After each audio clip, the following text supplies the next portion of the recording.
Hey everyone, how are y'all? Hey Sai, how are you? Mariah, how are you?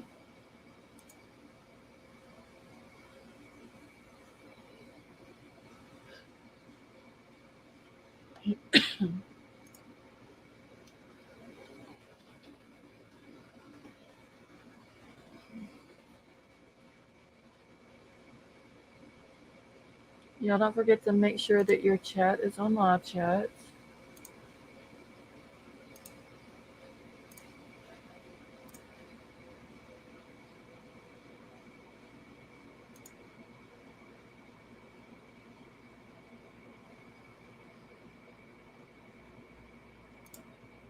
Well, hey Ray, how are you? And Ray, thank you so much for hitting the thumbs up.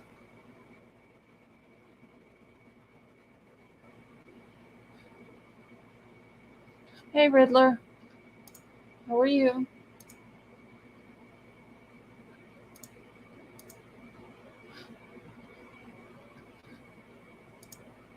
Oh, y'all, give me a sec. Okay, wait. Oh, there goes Nightbot. Okay.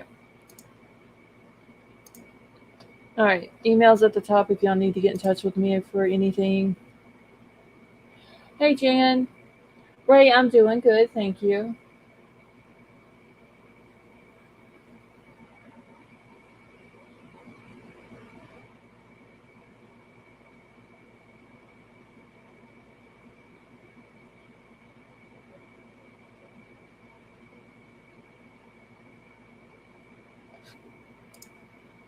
All right, y'all don't forget to hit the thumbs up on your way in.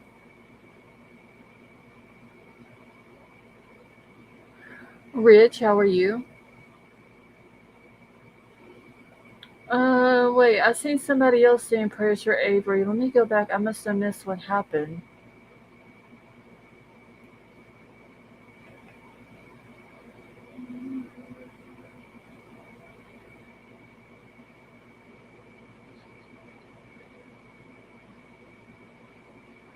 Oh, Avery, I see where you gotta have surgery, honey. I'm so sorry. Hey, Lori and CJ, how are you? Yeah, also keep Mara in your prayers. She sent me an email this morning and said that her son passed away. So if y'all could keep her and her family, especially her two grandkids, in your prayers. Still had a bad car right February. Oh, okay. Well, Avery, I hate to hear that. Hopefully your surgery will go good. We're going to keep you in our prayers as well.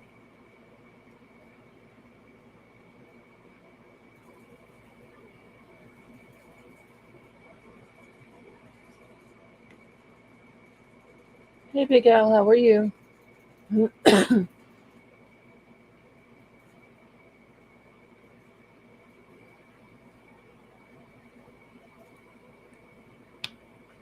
Freya, how are you? Hey, Bushcraft family, how are you?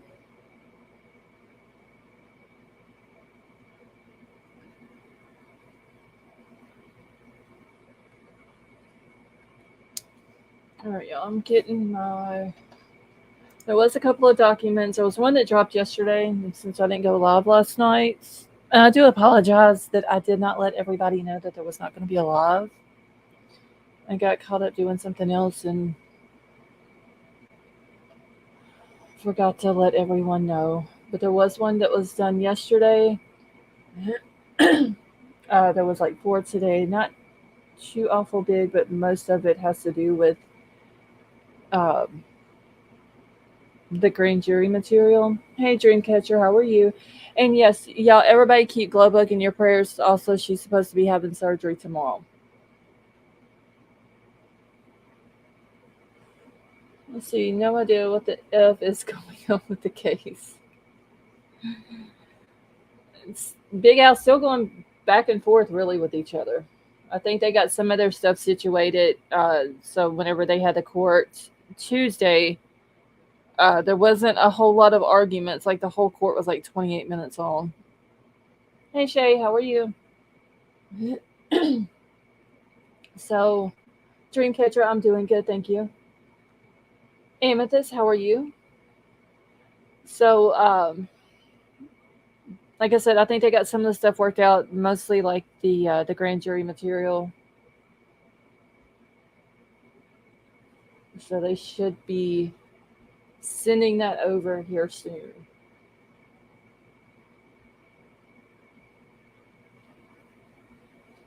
So I'm gonna go ahead and go through them real quick, and then I am gonna open up the panel probably when I get about halfway through them.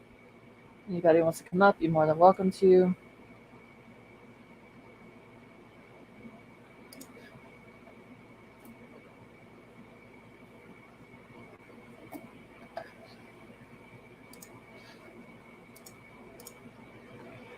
Evie, how are you?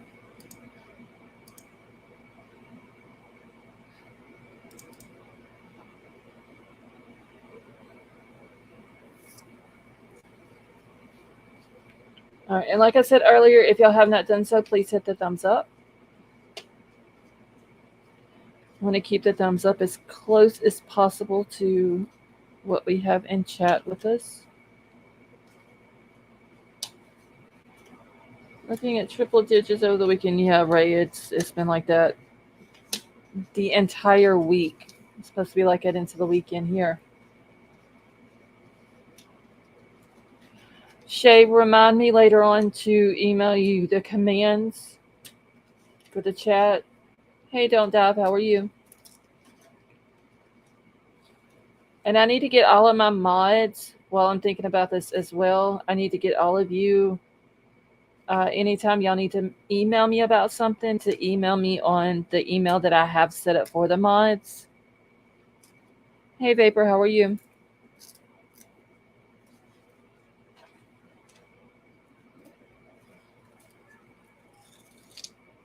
In Athens, Texas, two girls, Bonnie and Willow, wed this afternoon around 4:15. They are listed as abducted. Amethyst, I think that is the one that Emerald Queen sent to me. And I need to look at it. And I've seen where she has sent me an Amber Alert for Texas from today.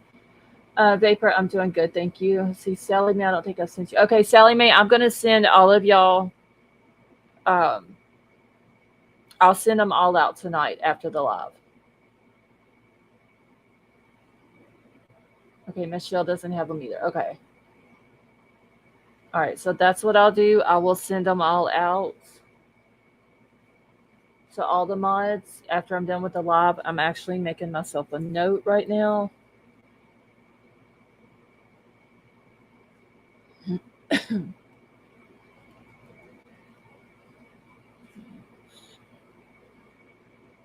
All right. Okay, that way y'all will have them.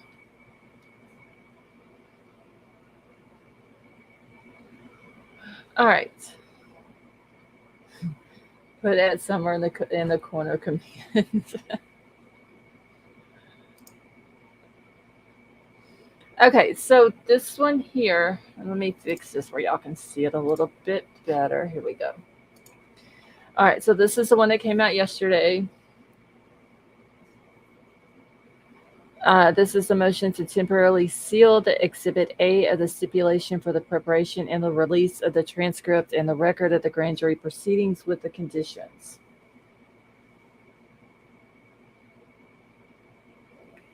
So it says the state of Idaho, by and through the Latah County prosecuting attorney, respectfully moves the court pursuant to Idaho Code Administrative Rule 32G1, Idaho Criminal Rule 6, and Idaho Code 19-1112 74-124 for a temporary order sealing Exhibit A attached to the stipulation for the preparation and the release of the transcript and the record of the grand jury proceedings with the conditions herein, because release or disclosure would, hey Jamie, how are you?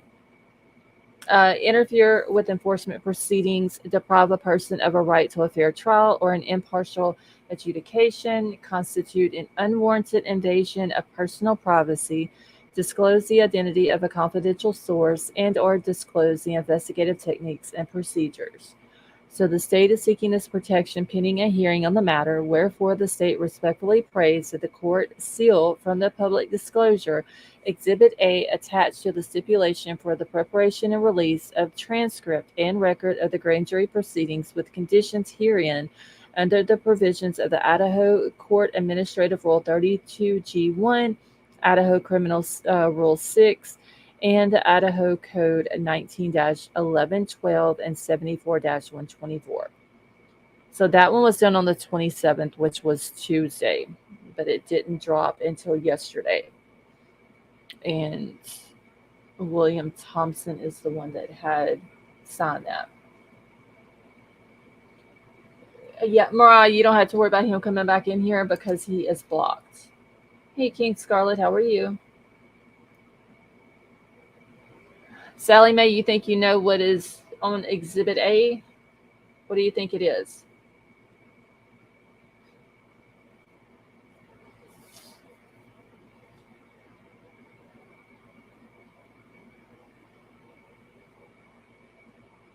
Hey, Iris, how are you?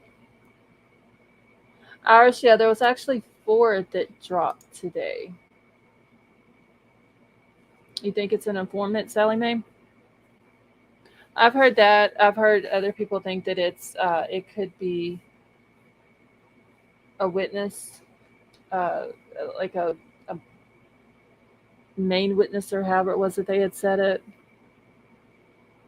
Yeah, Troll actually blocked him the other night, so he won't be back in unless, like, someone said he comes back in under a different account, but he won't be back in under that one. Iris, yes, I'm doing good, thank you. So Sally Mae, you think either an informant or a witness? Oh no, don't dive. That was the other night. This was like, I don't know, maybe a week ago or so.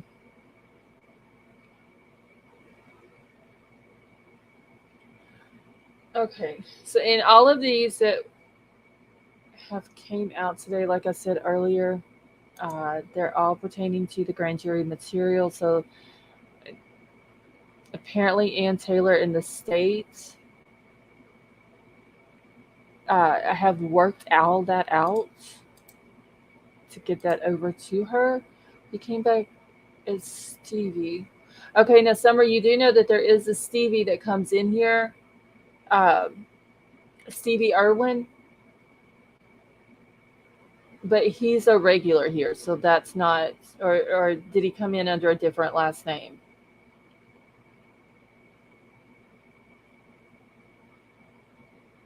So if he came in under a different one, I must have missed it.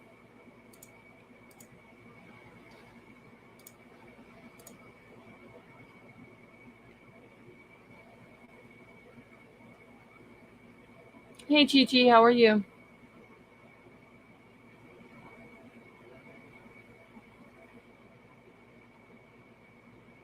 Okay, it's not Steve. Okay.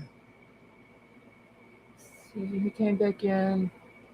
Oh, he came. He's the one that came in under the clone account. Okay. Well, I seen the clone account, but I didn't know that it was that person that did it.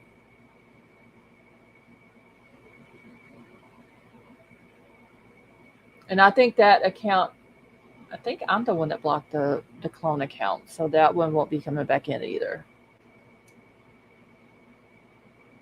To an email. Okay, Gigi, thank you, honey. I will check it as soon as I'm done here tonight, okay? Because I've also got to send you an email with the other mods. I'm going to send all the mods an email with all the commands because apparently I forgot to do that a while back. And so I'm going to do that and give y'all the email that y'all would need to email me at. See, hey KDP, how are you? I watch a lot of different channels, but not much of a chatter. Just recently subscribed to this channel, and I love this channel.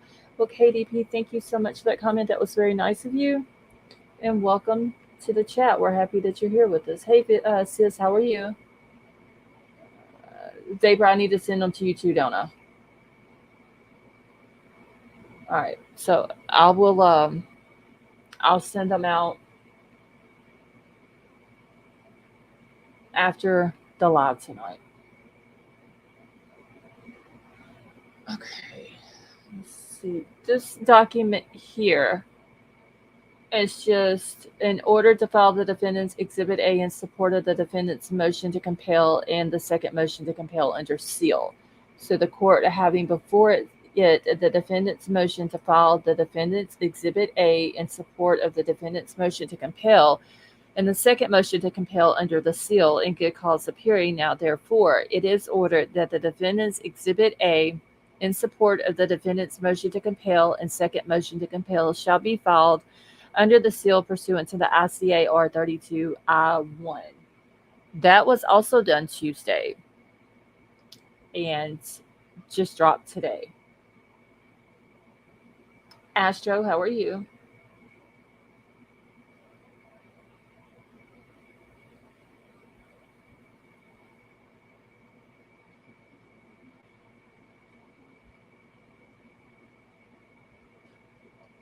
Okay. And this one is just like super short, one page, straight to the point.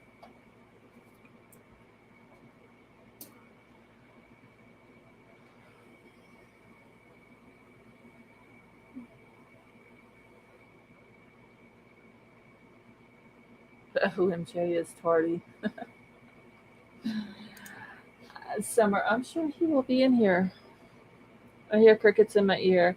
Oh, Mariah, that's probably my air conditioner that you hear. Is it too loud? If it is, I can cut it off. And Iris, that is correct. Prosecution can withdraw its petition to seek the death penalty at any time that they feel the need to.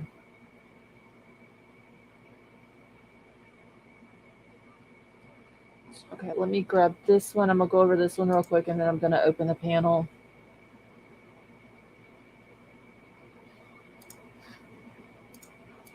I'm just trying to get through most of them that I have.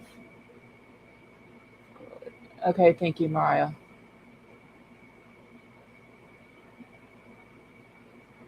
Hey, Betty Jo, how are you? See, what I don't understand is why she just don't take the transcripts and the audio. She don't need the grand jurors' names. If they weren't suited for the grand jury, they would have never been picked. Betty Jo, in the beginning, I thought, yeah, she doesn't need the names, but I mean, that's the only thing I can think of that she's wanting them for is to make sure that they were eligible.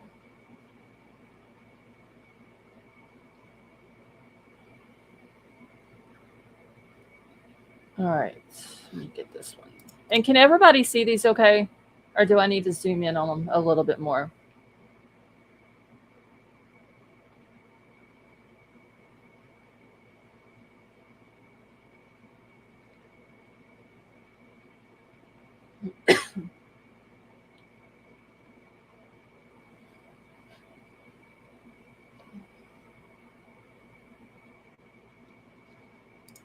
Okay, let's get started on this one. Oh, Art, thank you so much for that super chat. And Art says hi to Scarlett Mods in the chat. Well, Art, thank you so much. That was very nice of you. And hello to you as well. And thank you for joining us tonight. Okay, all right. Shay says she can see them good. They're fine. Okay, thank y'all. All right, so this is the stipulation for the preparation and release of the transcript and the record of the grand jury proceedings with conditions. So it says, come now, the above named parties bind through their undersigned attorneys of record and hereby stipulate to the court entering orders pursuant to the Idaho Criminal Rules 6.2c and 6.3c as follows. So A says for the preparation of a transcript of the grand jury proceedings herein, except deliberations as contemplated by the Idaho Criminal Rule 6.2. Hey, Wolf, how are you? B says for permission for the state and the defense to obtain a copy of said transcript and record, including the items listed on the attached Exhibit A, which is submitted under seal to protect confidential grand jury information, and copies of the exhibits and copies of the questionnaires for the jurors, with the understanding that the same will remain confidential. So the Honorable J. Gaskell, Senior District Judge presiding over the grand jury proceedings, having already issued a May 16th, 2023 order releasing records and proceedings pursuant to the Idaho Criminal Rule 6.3c, the parties further stipulate that the records and proceedings of the grand jury may also be shared by defense counsel with its investigators and retained experts, with the provision that those individuals shall not be allowed to further disclose any of the grand jury material. So they'll get to give it to uh, the investigator. What was his name? His last name was Batanti or something like that. I'm probably pronouncing that incorrectly. Hey, Brooklyn, how are you? So anybody that's on or working with or for the defense will be able to see the grand jury material as well. And I can't remember who that was. It might have been Brian Hoffman that was saying that John Judge, who was presiding over Bryan's case, was also the one who had proceeded over the grand jury.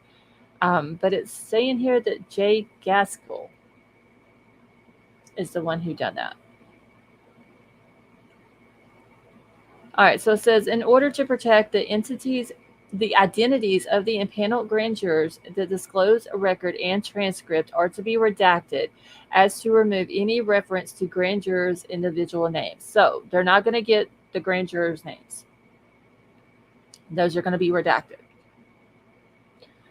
Select portions of the grand jury record and transcript may also be shared with any witnesses who testified at the grand jury proceedings, but for each witness, only that portion of the redacted version of the transcript that contains his or own testimony. One juror matters. How are you?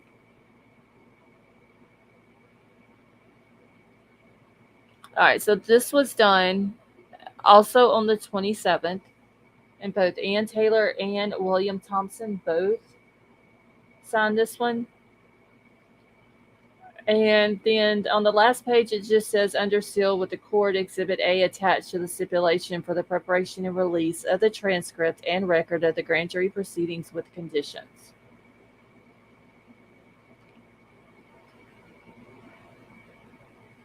Hey, Caroline, how are you? You know, it's about however, what I'm taking is strong and makes me sleepy. Gigi, that is fine, honey. If you have to go out because you're getting tired, that's completely fine. All right.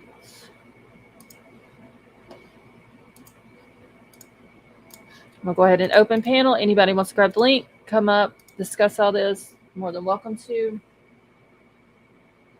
If I have missed anybody coming into the chat, I do apologize, but thank you so much for coming and hanging out with us. And if y'all don't mind, please hit the thumbs up. Shows we have 133 in here with 65 likes, so we need to try to get the likes up. Gigi, we all love you too.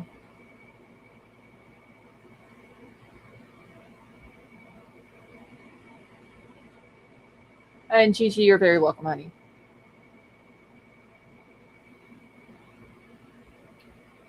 Yes, y'all make sure to hit the thumbs up. How are you? What's up? Not much. Treating you. Huh? How's that heat wave treating you?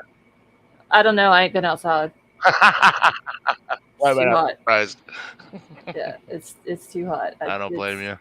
It's like hot as I don't know what outside. Watch other channels. Don't dive. Yeah, I do watch some. Not a whole lot, but there are a few different ones. I was actually over in Sleuthy's a little while ago.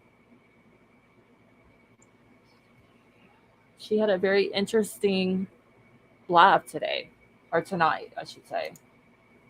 I was kind of sad that I missed that one. What's up, Riddler? Hey there. Just a little sleepy, but other than that, fine.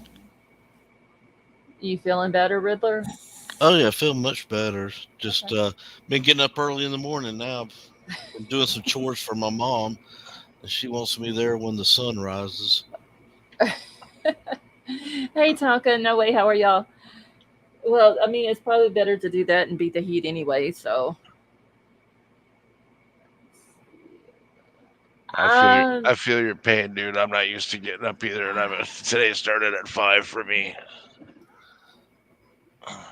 don't dive. Sometimes I do, but not a whole lot because usually when she's live, I'm doing work, and most of the time I miss it.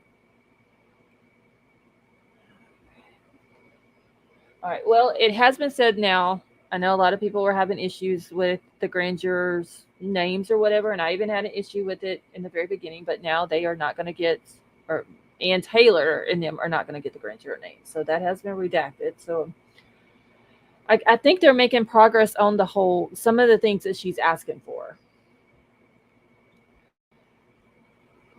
I got a kick out of they were talking some of the items. What did they say in the hearing? That it wasn't just frivolous requests, that they had sources or something or they had reason to believe that the evidence existed, but they don't Yeah, specify where or why. right. That was kind of weird.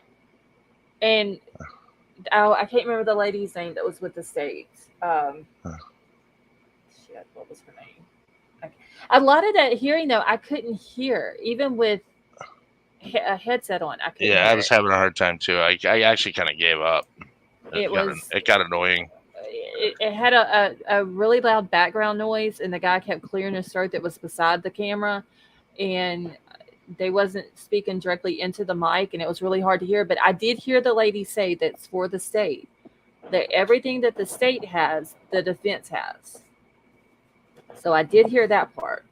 Um, there was something else she said. I'll think of it in a minute. But Hey, I everybody. don't dive. How are you and Avery both doing? Doing good. Hi. I've been My selling brain's ice fried. cubes. I've been selling ice cubes all day. You've been doing what? I've been selling ice cubes all day. Oh, because it's so hot. Yeah, nobody wants to buy them though because they keep melting. Yeah, it is. It's been super hot down here. I did hear you right. You said selling ice cubes. You gotta flavor it, shave it. That shaved ice goes like $7 a cone over in Hawaii. It is so hot. My air conditioner today and yesterday, it did not cut off even one time during the day. Like it is fighting, struggling. That's how mine is because it's so hot here. Yeah. Scarlett, I was wondering, I don't know if you do this or not, but I missed Sloopy's live. I wondered if you give us a rundown of anything good that you heard. She was basically talking about the Brady thing, and I do need to go back and rewatch it. Hey, Turquoise, how are you? Nina, how are you? Because I was trying to keep up with what she was saying. I was keeping up with people coming in my chat, making sure I was saying hi to them and trying to take some notes. But she did come across some documents about. Hold on, I gotta get to that part of my notebook where those notes are. What is the guy's name? Hold on. I'm gonna Would mail it be- you some notebooks. Would it be Tolson? Yes, Tolson. Tolson. Okay, Tolson. that's what Lana's was about. And let me tell you something. Oh my God, my mouth was like in awe. I couldn't hardly close it because I was in shock. I mean, put it this way. You know how like they've been having the talk about maybe police corruption? Uh-huh. Well, put it this way. It ain't just corruption that's possible. It's collusion also. Yes. What? This Yes, Tolson, ma'am. this Tolson guy, and I'm in no way saying that this is what he did in. Hey, Mooch, how are you?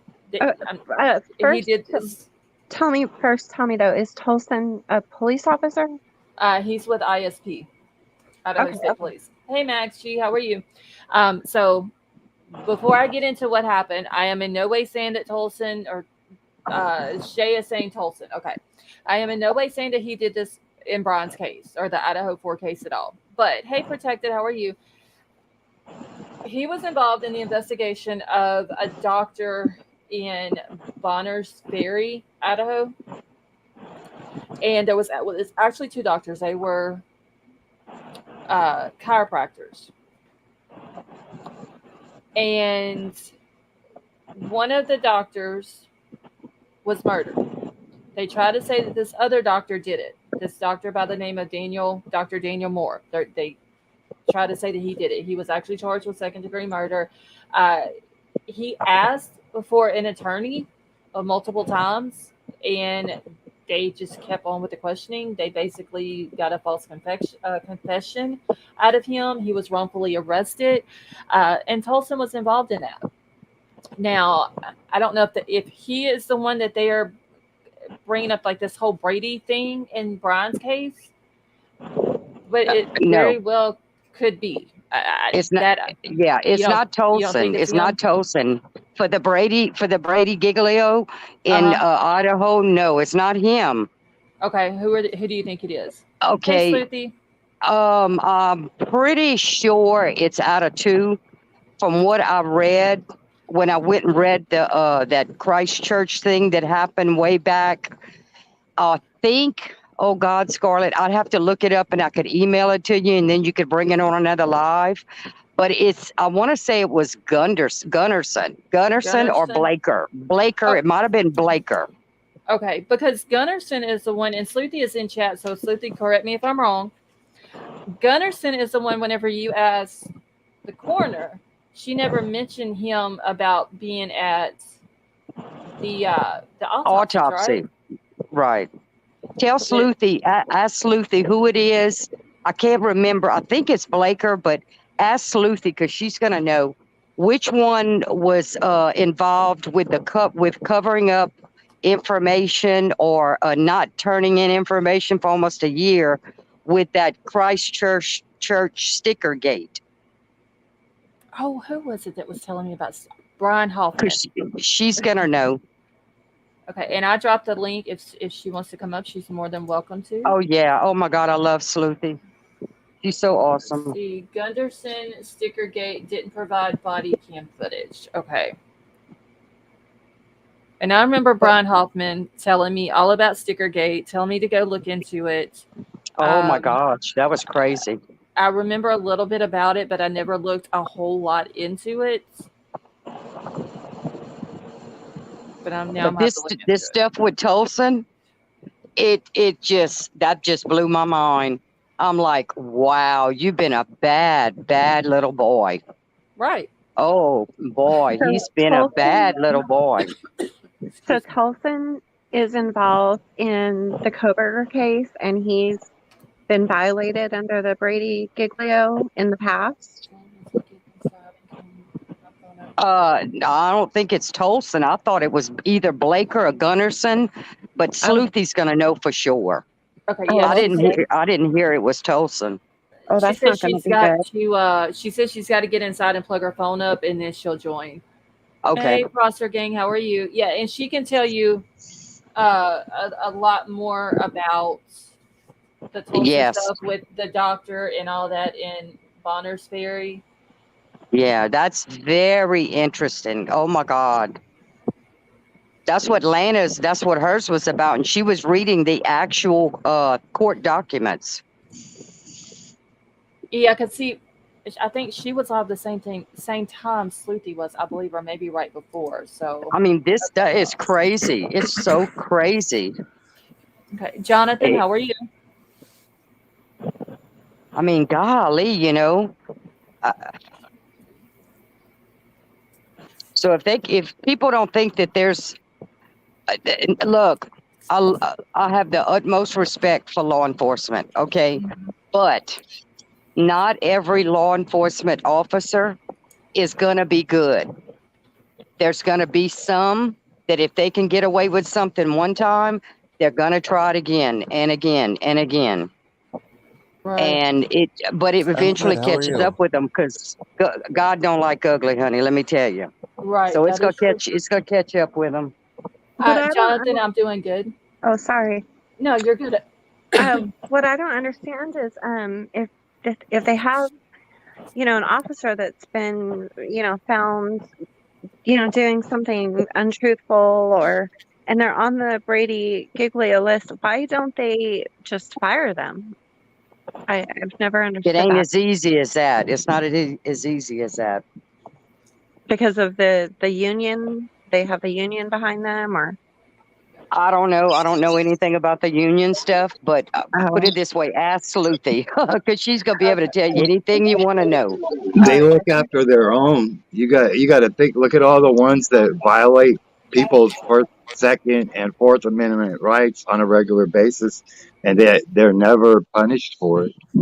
it's just always been mind-boggling to me that like every prosecutor's office has a list of officers, and they even call it the Brady Giglio list, and they have a list of officers. But if you know that these officers are not, truthful, they're not forthcoming, they're not, upholding the Yeah. law, then why even have them still on the force? I've just never understood it.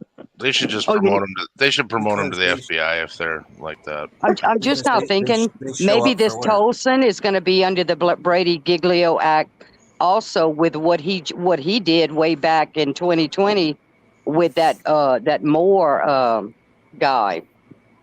That's probably going to be another Brady Giglio. Oh Lord, let Ann Taylor get a hold of that. Oh my God, Okay, Bryan Jonathan. Kohberger ain't the only one that's going to be up there. Tolson gonna be up there too. Jonathan, what were you trying to say? Because pretty much they keep them on the force because they show up and do their shift. They don't really care as long as they show up and do their shift. That is so wrong, though, on so many levels. Because I mean, if this cop, if he's done it on another case, how do you know there's not other cases that he's done it on that we don't know about, or it hasn't been found out about it? Oh, exactly. And I don't want to speak too much out of school. I come from a law enforcement family, and the reason why all the cops stick together, even if they're not bad, is because if one person is out of line and calls them out on it, the other police will take a long time to show up for backup if they need help. So they stick together. And unfortunately, it draws a lot of bullies. Yes, Jonathan. Years ago, I was dating a sheriff's deputy, and he told me that no matter what his personal opinions were of his fellow officers, he would always stay cordial and just keep a good relationship, because he said, if I go out to a house and there's a shooter at the house and I need backup, the last thing I need is to have my fellow officers who are pissed off at me not show up and then put my life in danger. Well, so But Avery, thanks for vouching. yeah, wow. Okay, and Sleuthie says, why would you let anyone whose name went to the Supreme Court 2 months before November interview key witnesses, decide which tips get to LE, collect evidence, attend autopsy for ISP? Why do that? I agree. Good question. Oh my God, are you kidding? Are you really? Yeah. Was somebody, one of the officers on Kohberger's case, did that? That was Tolson. I Yep. think I'm pronouncing his last name right. And if I'm not mistaken, Tolson and Williamson, I think. Well, this was from the Howard Bloom airmail article, okay, but he had stated in there that those two received a what do you call it, an alert, was faxed to them about the car. Oh well, I can't exactly remember how it went. Sleuthie would probably know, but they were in Tolson and I think it was Williamson. So Tolson he's connected to this big time, and I think it's a lot more than what people think. And I think some other ones are drug in with him, and or was probably a collusion. That's what I think. Well, I'm gonna jump down in case Sleuthie comes in because I want to leave room for her because she's very, very important. Yeah, same here. I want to go down because if she comes up, I want to. Oh yeah, that's Queen, baby. That's Queen. You got to let her go up. She is. Oh yeah. I want her autograph. I want to buy a T-shirt and send it to her, get her to autograph it, and then send it back to me. Sleuthie girl, you got major fans over here. And oh girl, let me tell you, I love her. Sleuthie's good. And yes, she is good. On top of being smart, she's beautiful. I'm like, she seriously, is. God made and you. a good mama. Very good mama. Let me tell you, when some of those channel creators dog her, I want to scratch their eyes out. Yeah. And if there's anybody in chat, you can go back and tell them, because, honey, I don't care. Don't mess with Sleuthie. Well, yeah, nothing like that's going to happen over here. So that's right. That, so okay, I'm going to jump down, y'all. Okay, Take care. Thanks. All right, you too. Thanks for coming up. Okay, me too. I'm going down so I can listen. Okay. Okay. All right. See you, Avery. Bye. Okay, Gina Marie, I'm doing good. How are you? Okay, so y'all forgot completely what I was about to say. It'll come back to me in a minute. Hey, Stevie, how are you? I can't believe they would make such egregious errors that could possibly put this case right in the shitter. Yeah, I That's don't. crazy to me. I don't understand why they would allow someone. Well, I understand what Jonathan's saying. He's right, 100%. If they show up, they do their shit, they keep their job. Right. That's just how it is right now. There's not enough people that want to be cops. Put them behind a desk. Well, you can't. You got to have them on the street. You got to say not just not want to, but they can't qualify. They fail to qualify. Yeah. You know, they're drug addicts, or they don't have the education, or there's so many other things, mental processing. You know. Well, look at our police chief. We just fired him for stealing from the local gas station. You know, I mean, it's hard to find cops, and if you're in a municipality that's got any real action, they really don't want anything to do with it. I mean, Minneapolis hemorrhaged like 18,000 last year, or some crazy number. DOJ's inside of Minneapolis police department tearing them up. Oh yeah, they should be. We should see what's going on in Minneapolis tonight. It's insane. Twitter's blowing up. That's St. Paul and Minneapolis tonight. That's chaos. I just moved from St. Paul. I had to you did? Crack out of there. Yeah, St. Paul's a lot better than Minneapolis. I will say that. That sheriff in Ramsey County is better. But anyway. Mariah, give us just 1 second, and we're fixing to get her link and put it in the chat for you. See, they don't want smart people's comments. They don't. I have to agree with you, honestly. I'm going to send you the link. Shoot, I got to step back for a second. Okay, thank you, Sleuthie.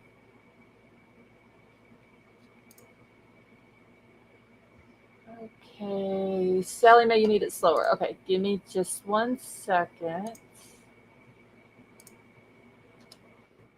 All right. Okay. All right, now... Mariah, the kids are running amok downtown Minneapolis, throwing fireworks into car windows and trying to blow people up and throwing fireworks at cops and beating random people on the street. It's, the way of the land in Minneapolis right now, unfortunately. All right, and Sleuthie says she's going to send me... That's not just Minneapolis, Big O. Oh, I know. That's everywhere. Okay, Mariah, Troll just posted Sleuthie's channel link.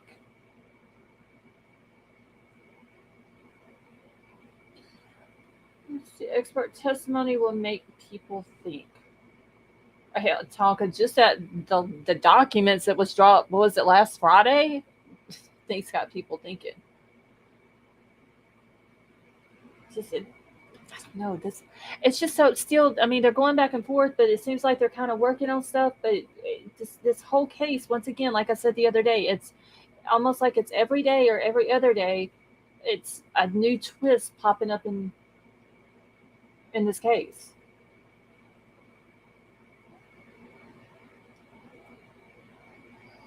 Hey Ashes, how are you? Yeah, if I've missed anybody coming in the chat, I do apologize.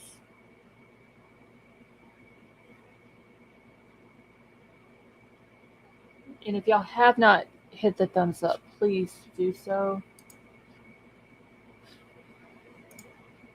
Let's see.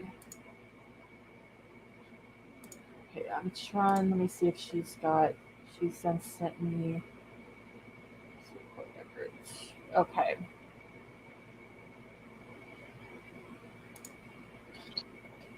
So can the waters get any more muddier in this case? I don't know. I hope they have some smoking gun evidence. I really do. It's this whole case is crazy, honestly. Okay, I need to switch some stuff around on my screen. Y'all give me just a second so I can see if I can pull this over here. That way I can keep up with the link above that. Okay. So she's sending me the document. Now I got to figure out. I need to keep a certain thing pulled up on my screen. So I need to move some stuff around so I can read also. That's not what I want. Yeah. Oh, Lord. All right, I'm going to pull this up. This is what Sleuthy has sent regarding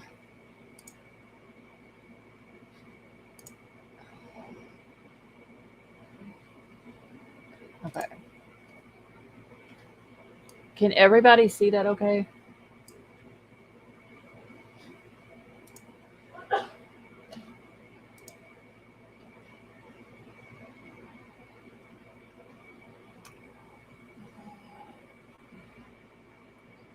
Here for News 1122 coming down before August the 21st.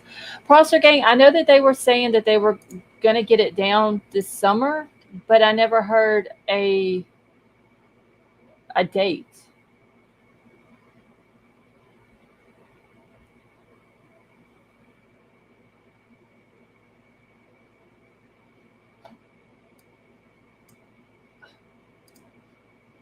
Okay, is this zoomed in enough, or do I need to zoom it in a little bit more for y'all? It's good. Okay. I need an old school like magnifier, you know, like the ones they have for the TVs that made them big giant. Okay, hold on. I'll see if I can zoom it in a little bit more for you. Okay. Ray, is that better for you? Yeah, nah, it's never gonna help me. I'm looking at Okay. man. Okay. My eyesight's all cloudy, like glaucoma type, you know. Okay. All right. Well, I'm gonna read over it anyway, though. Betty Jo, I know, honey. I'm sorry. And Betty Jo says that the house is not going to come down. Betty Jo, you don't think they're going to tear the house down before the trial? Hey, Rhonda, how are you?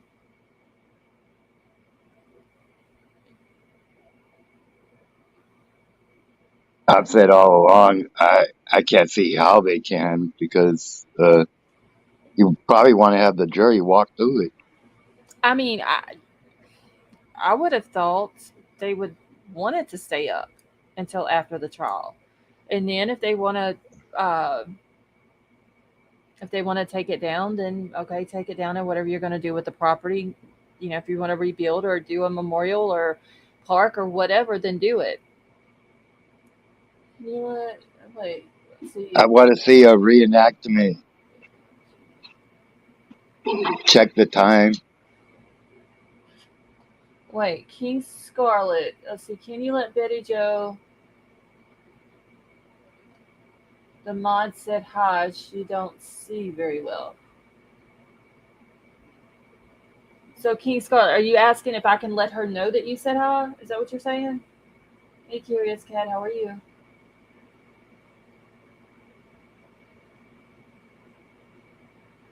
Yes, this news thinks that it will stay up. Katrina, how are you? And I'm hoping I'm pronouncing your name right.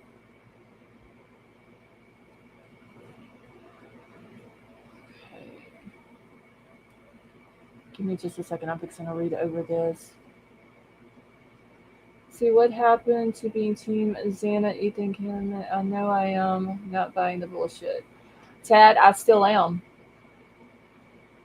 All I want is the justice for them. Hey, Laza, how are you?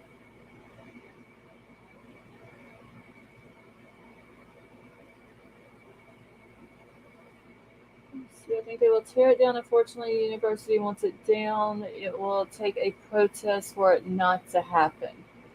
Well, didn't the prosecution and the defense both agree to it being taken down? Yeah, I mean, they've already released the house back Yes, to so it's only a matter of time. the college. Yeah, the college is they're gonna cave for sure, even if they do protest. Yeah, I can't believe they would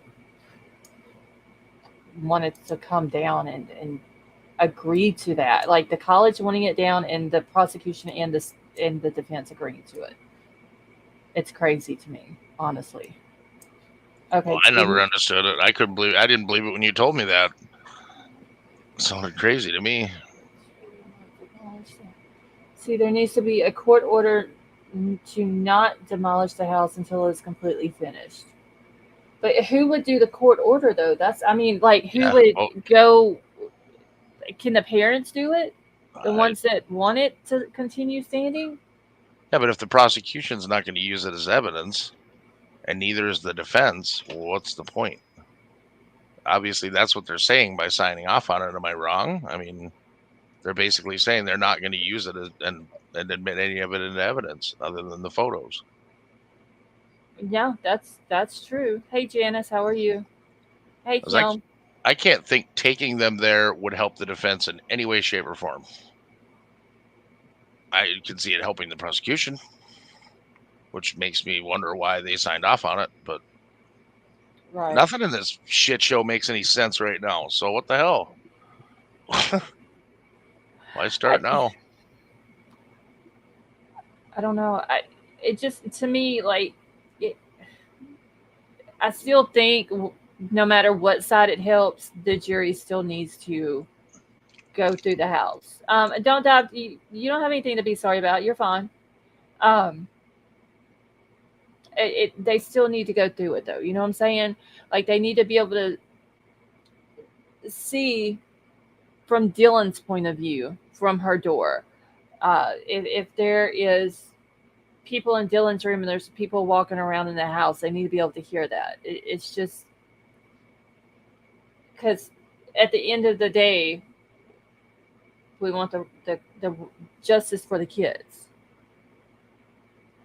And if that them walking through the house along with the evidence that the state is going to provide to them and it turns out to be Bryan, then you know what I'm saying? Like that, it would help. I agree. I think it's a very, if the jury can go through a crime scene like that, I think they should have that option too. I think they should.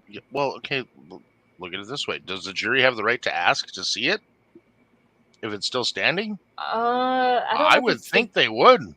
I wonder if the jury can ask or if it's something that like the state or the defense has to ask. Well, what if during deliberations they say, hey, we want to see the crime scene?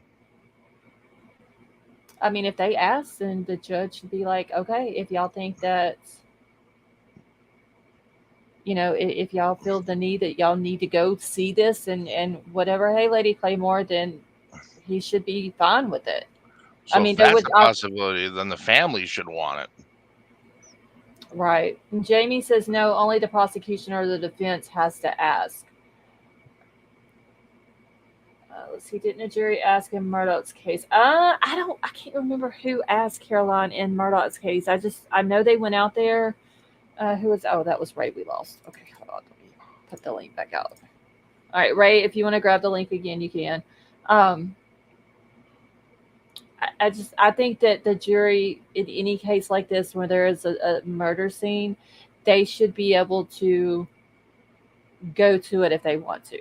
If they feel that they need to go to it and walk through it and all this and that, they should have that option. Vapor, how are you? Oh, Lord. All we got was a good out of him. Hold on. Okay. People's internet must be... Mine's been wonky for a week. Okay, wait. And I never have problems with mine. It's been Scarlett, really weird.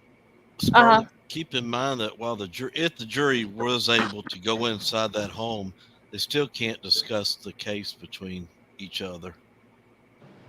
So I couldn't go in there and say, "Hey, Big Al, go upstairs and let me hear you talk." Yeah, that is true. They can't. Yeah, see, that's one of the. It just seems like, though, in my opinion, that would be something that everybody on that jury would want to hear. You see what I'm saying? Or look from like Dylan's room, or hear stuff from Dylan's room or Bethany's room. It seems like that would be something that they would all want to do, even though they can't talk to each other and discuss it. So I found, I guess it's called the jury view of a scene. Mm-hmm. And it's all, according to this article that I just found, it's usually up to the trial judge overseeing the case. The judge must consider in what way, if any, the scene has been changed. The use of a jury view of a scene is used very sparingly. The reason why is there are usually all kinds of other evidence that could accomplish the same end as allowing the jury to view the scene in any case. I don't think pictures are the same. I don't either. That's my personal opinion. The 3D scanning, the pictures, I don't think any of that. Video, nothing like that. I think it's, if you see it with your own eyes, is the best way to do it. But I think as a society, that's the way we're moving, is towards everything is digital, everything's electronic, everything's, on the TV, on the wall. Right. Yeah. Unfortunately, in my opinion. My problem with it is like I had said in chat, I would never get rid of anything that's a piece of physical evidence. Now, I agree. Because if they get rid of that house, let's just say they get rid of the house, and now Little Liar can run through a whole new scenario of questioning that she knows cannot be disproven because that evidence is gone. Whether she's right or wrong, she can question Dylan or Bethany or any other witness that was on scene there about whatever. She can bring in all kinds of theories that just because that is gone cannot be disproven. That's my worry, is that it could open up a whole new line of bullshit that nobody could prove different. Yeah. The beds are going right. I know that wasn't it 2 beds they moved out that we saw, or was it? I think it was just the 2. But aren't they being stored somewhere? I think so. At a different. I wonder if they were taken, where they had the cars, where they had moved the cars from the front yard to that other building. I wonder if they have like all of that stuff in that building. If that's where it's at.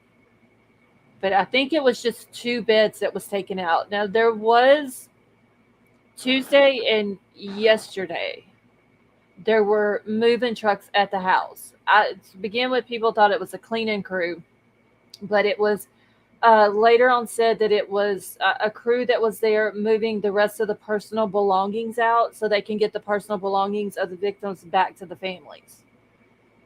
So that's what they're doing. And there was a video on Twitter where you could see people were walking around the house and, it was looking like pointing stuff out, how they were going to tear it down. A company has offered to tear it down with machinery, said it wouldn't take but a couple of hours. So I think it was Prosser gang, I believe is who said it. It's supposed to be done by August the 21st. So apparently they're going to get it done this summer, like they said. It's a huge mistake. I think it is. I agree. I don't even think they should have taken their personal items out of there. I think everything that couldn't be deemed as hazardous should have been left. Correct. The scene needs to be as it was as much as possible. Right. And that is just in case the jury wants to walk through it. Because that will give them, because if you take everything out of the house and then the jury walks through it, the sound is going to be completely different. Now, the visual part of it won't. Like if you're looking from Dylan's room into the living room and all that, that wouldn't be different.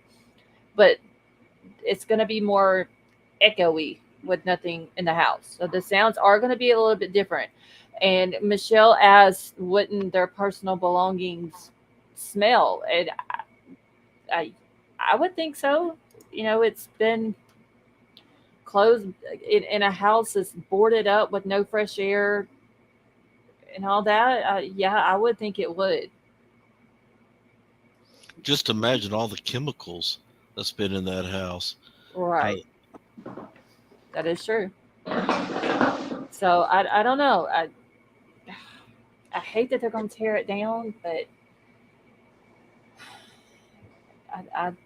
I feel like it's going to be once this goes to court and, you know, they get a jury seated and the jury's listening to all this and the jury's going to be like, you know, it would have been better if we could have walked through it.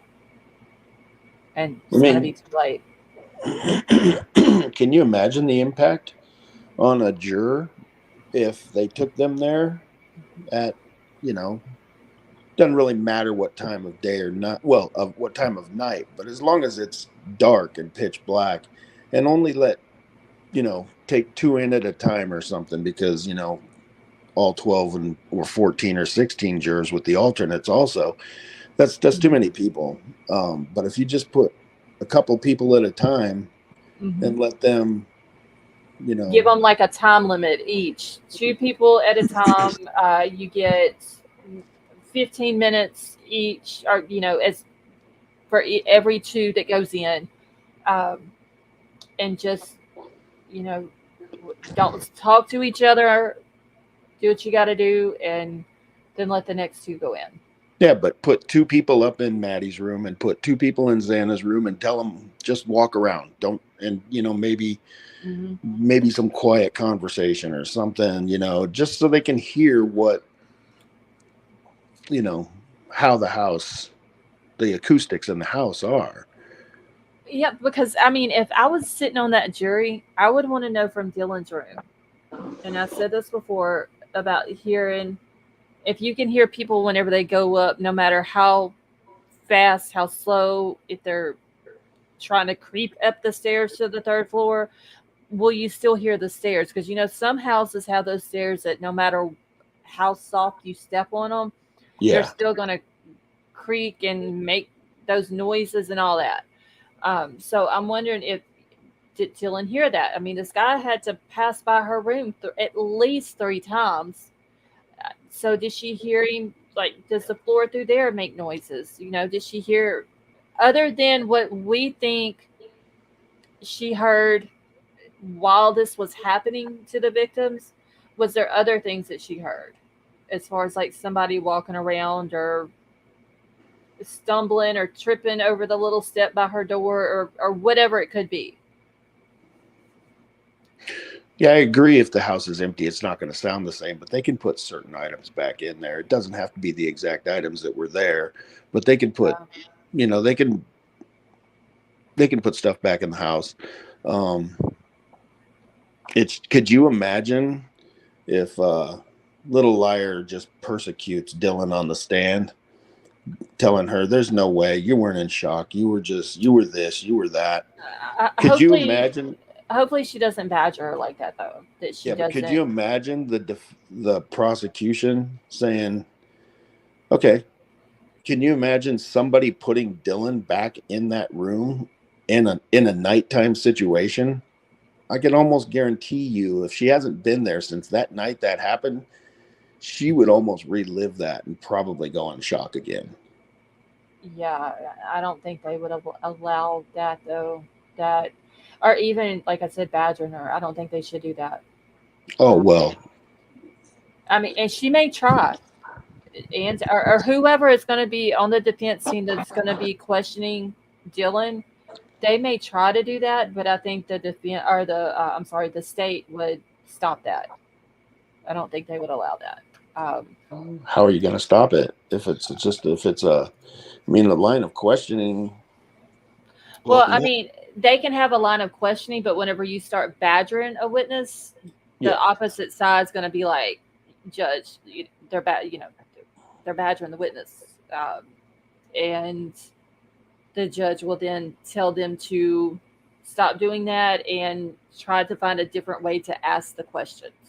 Yeah, I think whoever questions her is going to try to walk that line, though. The Oh defense, yeah, I think so. the defense has got to be careful also that the jury won't turn on them if they feel like a lawyer is too aggressive with Yep. Dylan or Bethany, because I mean you see it in here. Oh, they're 19-year-old girls. They didn't know what was going on.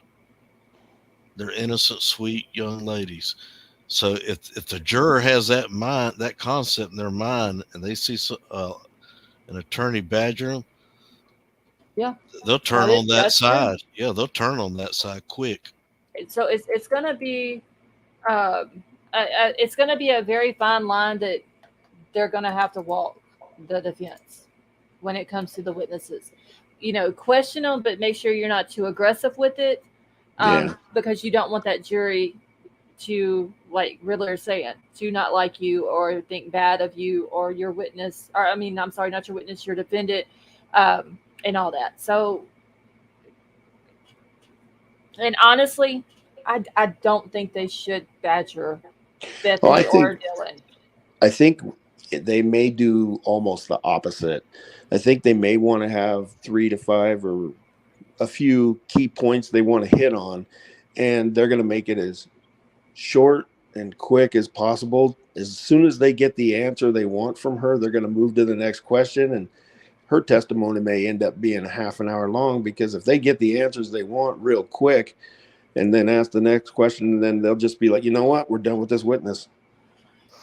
And I think that's why it's important that the state have Dylan and Bethany as witnesses so they can smooth it out to the jury.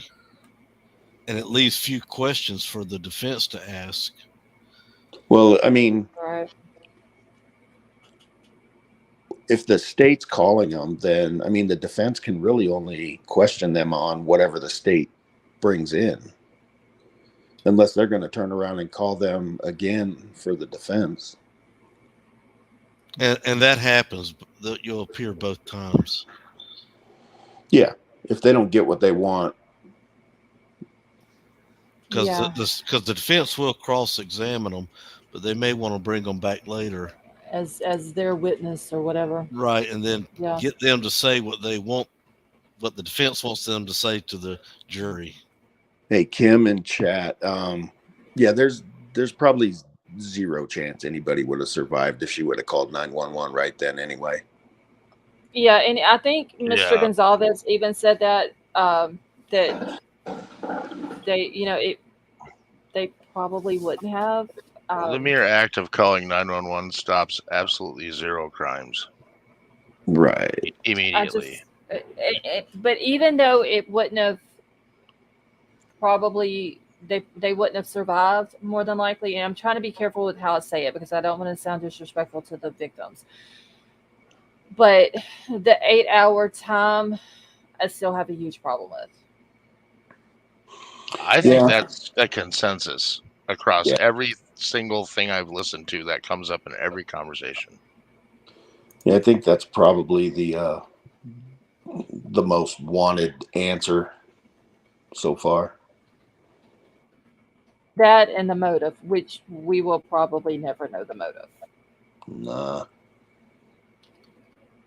And whether it's Bryan who done this, or if it turns out to not be him and it turns out to be somebody else, we will probably never know the motive No. at all.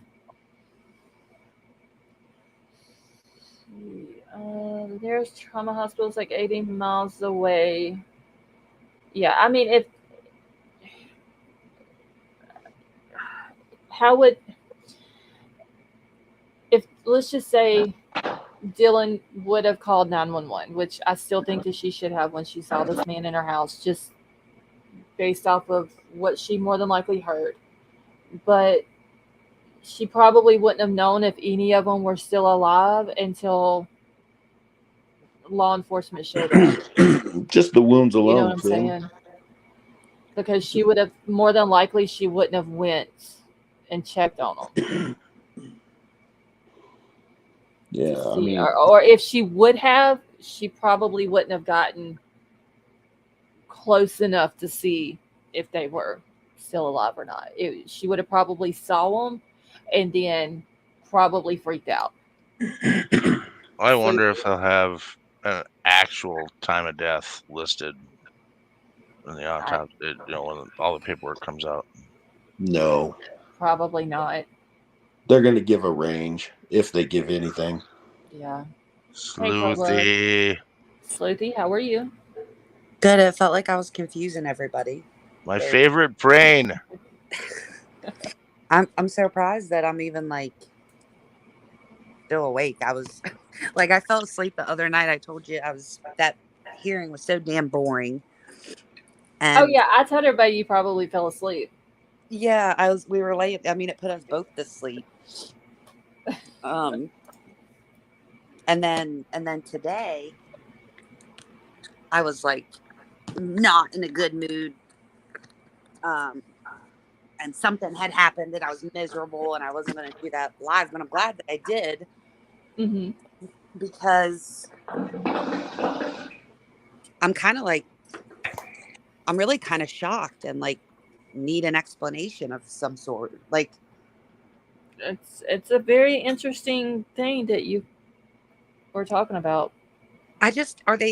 They're not that lacking in help to where, do they really got to keep reusing people that they know will likely not be able to testify? I mean, it's just weird to me. Yeah. And giving Sleuthy, them, huh? What is your opinion on the house being demolished? I think it's selfish. I don't think that it should be demolished at all until everything's done. I agree. I think that's a huge mistake. I think the university doesn't want new kids coming in seeing it and associating it with what happened.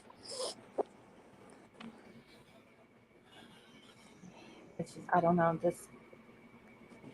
This case is sad. It's an emotional roller coaster. Is what it is. Seriously, it is.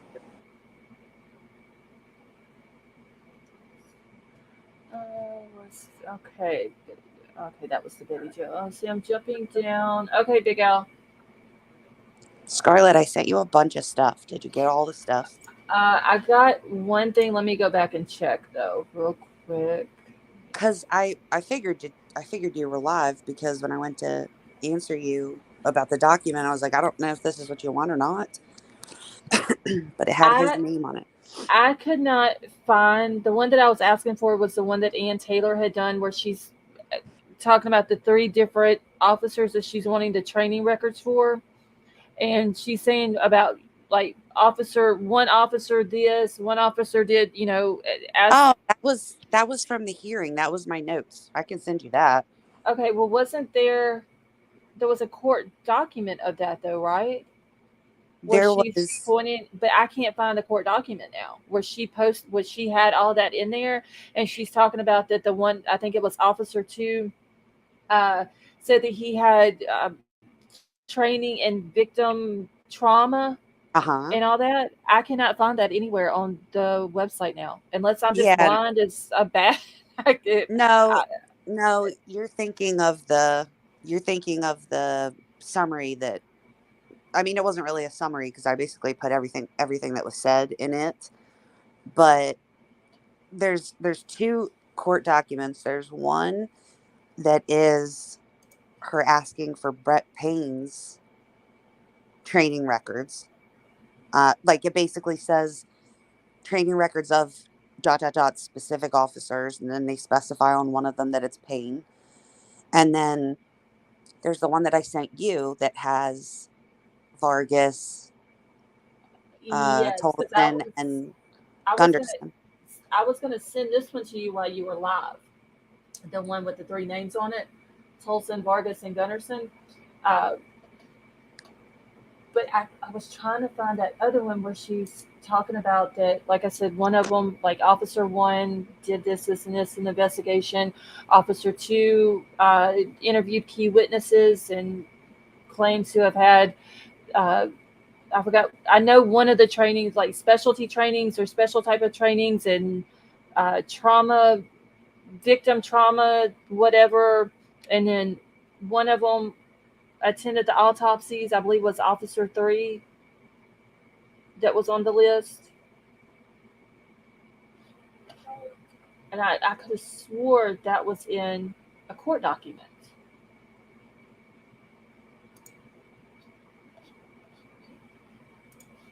But if it is, I can't find it. I don't know what it says.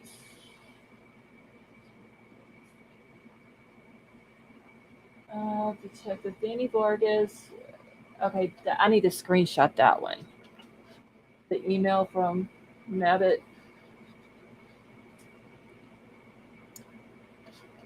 So I don't lose it. Okay. I don't know. I'll have to see. The third officer did multiple interviews, a dozen or so, many of them. I'll have to see if I can go back through and find the one I'm looking for. I went through every single one of them and could not find it. I just sent you the tweet. There's a Google Drive link. Click on it. Go to, like, I don't know, the second to last page maybe. And I bet when you look at it, you'll think that's it. Okay. That might have been where I seen it at. Okay, so let me go back. I've read so much in this case. I know. It's super hard to keep up with. It's funny because, like, all of a sudden, random things will just kind of come together. Like, when this came together, I was like, as soon as I saw Gunderson's name about the autopsies, I was like, whoa, wait a minute. Months ago, the coroner didn't say nothing about Gunderson. Why? Right. I mean, did she just forget? Or is there like a certain reason why she didn't no include way. his name? I mean, I emailed with her back and forth multiple times. I said, because I was like, are you sure there was no FBI there? There's no, like, and she confirmed over and over. I even, like, wrote out the list again to her, even listed her. And I was like, the coroner, you, Kathy Mabbott. Like, yeah, because I remember that whenever you had posted that, and she wrote back and was like, yeah, you are correct, or however it was. Yeah, I just all. screenshotted it, but yeah, she agreed that was all of them. I don't know. This whole case is interesting, but it can drive a person crazy too. Scarlett, that town of Moscow, it's about what, 12 to 14,000 population if you remove the college students? That sounds right. Yeah, about like that, because I think it's 25 to 26,000 with the college, I believe is what it said. So how many of them you think are all kin to each other in a small town like that? Or how many of them you think got kin folks working at the prosecutor's office? Oh, many. Yeah. Law enforcement. I would say now, like the ones that work at the college may not have a whole lot of family unless they were born and raised there or in that area, because some of them might have moved to the area to work at the college and really don't have, unless they have like a spouse and kids. But as far as the law enforcement part of it, probably a lot of family in that area.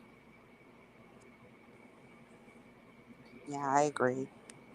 Of course, they get to pick the couple of the surrounding counties because it's a district they get to pick from for that grand jury. But I'm just wondering how many of them might be kin to someone on the police department. And that would have been whenever they're doing this grand jury, or even with the jury for the trial. They're going to ask that, I would assume, like, are you kin to any of these officers? And more than likely, might even name off the officers. And if you are, I don't think you're going to be eligible to be on the jury. Well, when I was on jury, it was, are you kin to anyone on the state prosecution? Are you kin to any of the police officers? And then it was, are you kin to anybody with the defense? They hit they hit everybody. And then, do you have any friends, real close friends with any of those parties? And if anybody said yeah, they were gone, except for me. I wonder if you can get like, so for the count, I can't remember if I if I pulled the county or if I pulled the state. I think it was the county. You can go on and get like jury instructions. Have you ever looked at those? Like any state that you're looking at a case in, it's super helpful to look at the jury instructions to kind of understand uh, the process of things, what the judge specifies needs to be proven to the jury. Like, for instance, I had no idea till I read those that the judge will tell the jury before starting that whatever the attorneys say in their opening and closing arguments is literally not, like, it's not evidence. It's not to be taken really into consideration during your deliberations. Only the things that you, why am I shaking so bad? Um, Oh Lord. I feel like you can like hear it in my voice, like my body. I want to turn the air down, but then I know I'll freeze to death or I'll get hot. So, um, You sound fine. okay, I'm literally like my whole body is like shaking. Um, but I wonder if you could get, if there's any lists like that for grand juries, like um questions. I know I have some from a legal book, but I wonder if you can get like the state of Idaho, what their typical questions are for when they're bringing in a jury or grand jury. Let's see. And hold on, I got a thing. Jamie wanted to know, doesn't Chief Rod's wife work at the courthouse and was tasked with sending out jury summons? Doesn't she work in the clerk of court's office? She's the clerk. She does Okay. all these filings. Okay, because I remember there was a document that came out that had her name on it.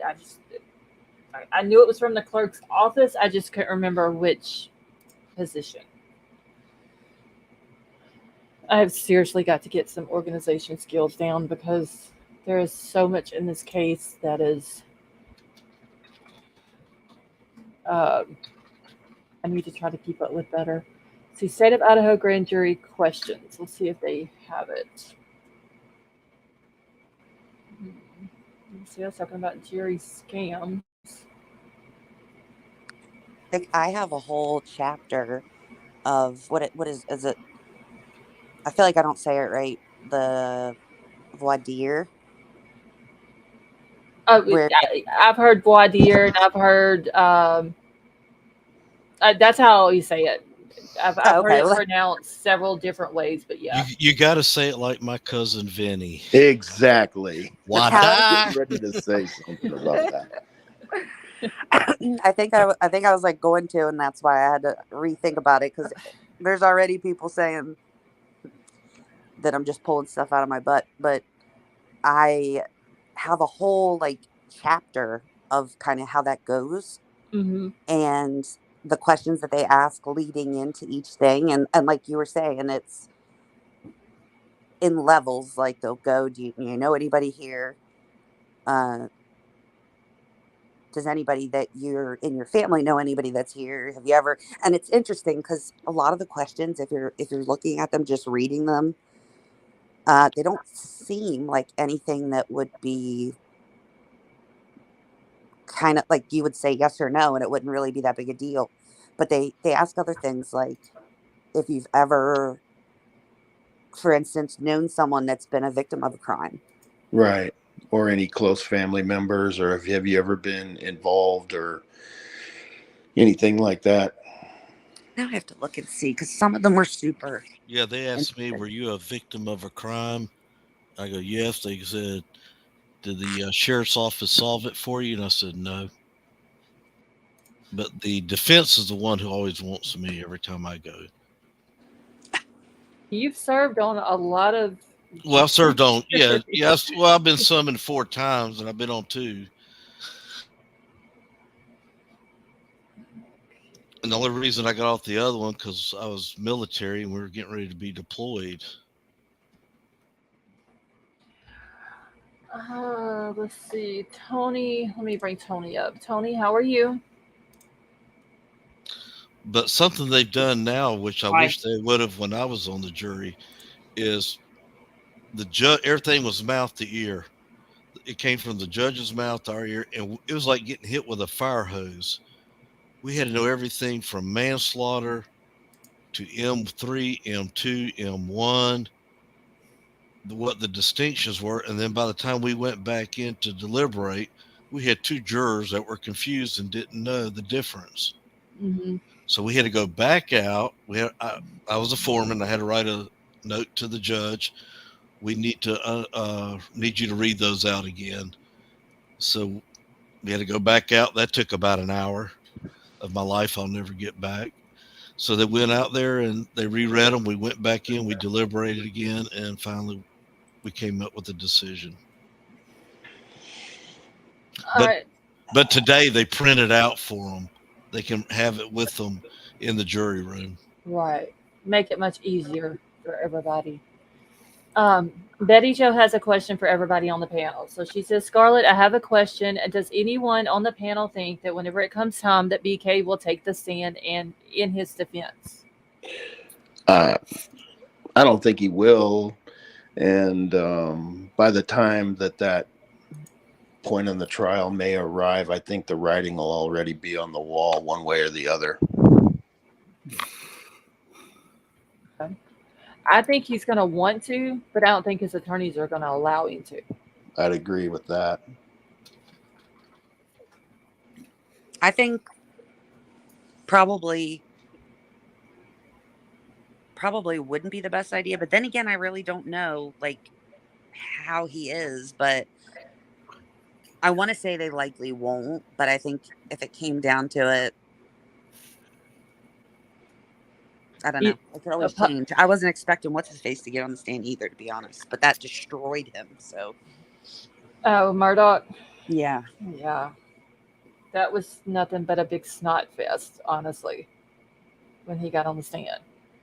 And I mean, we could all see through him when he was on the stand. The difference, though, like with that case is, and I really truly think this is that by the time he had gotten on the stand, because all of those like prior bad acts was allowed to come in, it was like, if you're going to do that, then you'll definitely do this. We don't believe anything you're saying. If you'll lie to those people, why wouldn't you lie to us? They basically, I mean, they painted him as a scumbag, really, that it wasn't hard to think that he would do something like that. But I think in this case, I don't think they're going to be able to do that easily. If he's the way that people that know him in the past say that he is, I can very easily see him wanting to get up there and wanting to tell his story his way to the jury. And then Ann Taylor is going to be sitting over there, probably all 3 of the attorneys going, not a good idea. Our legal advice to you is you should not do it.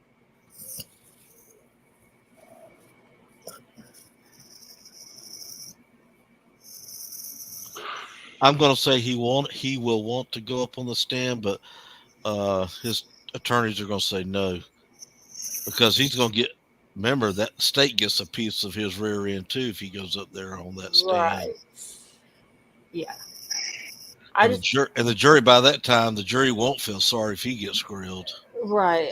I mean, I can see him wanting to, but them advising him not to. And who was it? Prosser Gang is correct. The attorneys can't stop him, but Yeah. doubt he would want to. I think they would advise him if he did want to. I think they would advise him not to. It wouldn't be a good idea. I agree with Prosser Gang. I agree with you. I think that they would advise him not to, but they couldn't stop him from doing so. I mean, they could chase him all the way up to the stand and say, please don't do this. Don't go up there. And it's not going to matter. I mean, if he wants to testify, he can and will. Right. But I mean, if it comes down to that, is his attorneys going to have a set of questions for him? Or like, are they going to have, okay, well, like if we're going to have these questions set off to the side for Bryan in case he does take the stand. I don't know. I'd be like, if you're going to do that, I hope you got something to say, because I'm just going to sit. I quit. I mean, are you going to let your client get up on the stand and be like, Your Honor, I'm sorry, but we have no questions for him? Oh, my God. I would think if you're going to be prepared, you have a set of questions prepared for your client just in case. What's your middle name? You know, super simple. When were you born? What are your hobbies? Just wait, never mind. I don't know. I wonder that. I never thought of that before. Like, are they going to have a set of questions set to the side just in case he does it? Jen, let me find Jen's question real quick. She says, "Are you looking for a jury questionnaire or jury instructions?" We were looking for the questionnaires, right? But yeah, I've seen the instructions. I'm just curious if there's like a list of specific questions that I mean, I know they go deeper than that, but is there just a basic one that they would ask like the grand jury? We probably can't see that, maybe. And now Riddler did drop a link in the back chat that is the State of Idaho Judicial Branch Supreme Court, and it just gives the foundation or the formation of the grand jury. I was looking up here on the top. I don't see any like questions that they would go in and ask. Like if they have a set amount or set certain questions that they ask every grand jury when they're doing jury selection.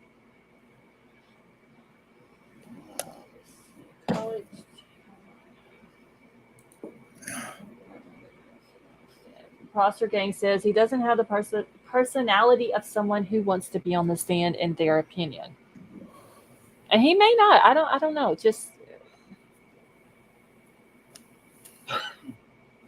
we had an interesting case here back in the 1990s. Oh, I hear echo. Oops, it's me. Sorry. Hang on. Okay. I'll fix that. Astro wants to know what was on the fire stick. Can't you look stuff up on the fire stick like you would basically on a computer?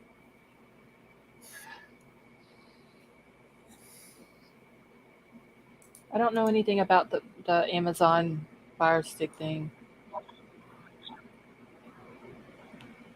But anyway, we had an interesting case in the 1990s where the defendant's wife come up missing, and the state said, you did it, but they never found the body.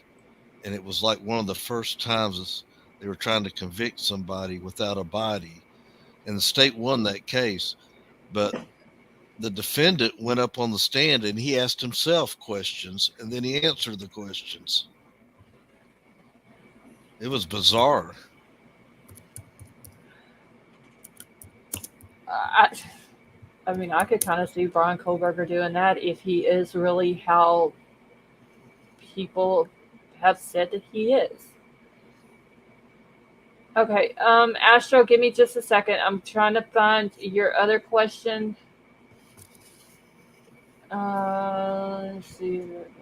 Okay, so Astro wants to know which one of the cops was it that took the picture of Kaylee's ID whenever in the body cam footage? It was Rosendahl, and he's also the one that was at Banfield. And is he the one that also mentioned something about there not being steps up to the top deck, or was No, that that the was the other cop? he was with him, but that was the bigger older guy. Okay, so I don't know if it's normal for a cop to take. I've never seen it. A cop take a picture of someone's driver's license.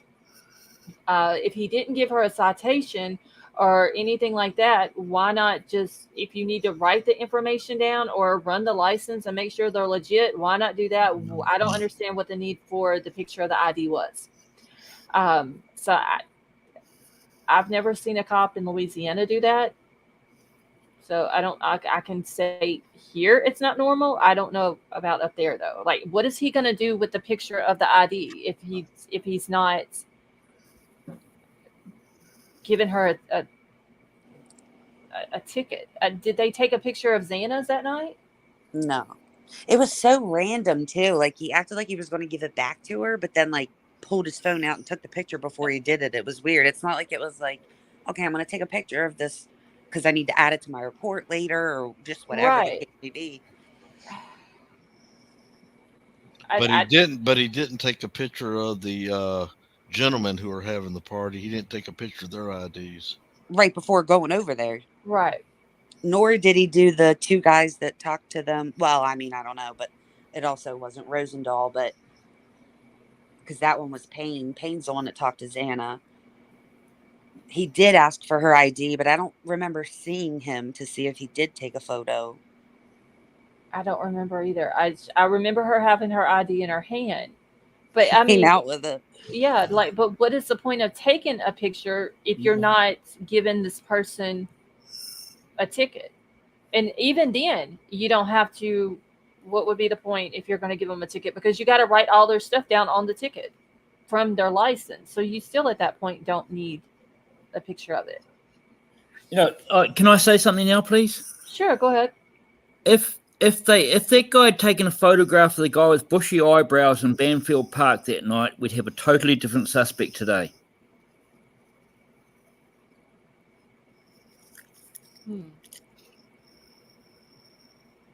I don't know. I think they've rushed to a suspect, they've put a few things together, and they've gone with it. I don't disagree with that. It seems to be falling apart now. They had tunnel vision.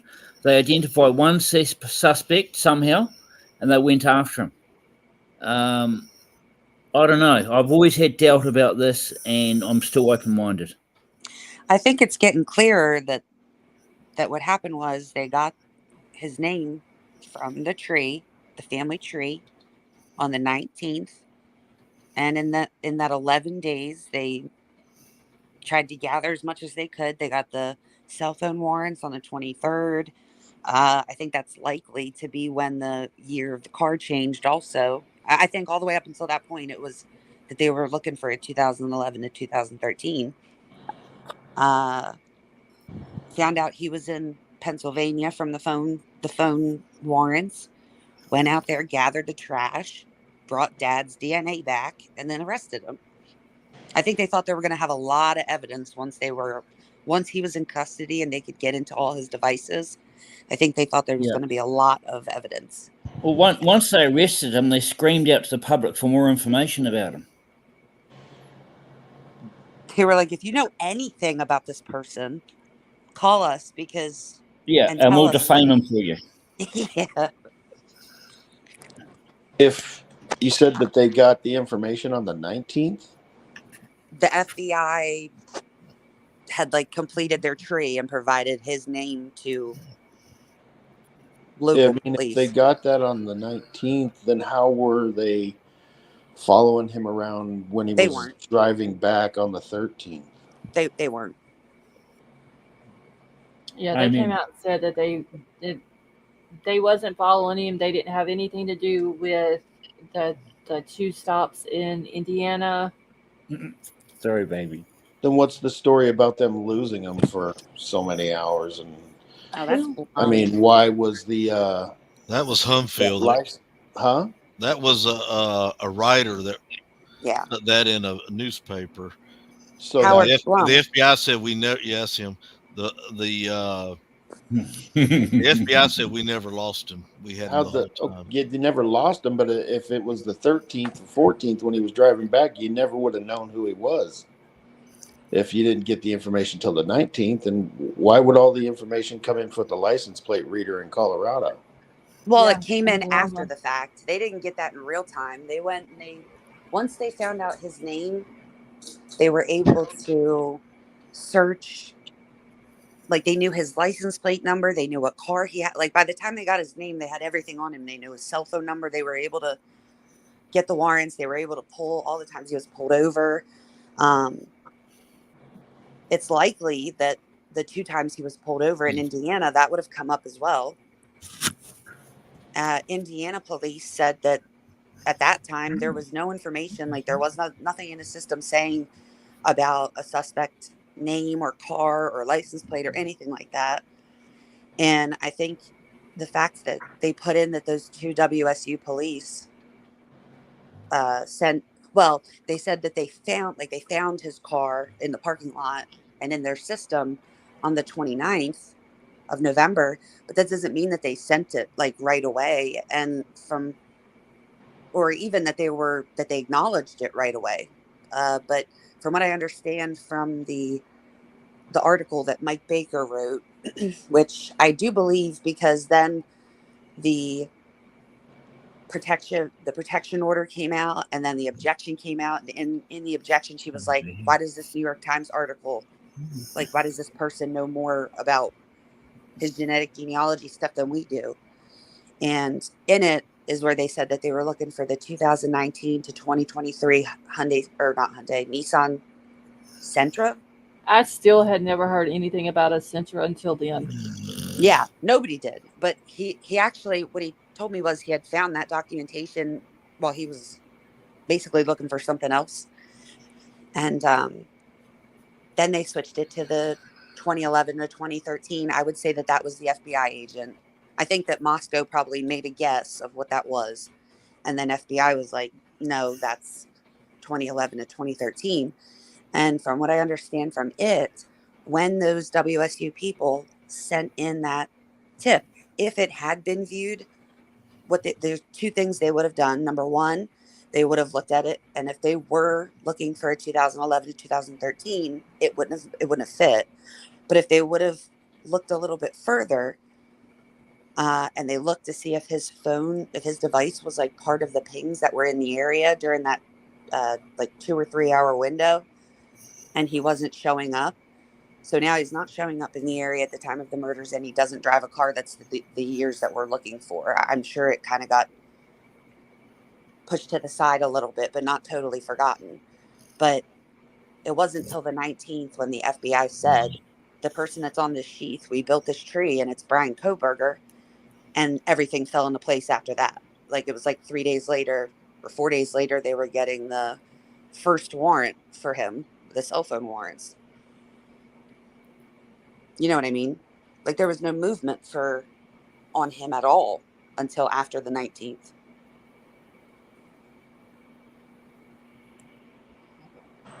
Give me just a second. I'm trying to find something in chat real quick. Sally Mae, what do you mean it's all a conspiracy? She was saying that earlier when you were talking about the court documents. That's why I sent it to you. I was like, I don't understand. And I've got it. I'm fixing to pull it. I had it pulled up, and then I got to talking about something else and dropped it back down, but I'll pull it up in just a second. Michelle, how are you? You know what I noticed? A lot of people, when they hear things, if it doesn't sound good, like if it sounds not great for what's going on, it's like got to be a conspiracy. Right. Like But Tolson, it don't look good. And I don't think that he was the Brady issue that we were having months ago, but I truly believe he's about to be. I think that's why she's demanding those records. She'll get them. Oh, yeah.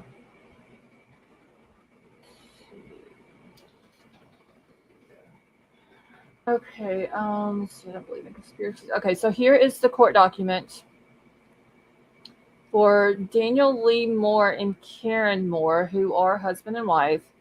and versus the city of Bonners Ferry, Brian Zimmerman, Martin Ryan, Michael Van Leuven. Am I pronouncing that last name right? Uh, Gary Tolson, John and Jane Doe as agents of Bonners Ferry Police Department. And who is this Jane Doe person? Do you know who that's supposed to be? I don't. I thought maybe, but they listed like the eyewitnesses and stuff, so it's not them. I'm not sure. I'm really not sure. I don't think they referenced them at all.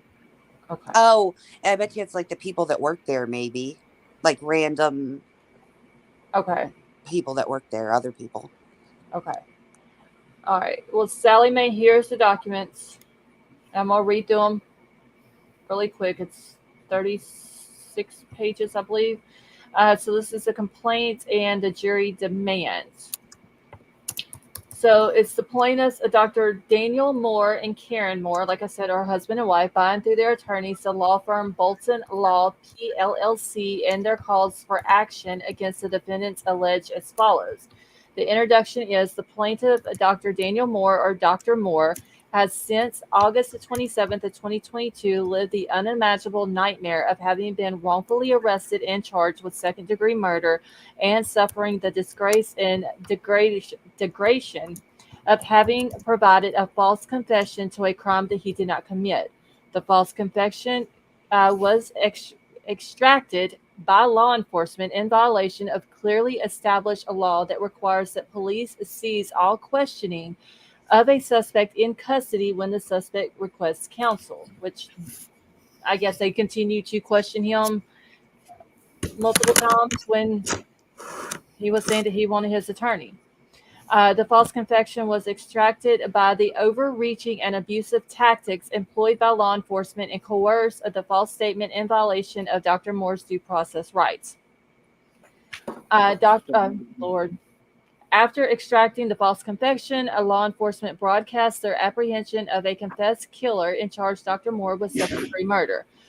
Consequently, plaintiffs, Dr. Moore and his wife Karen, collectively the Moores, have lost their ability to continue to live and work in what was their home and in the community in which they had raised their children and prospered. They have been shunned, badgered, and banished, and their lives have been threatened. Okay, I'm hearing background while I'm talking. Let's see who is not muted. Okay, Tony, can you mute while I'm reading this? Sorry, I was running out the door. I'm Okay. mute now. I'll be back in 10 minutes. Okay, thank you. Okay, let's see. So Dr. Moore, a chiropractic physician, purchased his chiropractic business in Bonners Ferry in 1997 and operated his chiropractic clinic very successfully for well over 20 years until he was forced to close his business and leave the community he loved due to an egregious and unlawful actions of the defendants as set forth herein. So after raising their children at home, Mrs. Moore, a registered nurse, served as the public school nurse in the Bonners Ferry community from 2012 until her retirement in 2020. And all of this took place in 2020, what he's being accused of, or what he was accused of.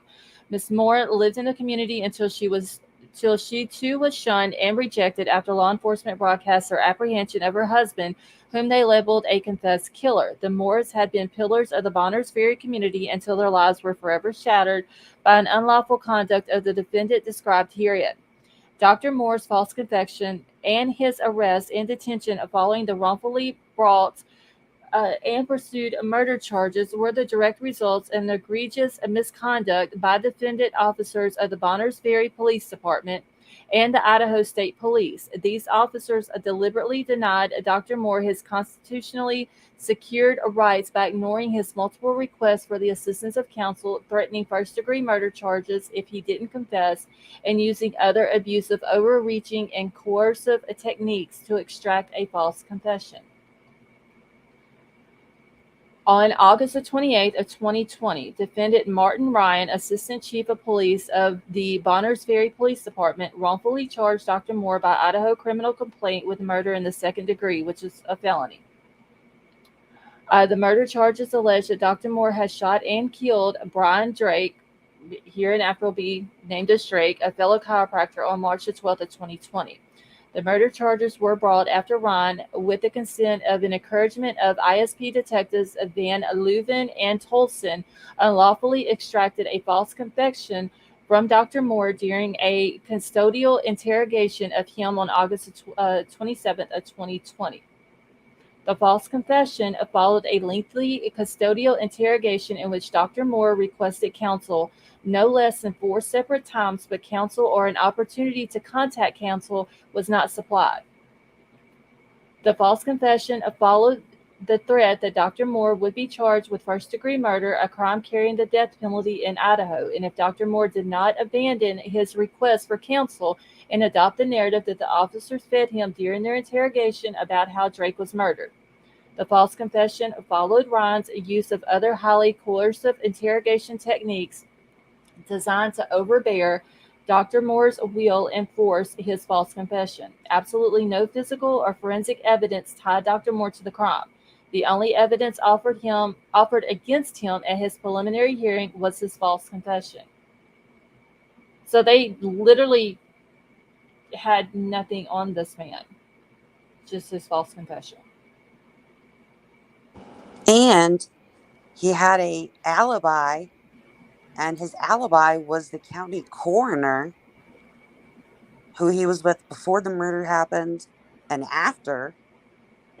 And they went to the coroner and told the coroner that other law enforcement in the area weren't wanting to work with him professionally anymore because he was going to be this man's alibi witness, and basically stopped him from testifying. I mean, it was witness intimidation.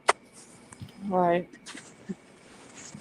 All right. So 17. So Dr. Moore was arrested and incarcerated from the time of his falsely extracted confession on August 27th of 2020 until he was able to post bond to secure his release on October the 13th of 2020. Dr. Moore incurred the significant expense of having to hire counsel to obtain the suppression of his unlawfully obtained a false confession and to obtain the dismissal of the wrongfully brought murder charges. So in her February 12th, 2021 memorandum decision, an order granting Dr. Moore's motion to suppress, First Judicial District Judge Buchanan recounted the egregious facts and circumstances of the law enforcement's extraction of the false confession and found that the foregoing facts established a pattern of badgering and overreaching by Assistant Police Chief Ryan Martin. Lord, y'all, I cannot read tonight. Martin Ryan, in order to wear down the accused Moore and persuade him to incriminate himself, notwithstanding his earlier request for counsel's assistance. Further, considering the totality of these circumstances, this court finds that Moore's will was overborne by the badgering and overreaching of police, such that his waiver of his Miranda right to counsel was not made knowingly, voluntarily, or intelligently. The court further finds that Moore's subsequent confession was not voluntarily, but rather was a product of police coercion. Yeah, I just cannot read tonight for some reason. So after the only evidence against Dr. Moore was suppressed, he was finally able to secure the dismissal of the charges against him on May the 12th of 2021. So like almost a year later. But suppression of the falsely extracted confession and dismissal of the criminal charges did not end the nightmare for the Moores. While Dr. Moore attempted resumption of his chiropractic business and his life in the community of Bonners Ferry after he was released from detention and after his charges were dismissed, doing so was not effectively possible because of the defendant's actions and inactions. Defendant's Chief of Police Zimmerman, Assistant Chief Ryan, ISP Detectives Van Leuven and Tolson have failed to undertake reasonable effort to locate the actual perpetrator of Drake's murder, therefore failing to fully exonerate Dr. Moore. So they didn't even go out and try to find the person who murdered this man. They had no evidence against Dr. Moore except for his false confession. Did not allow him to get his attorney when he kept asking for one. So if Tolson done this on if he has done this on this case, and it's all in court documents, then how do we know that he did not do something wrong in Bryan's case or the Idaho 4 case? We don't. I mean, Is this case still open? Or is it? The case against Dr. Moore, when I was looking it up earlier, I believe it was eventually dropped. Sleuthy, do you know if they've ever arrested anybody for Dr. Drake's murder? Nope, No, that's part of this. This was written August 30th, so like 2 months before the murders, like before the ones in November, August 30th, 2022.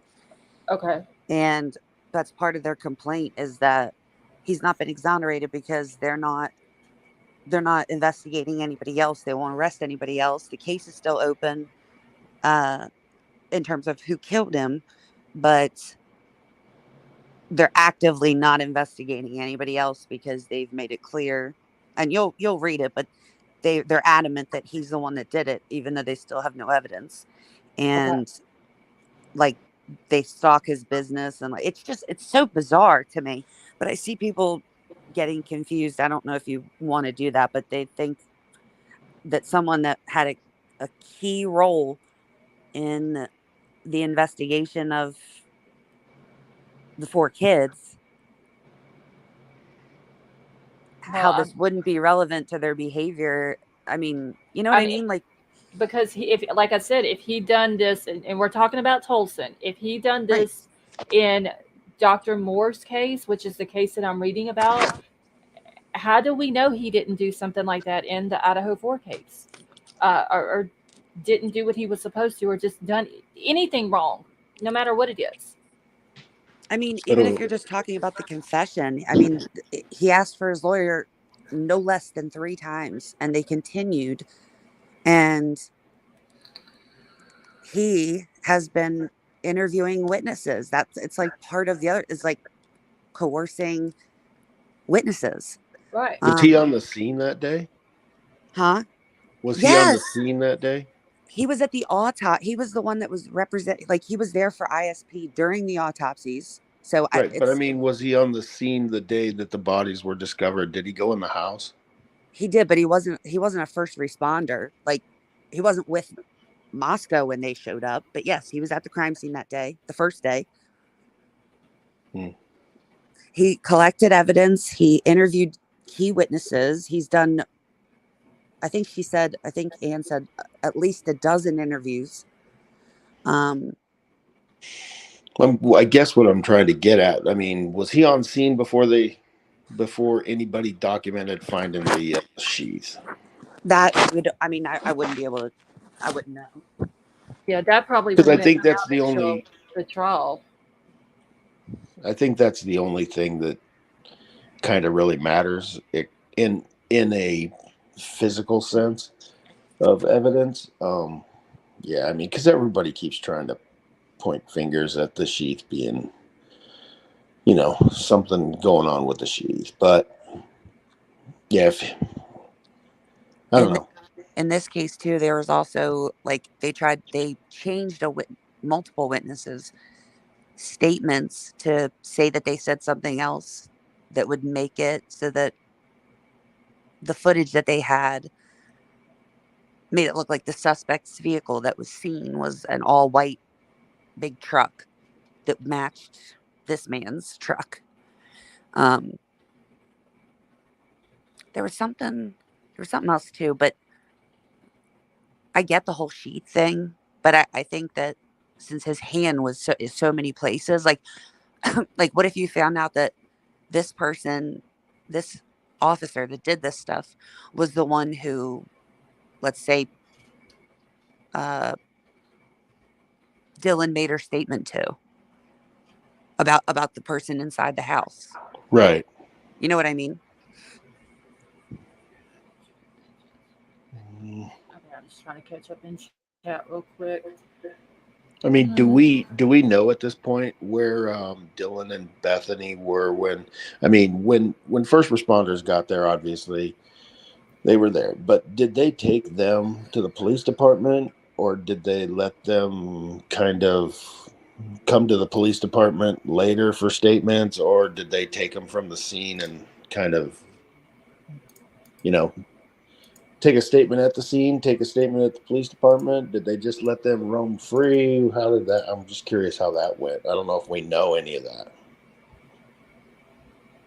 I would think they would have told them to come down to the police station where they could get a statement from them. I'm pretty sure at the scene they probably was like, okay, I need your name, phone number, address, stuff like that. But I would think they would, as far as like the statements, they would have done that at the police station. I'm just kind of curious, you know, Bethany and Dylan, I mean, the place that they live is now not available for them to sleep at tonight. Mhm. So did they, I don't know. I'm just kind of curious where they went after that. I mean, they gave their statement sometime, or were they asked to show up in the next couple days to take a statement, or did they go home? Where did they go? I would think, as far as Dylan and Bethany, they would have given their statements that day, because even Jack Decor, even though he didn't live there, he still had to go be interviewed on November the 13th. And so I would assume Dylan and Bethany living in the house, they were probably interviewed that day, and then they probably went home with family probably that night, I would say. I don't know that to be a fact. They could have stayed with a friend of theirs at the college that night. Yeah, I don't know. That would have been one crazy night. Right. All the things that could have been talked about then. Right. I would think, though, that they would have went home, like family would have came and got them, or they would have some way would have gotten home, because Dylan is from Boise, and then Bethany's from Reno. So, I mean, they could have had somebody to come get them. That way they could get. I mean, if that was your kid, would you? Oh, I would be there. Yeah, right now. With them. Yeah, I wouldn't let them. I wouldn't want them to stay another night there, because one, you're going to have people, like you said, there's talking. There's going to be people that's going to be questioning them constantly. And I'm talking about people that's not even law enforcement or anything like that. Probably bothering them, stalking them, wanting to know what they know, all this and that. So, hey, Max, how are you? More than likely, they did their interviews, and then they probably went back with their family that night. I mean, even if they did go home, their phones were blowing up for days. Yeah, pretty well. I wonder if they got their phones back that day, though, because it did say in the PCA that their phones were downloaded. Wait, did we lose Sleuthy? Hold on a minute. Yeah. Okay, hold on. Let me put the thing back in the chat for. Oh shoot! It's probably because I jumped up. I'm sorry. No. I got room up here. Hold on. I just realized that she had dropped off because I was looking at something else. But hold on, let me get back into my chat now. How long did it take them to get their tattoos with the little angel wings? Was that before the vigil they had at the college? I can't remember if it was. And the vigil was at the college, I believe, November the 30th. I think it was. But I can't remember if they got it before that, or if they got it after that. Well, my question is, you think it was the same tattoo artist did all of them? I think it's the same one that did Dylan and Bethany's, yeah.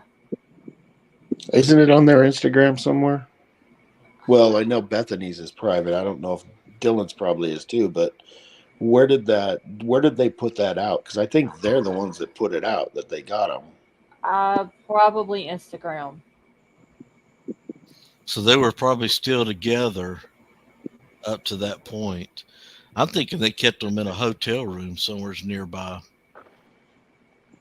And they could have done that. They could have, like, if they couldn't get home that night, for whatever reason, they might have put them in a hotel, until they were able to go back. I mean, or they could have, I mean, because there would have been nobody that would have told them they couldn't be around each other.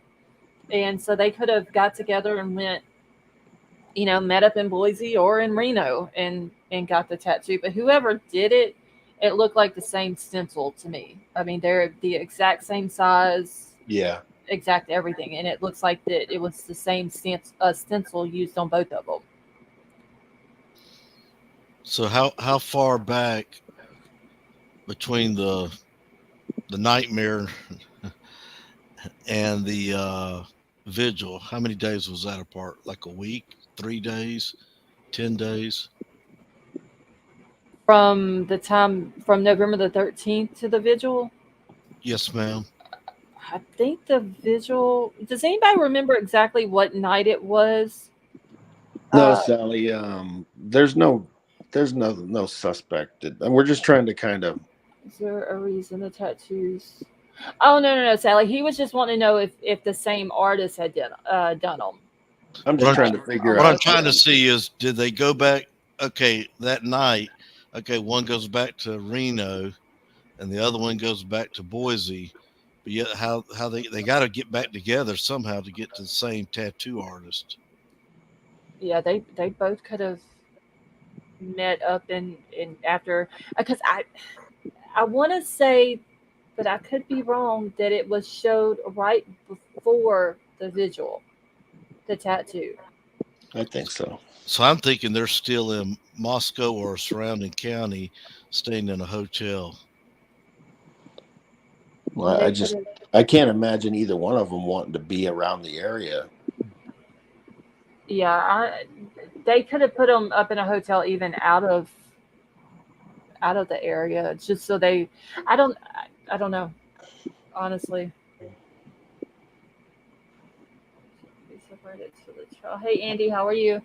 Shouldn't they be separated till after the trial? I wouldn't think that they would tell them not to be around each other.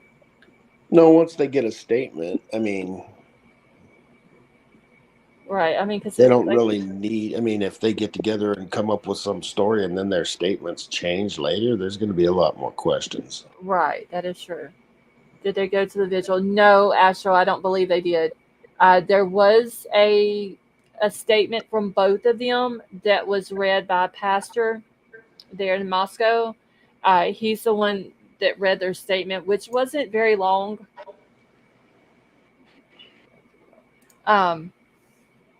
But no, they didn't go, and was probably best that they didn't, because people would have probably bombarded them. Yeah, I mean, if they were in that city anywhere, they were not going to be left alone. Right, that is true. Especially at the point where, supposedly there was no suspect. I wouldn't, if it was my child, that child would be home with me. Exactly. Yeah, because I mean, I wouldn't want my child in that town. No, not at all. I mean, at that point, you're thinking my kid just got lucky and survived something that was just lucky to survive, basically. And yeah, I mean, you got to think about it. At that point, they didn't know who done this. They didn't know if they were going to possibly try to come after them or anything else. All right. Oh wait, Tony, add to stream. Okay. Let's see. Hey Fufa, how are you? Hey Sima, how are you? This case is so depressing. Murray, I agree.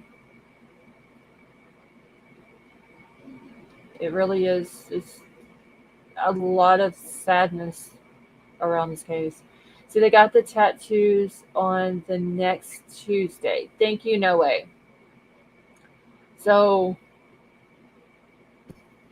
2 days, No Way? Are you saying like 2 days after the murders? Even quiet. Are you talking about the? Oh, I ain't got a calendar. Hold on. Let me get my calendar so I can see. I gotta go all the way back. Give me just a second. The 13th. So okay, so no way. Are you saying the 15th or the 22nd? Killings. Okay, so Dylan Mortensen, who has been ruled out as a suspect in the murders, posted on to VSCO a tattoo with angel wings in honor of 4 friends, published November the 23rd by The Sun. Thank you, Liza. Okay, I hit the wrong button. I need to get to bed, though. Thank you for letting me up. Okay, Vapor, have a good night, and thank you for coming up.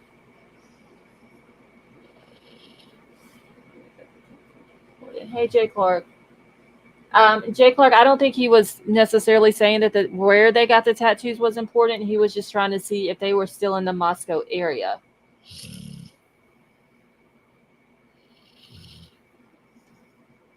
And that's all it was, right, Riddler?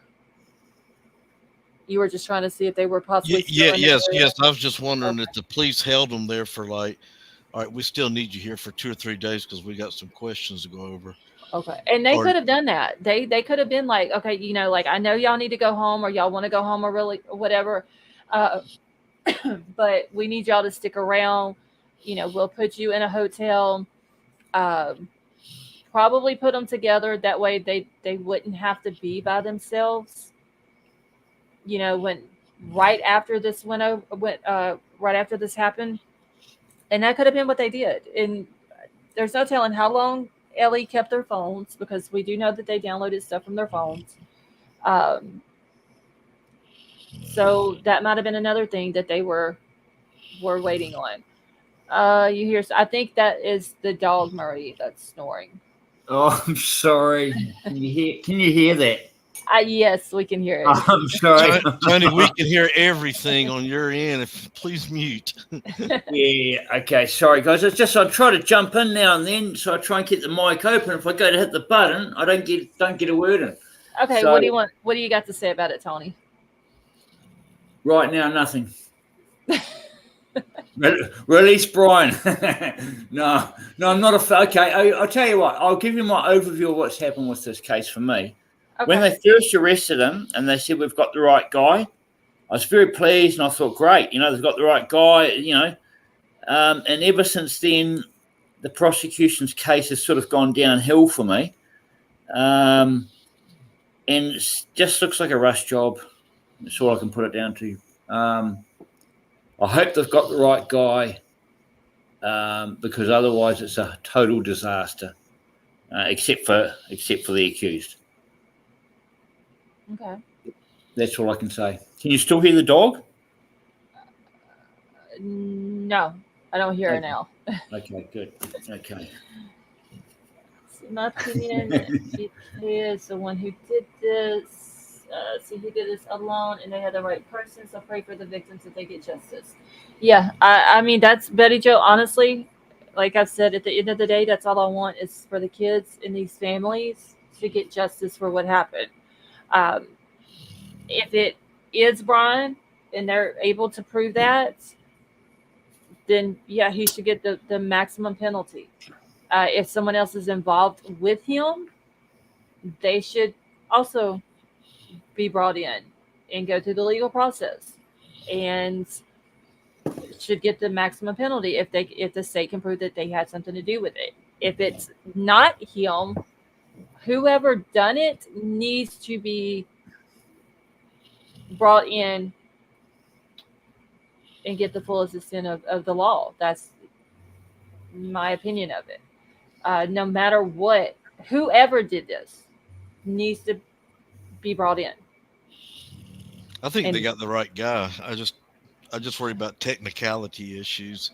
Right. The only other problem I'm not understanding, does he have assistance? And I don't mean doing the dirty deeds. I mean, is somebody driving the getaway car while he's inside? Mm-hmm. That would make them an accomplice. So, I still think somebody else is involved. I still have an issue with the way the car was driving around that night. Because so far, his DNA's on the knife sheath. He's got some splaining there. Maybe they can come up with a whopper. Who knows? But he's got his car in the area, the cell phone pinging. There's just too many things aren't just coincidence. Riddler, he hasn't got his car in the area. They allege he had the car was in the area. We don't know if they have number plates or they just have a dodgy photograph from a service station. I don't understand why they didn't show the car that they have on video that's in the area of the kid's house, like on King Road. Why did they not show the public that car instead of showing us a stock photo of a car? And they got video of him leaving Washington State University, right?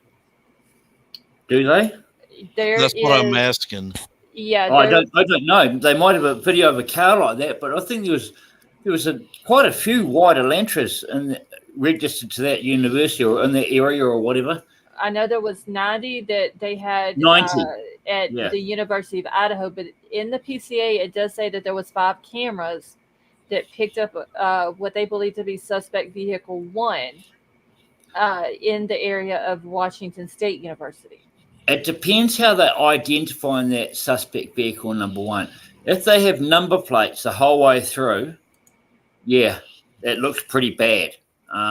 If they don't, it's nothing. I mean, there's 90 similar vehicles there. They don't really have a clue unless they have the number plate, in my opinion. Okay, and Jay Clark wanted to know... Oh, wait, let me go back. So Jay Clark wants to hear my theory on why someone else was driving. The only reason why I think that there was someone else driving the car is because the way it is explained in the PCA, and this is only my opinion, so I'm not saying that somebody else was in fact driving it, but in my opinion, because of the way the PCA is explained in the car goes up, turns around at the apartments. It comes back down, tries to park in front of the girl's house. It tries to turn around. It goes down to the end of the road, makes a 3-point turn. It's almost like whoever's driving that car does not know where they're going. But for someone who has been in the area of that house and allegedly their phone has touched their Wi-Fi, they would know where to go, where to park, where they can and cannot turn around, where to hide a vehicle. If they're wanting to commit a murder like this. So was the car, whenever it came into the area at 3-something, did they drop somebody off and they just kept coming back and really didn't know where to park because they were kind of tired of driving around? So they were trying to find somewhere to park until this was all over with? Or what was it? Or did they finally go behind the house and park and go in and do what happened and come out? That's just my opinion of it. As someone else driving the car, it just doesn't seem like whoever was driving had been in the area 12 times. Or he was the driver. But if he's been in the area, if he's been in the area 12 times, like they said, he would know. But he hasn't been in the area 12 times. His phone pinged 12 times in the area. And the phone pings that come from a tower has a radius something like 10 or 15 miles. So, well, based off of what the PCA is saying, that's what I'm going off of them saying 12 times. If he's been in that area 12 times, then he would have known where to go, how the roads were, where he could park, where to turn around. George Washington, I believe they said the first time that he was in the area of the house was August the 21st, I believe it was, which was also the night that he left from the area of the house. And like 2 minutes later after he left, he was pulled over for a seatbelt violation on, is it Farm Road, I believe it was, in Moscow.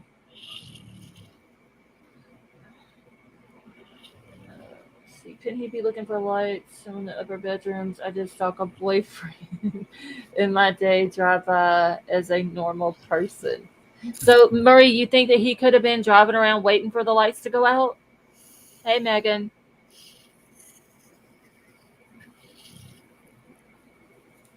And Juniper Rob, how are you? So, it's just, and like I said, that's just my opinion of it. I mean, I for a while was thinking he was a driver or an observer or something like that, and wasn't directly involved in it. And perhaps he somehow his DNA got on that knife sheath, and someone else used the knife sheath and the knife. But yeah, I mean, we don't know, and it's, you know, when people say the ping's the evidence and all that, you know, I mean, it could be put down to anything that he was within that tower range 12 times within the last 3 months before the incident or whatever. That could be anything. He could be going to a cafe. He could be parking somewhere to go for his funny runs in the middle of the night. Who knows? He's a weirdo. I mean, but the other thing that I don't allegedly understand is they say in the PCA, okay, so he's been there 12 times. This is what the PCA is saying. But then the day after the murders happened on the 14th of November, they said that his phone pinged in the area, but they don't believe that he was physically in the area.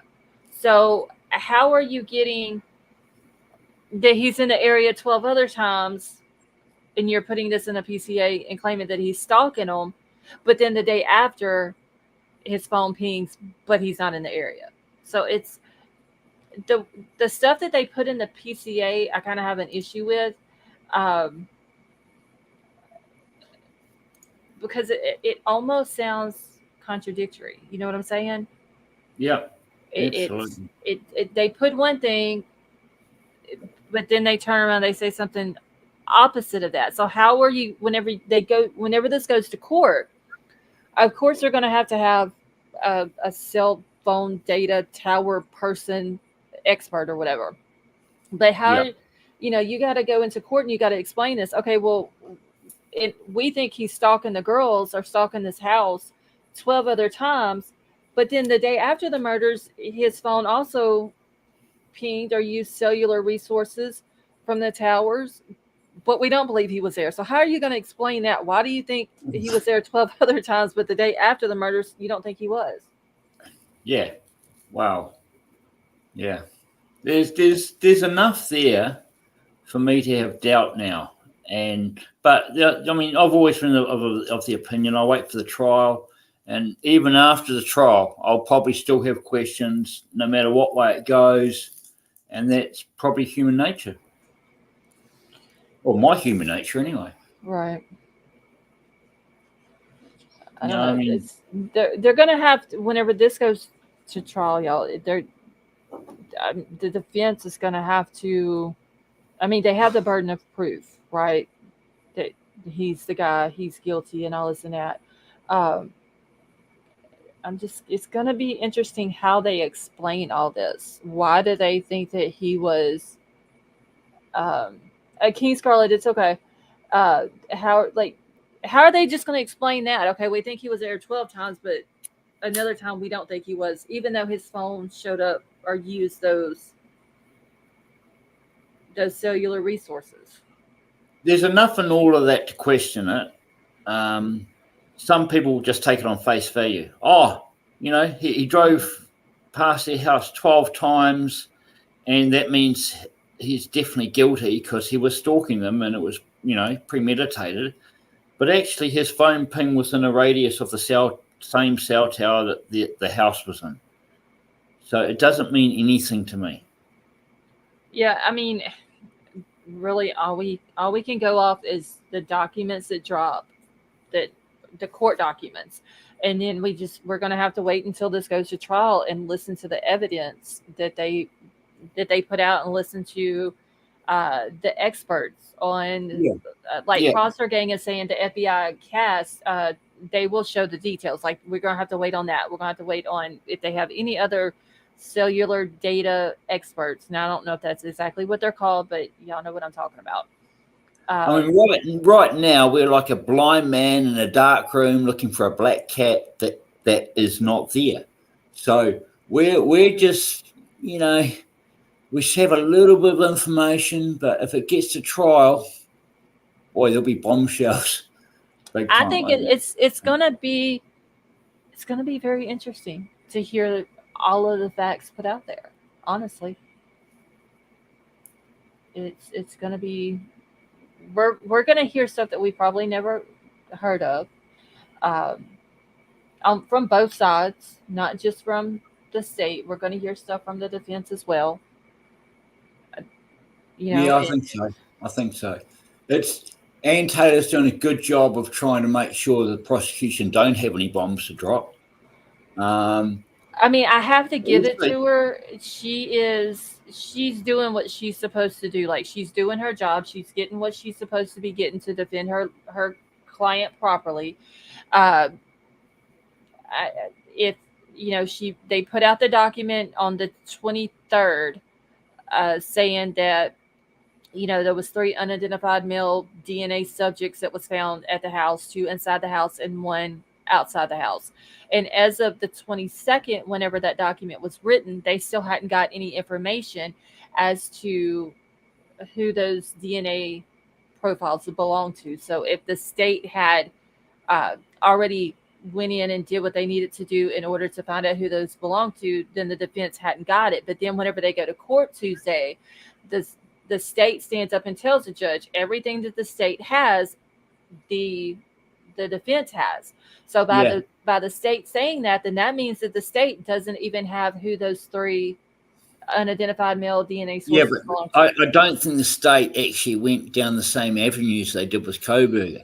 I think the state went, DNA on the sheath, that's our killer. We'll find out who that is. We've got our killer.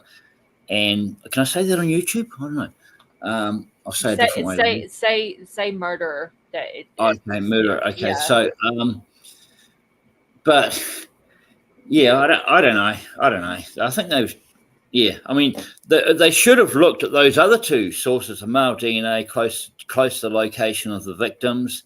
We'll probably find out they were the boyfriends, but didn't they test the boyfriends? So, I know that Kaylee's, I can't remember if it was her mom or her dad, but one of them, or it might have been her sister, I can't remember, but one of them did say that Jack Decor, which was Kaylee's ex-boyfriend, did do a DNA sample. Right, so they probably found his DNA there and went, oh, well, he's not a suspect, so it doesn't matter. Mm-hmm. But they've got 2 sources of DNA there. They don't have a clue who it was. So people they haven't tested, and they don't know who it is. Yeah, well, they even put them through CODIS. And I get the DNA on the sheet. Okay, I completely get that. I'm not saying that it's not his DNA on there. They ran it through all this stuff that there's an octillion chance it is his DNA. Right. How did he get there? That's the question. So was it there? Did he get there? No denying that his DNA is on the sheet. Now, the problem that I have though is the unidentified DNA sources that they found, and they're saying, and I'm just talking about the 2 that's in the house. They're saying that they were found in the house where the deceased were located. So is that in the house as a whole, or is that in the rooms where the deceased were located? So if you're not looking at those 2 DNA sources, but you're only looking at the source on the sheet, how do you know that those other 2 sources didn't have a hand in this murder as well? Exactly. And if you are investigating a murder and you're wanting to get complete justice for these victims and for these families, and you're wanting to find out who did this, and you want to make sure that everybody that had anything to do with these murders are off the street, you would be finding out who those DNA profiles belong to. Absolutely. I'm surprised they only found 2. I thought they were going to find 50 or 60. I think you might have identified them, Riddler, maybe. Yeah, there's probably maybe they found 60 male DNAs within that house, or with whatever, or 10 within the location of the victims. Yeah, and they identified all of them except for 2, and they're like, "Who are these 2 people?" No, don't worry about it. We got the sheath. Because they did say that there was people there that they did get their DNA from, and also took their phones and downloaded the stuff off of it or whatever. But they were able to, and I'm going to use Ethan's brother Hunter for an example. If Hunter was there, which we know that he was, they took his DNA. So whenever his DNA pops up at the murder scene, just from being at the house at parties or visiting or whatever, then they know, okay, well, this is Hunter Chapin's DNA, or this is Hunter Johnson's DNA. He's been at the house multiple times. But whoever these other 2 are, for some reason, they they're not identifying them. So either they know who they belong to and they just don't want that identification brought out, or they just haven't tried to identify them. But whoever they are, they need to be identified and either excluded as a suspect in this case or be investigated. Either way, they need to be investigated to either exclude them from the case or to they have something to do with it. I mean, if that's just all there is to it, that's the right thing to do because, like I said, I get the DNA on the sheet. I can't deny that it's his because they did all the stuff that they were supposed to do in order to find out whose DNA on the sheet it was. It comes back to Bryan. Okay. Well, how hard did they look? I mean, nowadays you've got DNA registries with all these genealogy, these companies, people want to find out whether they're half Native Indian or whatever, I don't mean it's, so people send things in to find out that all the time. If they had 2 DNA profiles, they didn't know whose they were. Did they investigate them? Did they send them into these genealogy places? We don't know. I think that's what Ian Taylor wants to know. Well, they were put through CODIS and they didn't there wasn't a hit for them. So they know that CODIS is just people who have a criminal record right. or have been DNA tested. It's not people who have voluntarily sent to these other places, which is what the FBI used. Right. And see, the way they done Bryan's with the genetic genealogy stuff, that's what they should have done. Whenever they put them through CODIS and there was no hit, they should have did the genetic genealogy stuff with those 2 to see if there was a way they could build a tree and find out who they belong to. Well, absolutely. Their job is to find out who did this, right. not to find something and then just go after the person. Right. Scarlett, so let's take the 4 deceased. When they were out that night, if they hugged someone, shook hands with them, that was a transfer of DNA, right? Right. So unless they came home and took a shower before they went to bed or washed their face off, that's what I'm saying. There's got to be more DNA touching right. on them And besides those 2. And there's no way they can identify all the people they hugged and touched. I guarantee most of those college kids have never have a record of a DNA on file. Yeah, I would assume, we know Jack DeCour did his DNA. I would assume that Michelle, have a good night. That Maddie's boyfriend Jake, I would think that he would have given his DNA as well because it's his girlfriend. We know he's been at the house. We've seen pictures of him at the house. I would think that most of the people, like the guys or whatever, because we know a lot of, we've seen the pictures of the parties that they've had there and we've seen the body cam footage. I don't know for a fact, but I would assume that a lot of the guys would say, okay, here's my DNA. It's going to be in the house. I've been there at parties. Not necessarily say all of them would, but I would think some of them would anyway. It's just the unidentified ones. And that's for whatever reason, Ann Taylor has an issue with those 2. That they're, as of June the 22nd, still unidentified. Yeah, well, I mean, if Ann Taylor had the resources of the FBI, she'd be able to find out who they are. And if they were any of the people that have been doxed by various channels, then there'd be a whole crap storm going. Wait, what is this? Defense made a request on any identified male DNA sources in May. Prosecution must have released that fact, but the timing seems odd while seeking the death penalty. Those parties, Simnica don't give anything. The attorney, her job is to have to. Thank you, Michelle. So I don't know. Like I said, once this trial starts, we still don't know if they're finished seeking DNA inside his automobile, right? Well, they must be, surely. Yeah, they've already sent all that over. Hold on, what was it? May the 4th or May the 5th? Hold on, I've got it wrote down.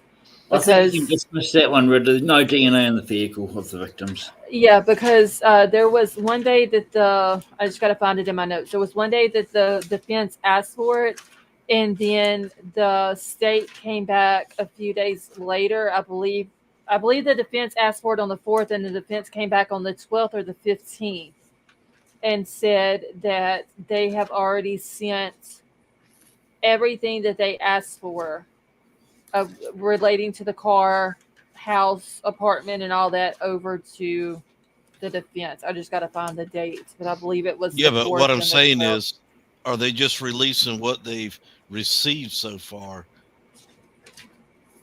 Well, I don't know. It says that they. Could there I would still be assume more some? everything. Could there still be? Well, that's what I want to ask, because there's still, is there a possibility they could still be processing some other parts of the automobile? That would be dodgy. That would be so dodgy. Yeah. Well, I agree with you, but I'm just wondering, because I asked the question the other night, and I says, well, sure, by now they've got the brake pedal, the gas pedal. I mean, Right.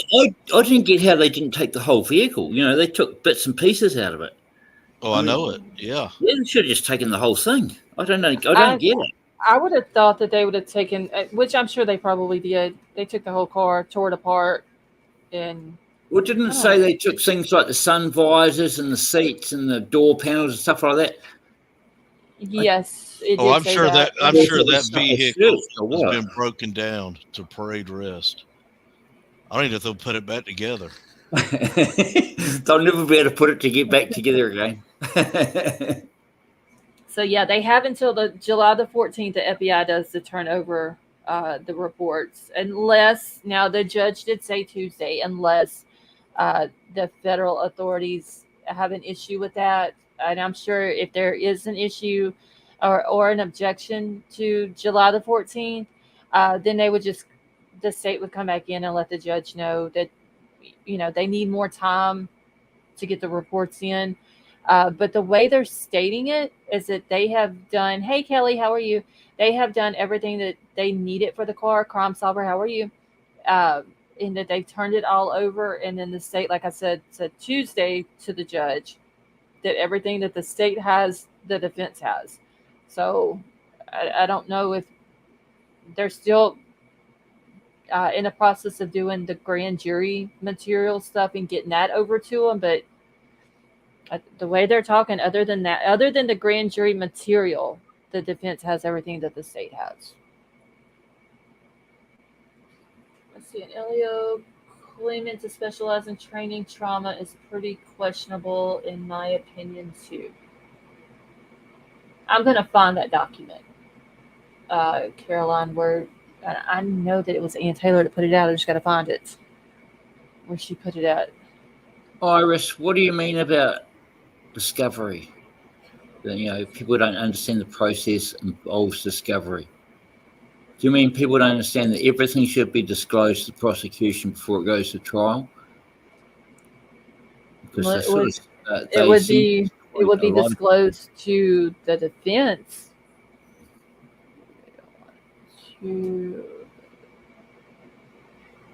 Let's see, shady that they don't want to turn over the genealogy. Christina, I don't understand that either. Why they don't want to they're saying it's a DOJ policy, and I'm currently looking into the whole DOJ policy thing on that. I did find some stuff on the DOJ website about it, but I want to dig a little bit more into it. So DOJ in America, it's the Department of Justice, yes. Oh, they're above the law. Yeah, so they're saying, so in the document that the state put out there, the state was saying that it was the DOJ. It's a DOJ policy that the FBI had, like they had to delete the profile that was in the genealogical sites or whatever, and so they didn't download anything. They didn't keep records of it, which I don't necessarily believe, but at the same time, I have to think about the fact that they can't go in and lie to the court either about what they put in their documents. but they're saying it's a DOJ policy. I'm looking into it to see exactly what the DOJ policy is. Like I said, I found some stuff on the website. I just got to read into it more. So FOFA said they still don't have the FBI records from evidence used in the PCA. The cast and car reports are what they have until July the 14th to turn over. I would be extremely surprised if the processing of the car is done. Well, the DOJ, that's the Attorney General's office, correct? Department of Justice. Is that what the attorneys generals are? Hold on, I gotta look that up. I don't know. Lord Jesus, what am I trying to put in here?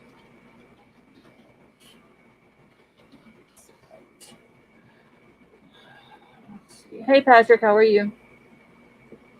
Attorney General's departments. Oh wait, this is why is it bringing up Australia? Department of Justice and Attorney General. So it has a thing on here that is a website. Nope, it's bringing up Australia for some reason when I'm searching it.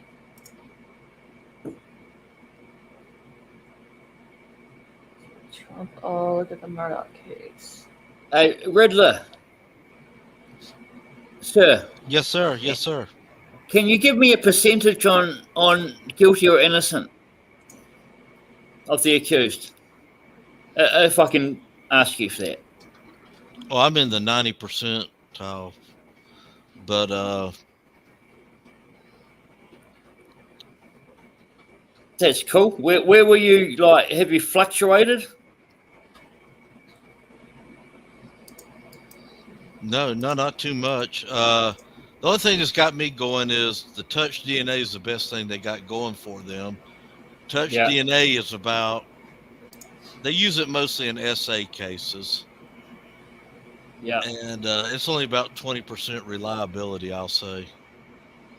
It's not as, you'd rather have the red fluid there, hair, things like that. The thing with the SK cases, though, is they can link them. So they can say there's 4 different occasions or something. Exactly. And there's that thing there to all of them. Whereas in this one, don't have that. Exactly. It's not like going from state to state, house to house, a different night. Yeah. Yeah. And I still believe there was supposed to only been one person that was targeted, and the other 3 happened to be witnesses, and they got it. Right. All right, Interesting. I'm 50-50, basically.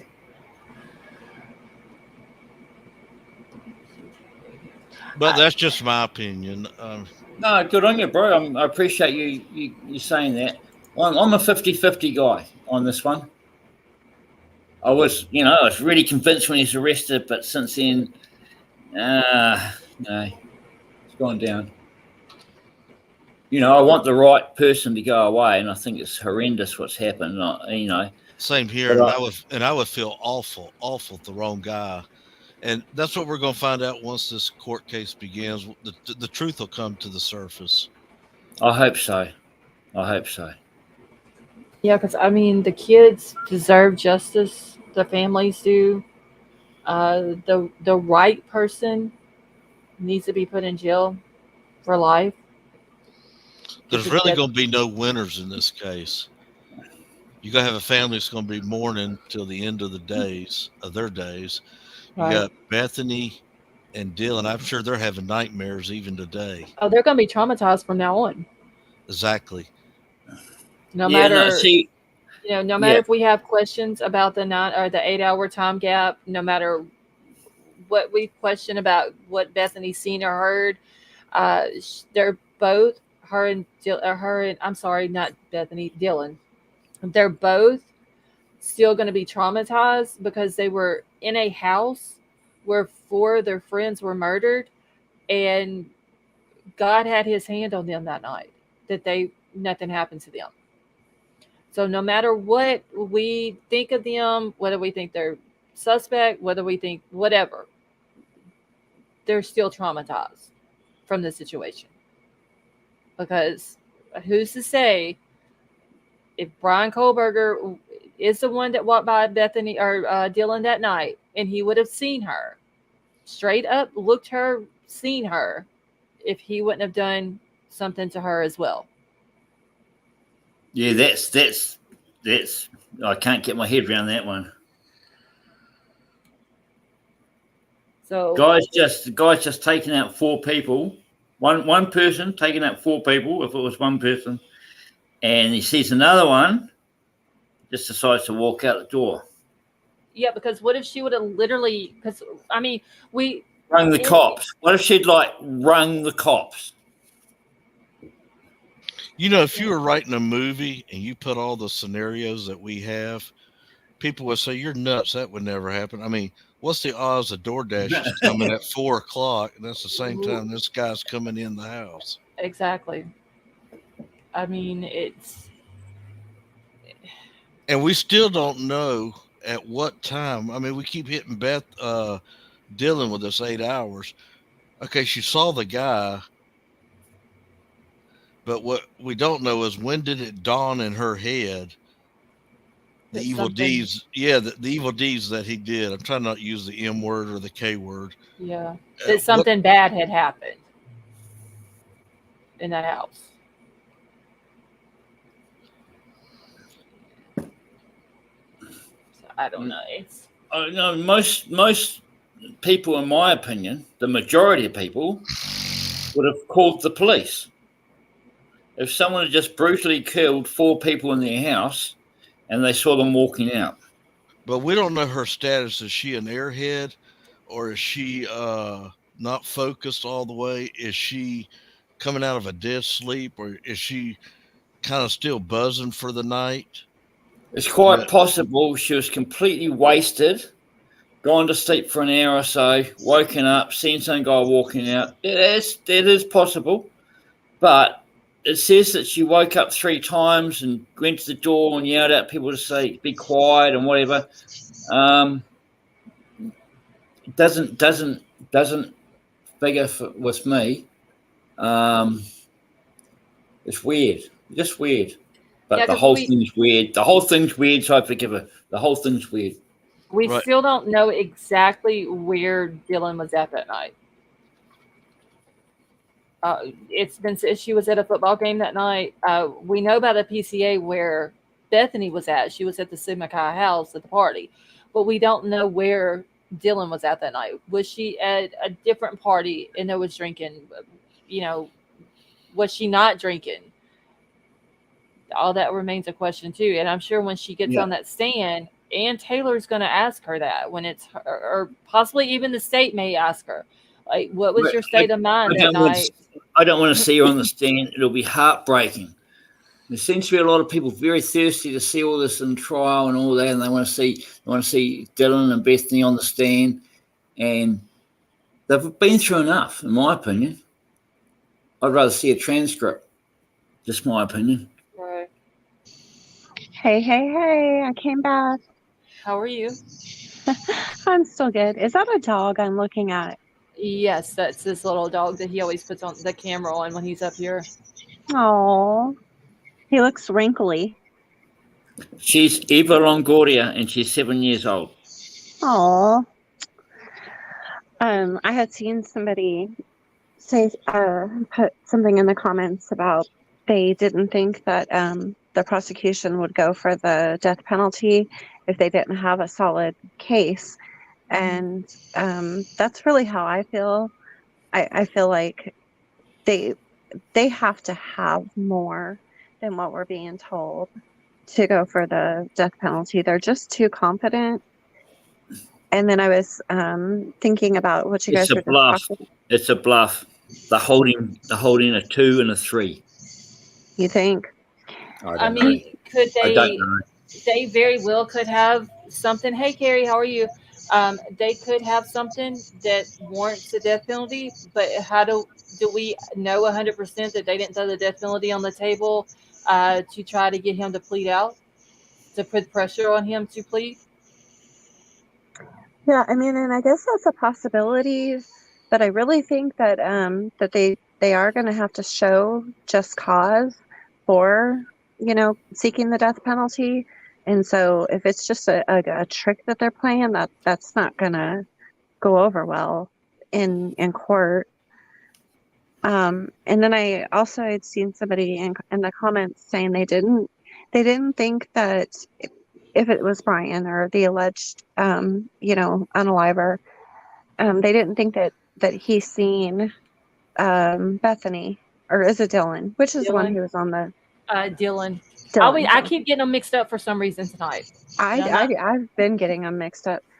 But my thoughts are, it's just, in my opinion, I believe that he did see her. And I think that when he seen her, he thought, oh Lord, like what has she heard or what has she witnessed, and has she called 911? And I think that's why his vehicle went speeding out of the area instead of, driving slow and normal. Because I mean, if you just committed a horrendous crime, the last thing you want to do is catch the eye of police officers by speeding and driving aggressively away. And I think he panicked when he seen her, just my opinion. And that's, oh man, my dogs. Hold on, I gotta yell at them. I mean, and that could, what you're saying, that very well could have happened. And then I think, he probably, with the knife sheath, I still think that he probably didn't even realize. I think he got so caught up in the act of what he was doing and that adrenaline rush. And they say that the experts say that when you commit, a crime like that rush, and I hate using the word rush, but they say it lasts like 4 to 6 hours. Mm-hmm. And I think that it probably wasn't until that rush, he started coming down from it, is when he possibly realized that he didn't have, the sheath. And since it was half of it was partially hidden underneath Dylan, or underneath Madison, or he may have wanted to go back up and get it, but then seen Dylan and panicked about the police. Because I did find it weird that he sped off from the crime scene. Thank you, Bofa. Usually people aren't trying to get caught, so they want to drive normally, but he hauled butt. So it's hopefully, though, if they still allow the cameras in the trial, he hauled we will fast. get to see that video. We don't know that. We don't know that. What? How fast? Well, it says in the PCA that he left at a high rate of speed. Yeah. Yeah, they got it on camera, him driving recklessly and very, very fast. Yeah. Well, and the other thing too is I know the FBI is still working on the images and the videos that they have from those cameras. They're still working on those to get those as clear as possible. And if they manage photoshopping them. Huh? Just I didn't hear you. I'm just teasing. Do you mean they're photoshopping them? Photoshopping, yeah. Yeah, I guess you could call it that. If they manage to clean those up enough to where they can catch his face, or even maybe a license plate number or something, I think that would be real helpful. Absolutely. There's really Absolutely. just if they have number plates on all the alleged, here he goes and round and whatever. If they have number plates and photographs, that's good, very good. His face, better. Oh yeah, if they get his face, if they can clear it up to where they have his face, oh my goodness. Yeah, if they go to trial and they have proof, and this to me would be proof, would be an undoctored photograph from an iPhone taken of the accused assaulting the victims from from one of the survivors' phones, that would be proof. And that's happened before. Look at the Jodi Arias case. Her own camera, got her caught as being the unaliver. Things like that have happened. But honestly, there's really no telling what all the prosecution has, because I've probably just given JLR a new idea. I apologize. all I heard was JLR. I probably gave JLR a new idea, and I apologize to that true crime community. Oh goodness. Avery, you were talking about how they left the knife sheath behind. Mhm. Gainesville Ripper, he left his wallet in the room. That's and right. when he got back to his campsite, because he didn't realize he had lost it until he got back to his campsite, and he goes, "Oh my gosh, what have I done?" He goes back and gets it. That's right. And see, he may have went back, but by that time, maybe, people were already outside, or if he went back at, what was it, between 9 and 9:32 when he returned back home, and allegedly there's these kids are allegedly there at that time, he could have been trying to go back to maybe get the sheet and seen the kids there. Yeah. And that's why he didn't go in. But see, what I'm thinking, like with prosecution, is they're saying everything that we have is turned over, to the state right now. But could they still have things that they know they're going to be able to use, but they're still being processed, so to speak, like kind of playing dirty? So holding on to them, until further along. It might be hard to bring that in, though, to submit new evidence. When it's at trials. They can if they can submit it if they just received it. Like say the FBI is still processing something, or crime scene analysis. If they have it and it comes in late in the trial, good. That's what I wonder if that's not what they're doing. Something solid, something concrete. Mm-hmm. That's what I suspect that they're doing. But something better than a 10-mile radius. But I do agree with Riddler. There's no good ending, either way you look at it. Not for Bryan Kohberger's family, not for Bryan, not for, the victims' families, not for the surviving victims. There's no good ending. And even if for some reason Bryan is, found innocent, his life is ruined. So he'll do well. He'll be a billionaire. Well, I don't know. I was told that. Well, what would he do? Sell his story? Because I was told he can't sue. He could sell kitchen and hunting knives. He could be a driving instructor. I mean, the options are endless. I mean, it just. He could be a counselor. He could, Based off of the body cam footages we've seen, though, he gets pulled over an awful lot. I don't know if he's. He could have lunch with Amber Heard. Lunch with Amber Heard. Is that what you said? Jan, well, I don't know, because they're claiming that he did speak for 15 minutes before he was arrested. Jan was asking if he's innocent. Why didn't he say this when he was arrested? They're claiming that he spoke for like 15 minutes. Yes, Tonka, you're on your right one. I want to see that body cam footage so bad. Of him talking?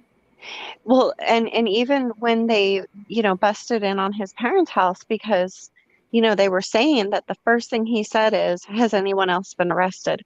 I want to see that so badly.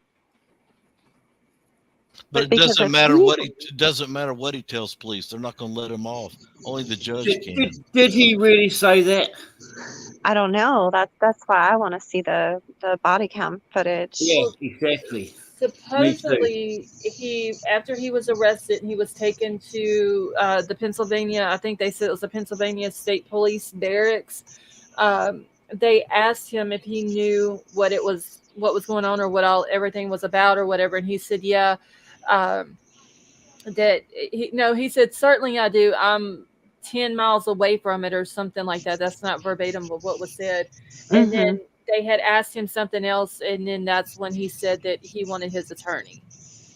Now, whether that's true or not, I don't know, because we haven't seen any type of legal document stating that that's what was said. There's no body cam footage of it, or like an interrogation video or anything like that. So as of right now, that is only hearsay.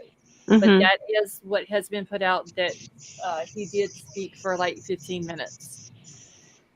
I really feel for his parents too, because obviously, his dad is a caring, loving father to have flown cross country, just to drive fast. Or he's an enabler. Play devil's advocate. Well, if it's true about him stealing his sister's phone, which the defense can kind of play with that if it is true. Allegedly, when he was, I think, 20, during his time that he was an addict, he was having drug problems. He stole his sister's iPhone and then sold it.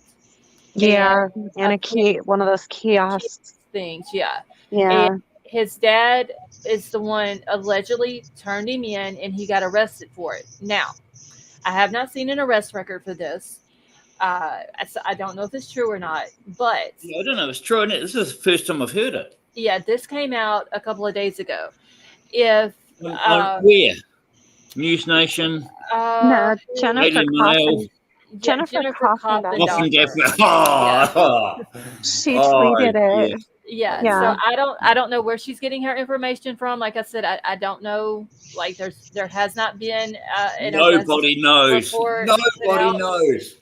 But the point that I'm making is, if it is true and his dad did turn him in, then I'm wondering if his dad knew about something like this. Would he turn him in? Or would this be because of it being a million times worse than stealing your sister's cell phone?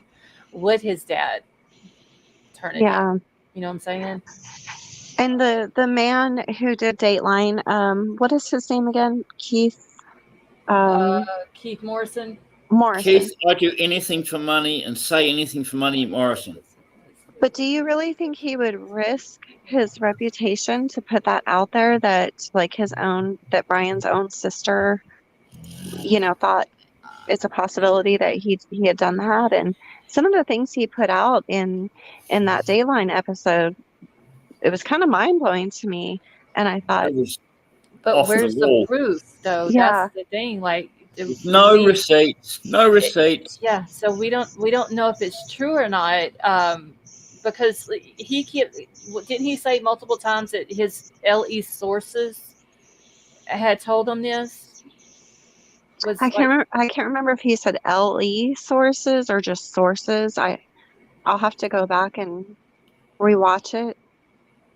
Honestly, I have a hard time watching him because the man is a ghostly white color, and I'm not being disrespectful or anything, but he just looks like he's past retirement time, and it bothers me. He's been out, God, since whenever I was young. Yeah. So I mean, I don't know. I'm curious to know where they were getting their information from. I don't know where Jennifer Coffindorfer is getting this that Bryan was arrested from. Sally Mae. I would have thought, her being ex-FBI, that if she come out and said someone had been arrested previously, that along with that tweet, she would have provided an arrest record or proof of it, and she didn't.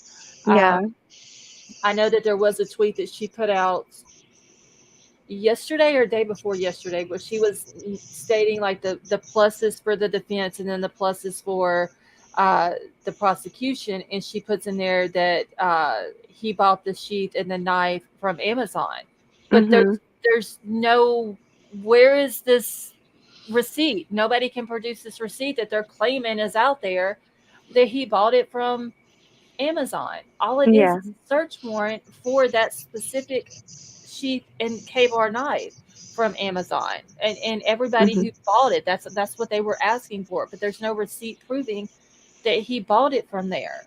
And she even put that out. She even put out on that tweet that the IDs were linked to the house, the Mhm. 1122 King Road house. But where's the proof?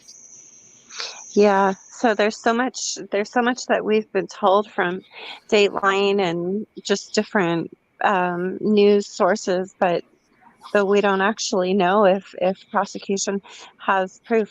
I have always wondered though, since in early on when Annie Elise came out with those leaks, I've always wondered why nobody was held accountable for that, or if they were, we don't know about it, because Mhm. those were some major leaks, and it turned out, to be pretty accurate. Although she said the sheath was underneath Ethan, she did have the wrong person, but her details were things that nobody knew, and it was obviously a leak that come from law enforcement, and it's just always been kind of mind-boggling to me, like, why haven't we heard of, such and such officer being disciplined or let go for doing that? Because I thought they said, if there's any leaks, if we find out there's any leaks, then action will be taken. I don't understand that. I mean, it's just like, if there is, obviously there's got to be a leak somewhere. If There's if gotta if, be. If if she this got it. Yeah. if this goes to court and all these stories that we have heard over the last 7 months turn out to be true, we know for a fact there was a leak somewhere within the Mm-hmm. law enforcement or something that had So somebody that had something to do with this case and the investigation of this case. But if it's proven who that person is or who the people are they going to do anything about it? exactly. And Annie, so like she broke a lot of stuff. She broke about that Kaylee and Madison were in the same bed. Nobody knew that. About the sheath. She broke a lot of stuff.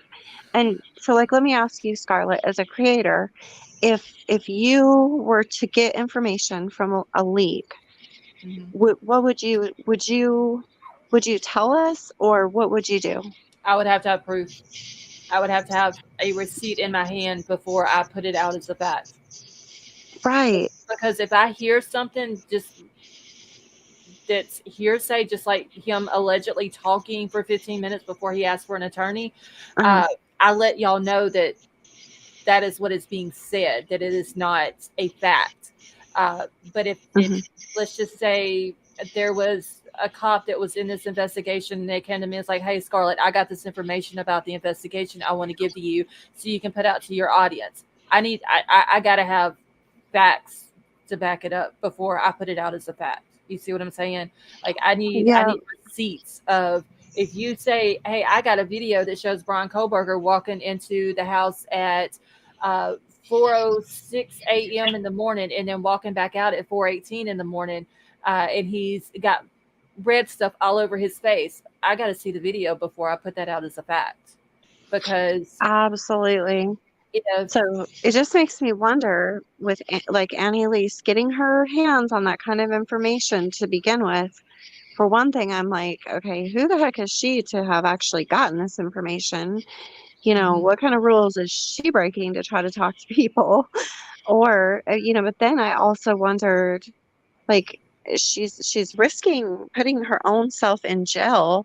Does she have receipts? But she's just not showing them. And she very well could do it like that. She could have the receipts, but she's not putting them out. She's stating the facts, and she has the receipt to back it up.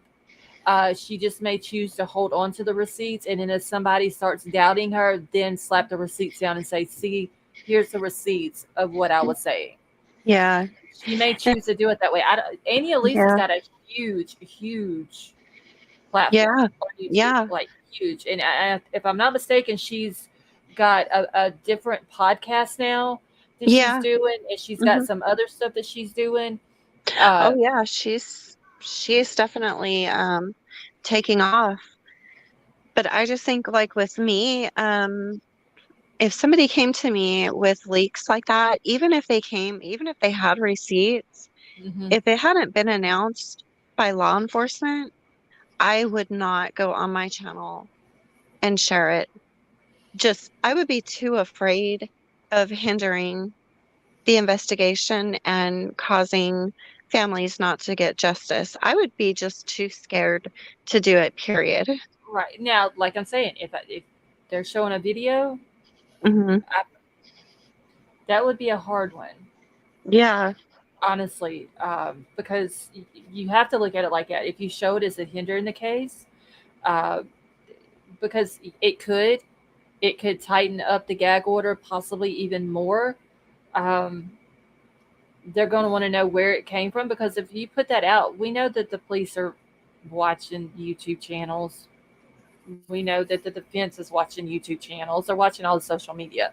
Uh, no matter who it is, whether it's us, whether it's Facebook, whether it's Nancy Grace, whether it's like, we already know that they're doing that. So you have to look at it like that.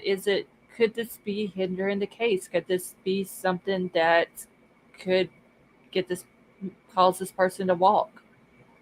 So you Yeah. kind of got to look at it like that. But at the same time, no matter what it is, whether I put it out or not, if I'm taking any information from somebody that is telling me that they are a part of this investigation or know inside information, you still got to give me the receipts, whether I put it out or not. You got to, because if not, I'm not Yeah, going to believe you. absolutely. You'd want to have receipts. Right. And I once just think again, I'm sorry, go ahead. no. Go ahead. I'll rattle on. So you got to cut me off. Go ahead.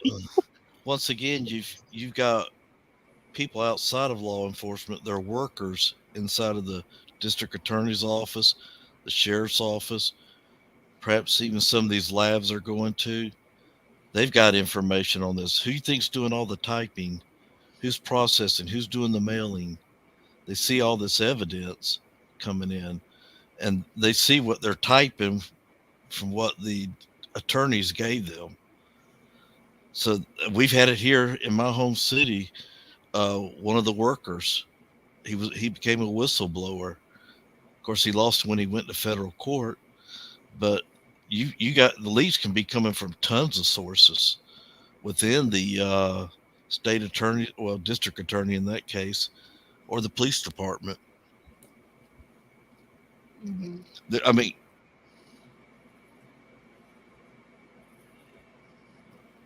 they're not police. They're not police officers. They're civilian like, and they do all the clerical work, and they do all the paper, the footwork.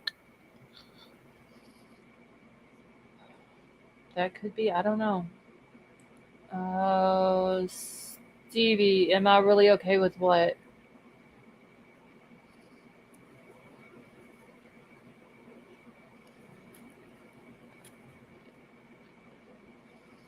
Hold on.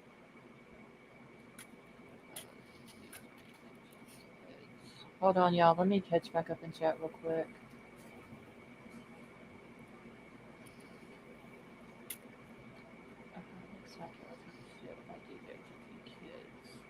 Wait, who is DJ? And if y'all please don't be arguing in my chat.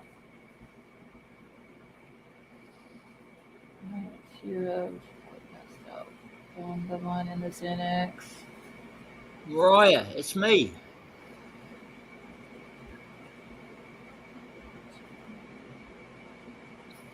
Wait, hold on, y'all. I'm behind because I was sending a text. Hold on. What's happening? I don't know. I'm trying to catch up real quick. Somebody passing out.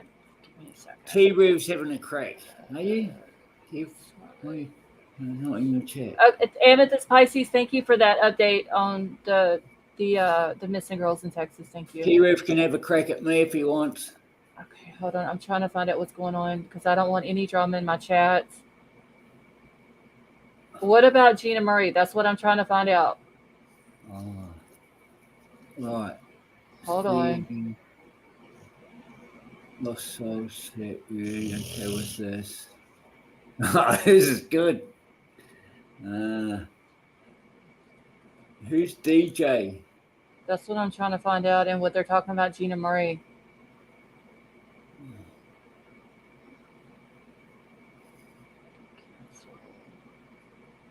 I'll go down the bottom of the chat. You look at the top of the chat then.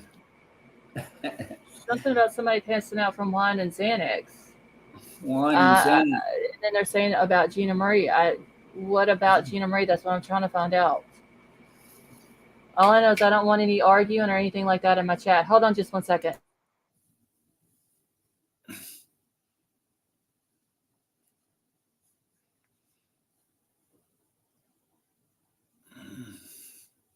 Steve is my boy. Okay, so wait, T-Rev, are you saying that Gina Murray has passed out from wine and Xanax and that she won't respond? I don't want anybody being disrespectful, no matter who they are, to other people in my chat. T-Rev's on the juice. It's outside his operating business hours. He's gone rogue. Okay, so T-Rev's person.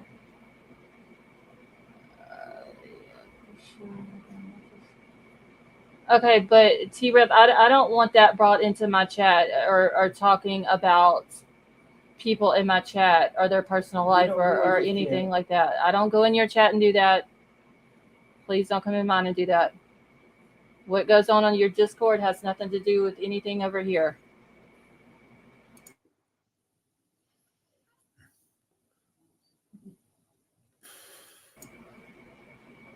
But they can talk about. I don't even know who DJ is. Either way, I don't want it happening here. You can't come over here talking about whatever goes on in your Discord. I don't want brought into my chat.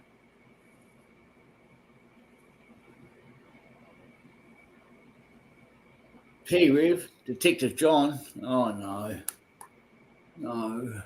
Okay, give me just 1 second, y'all.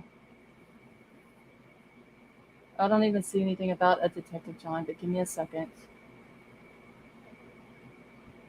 I don't go to other people's chat being disrespectful. I don't want people coming over here being disrespectful in mine.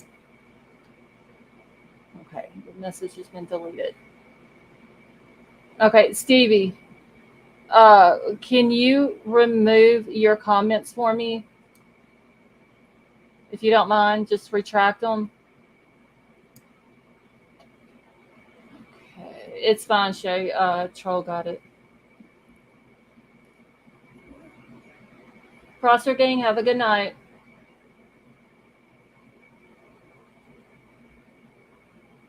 Wait, we lost Avery. Hold on, Avery. Let me put the thing back in the chat for Avery. She wants to come back up. T-Rev, probably someone else. Hold on, let me see if that's T-Rev's. Make sure he's been cloned. No, it's the right one. So he hasn't been cloned. Let's see, I'm not in his Discord or in his chat. So yeah, Gina Marie, I don't know what he's talking about, honey. I'm sorry. So anything about Gina Marie that's been put in the chat? Yeah, here he is. He's owning up to it. Okay, Yeah, well, T-Rev, is that a fake account or is that it's him. I just checked. It's his thing. T-Rev, I don't go to your chat and he put us Kim and Dave and stuff. Yeah, I mean, whoever he has on his channel, I don't. That's his business, but I don't go to other people's chat and spirit box.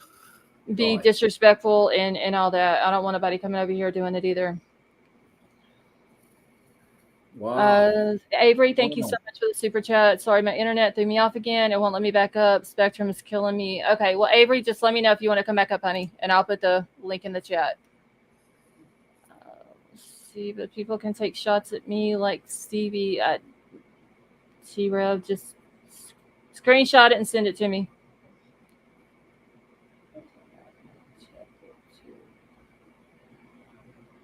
Yeah. Jay Clark. All right, T-Rev, have a good night. Scarlett, I did some research, and the Attorney General is the head of the Department of Justice. Okay, wait, did I post that in the back chat? You might have. I'm looking at something else. I'm sorry. Oh, wait, did I? I could have swore I did. Oh, I did drop a link. I don't know if that's the same one that you're looking at though, but I looked at 3 places. I always try to get 2 or 3 to confirm it. Yeah. Okay.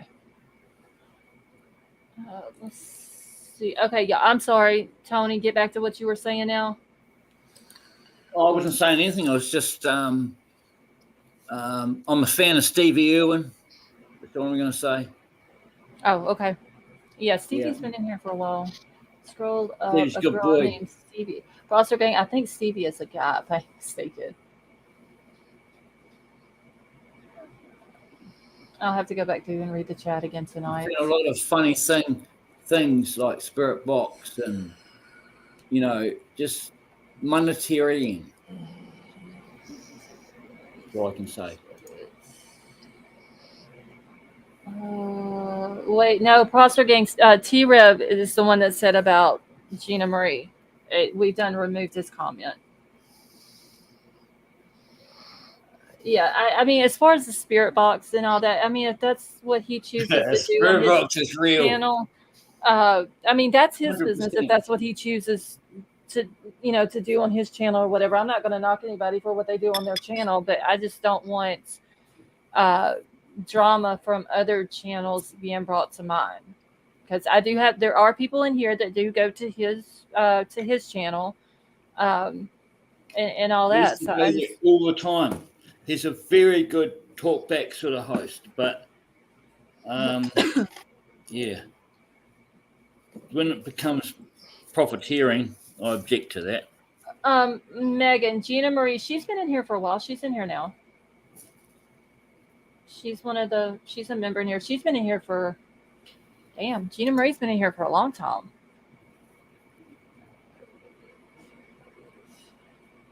Let's see. Bryan R. Yes, you are in green. And how are you?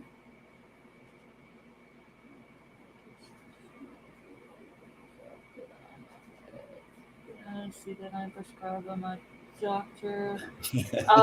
Gina Marie, don't worry about it, honey. I made sure. And Stevie, you did remove your comments, right? Where you were telling me what was said? Because that doesn't need to be in the chat either. Let's see. Okay, yes, they were removed. And Gina Marie, I'm sorry about that.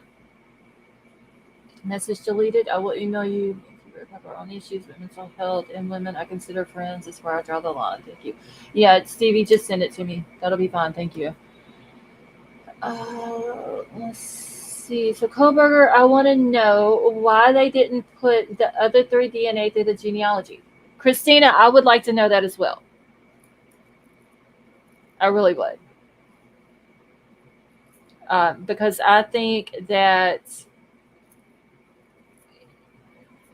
if they're going to just go with the one and that's what's on the sheet, but yet there's other ones in there, they should do the other ones as well. Just to rule them out and prove that they're not a suspect in this case.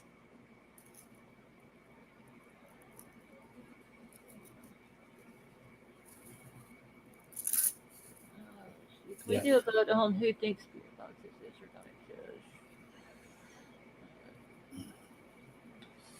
exist. Jay Clark, I may do the vote at the end of the live.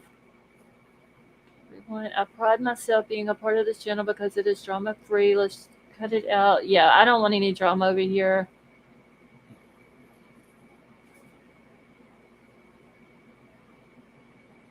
We don't know if they didn't. That would be absolutely bad policing.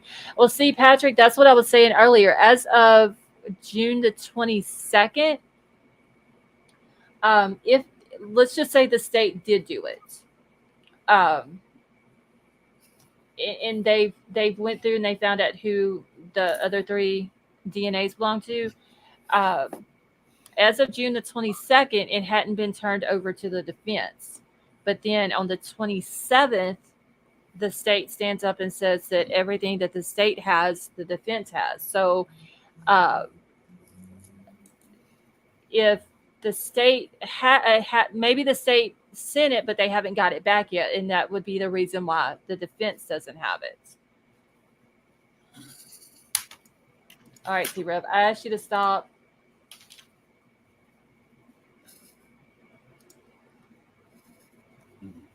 Yeah, get off the source, mate, and off the channel for now.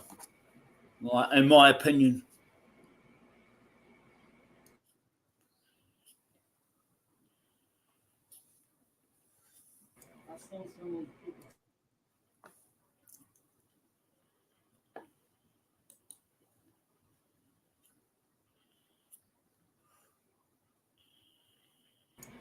Okay. Gina Marie, don't worry about it, honey. He's not in here no more.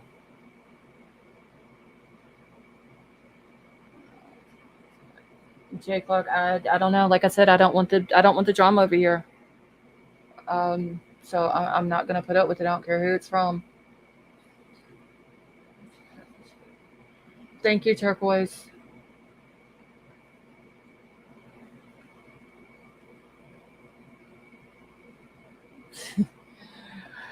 Angela, that's what I said the other night. This isn't preschool. There's one mutual problem here. So, and it's just on. You're welcome. Bread.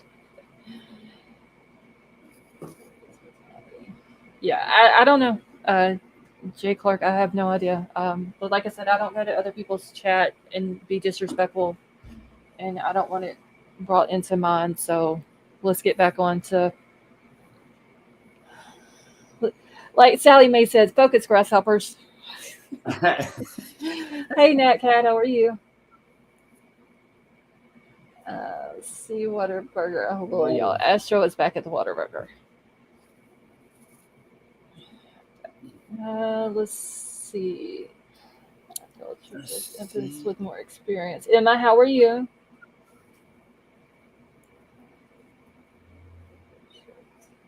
Did you say somebody went to a Whataburger?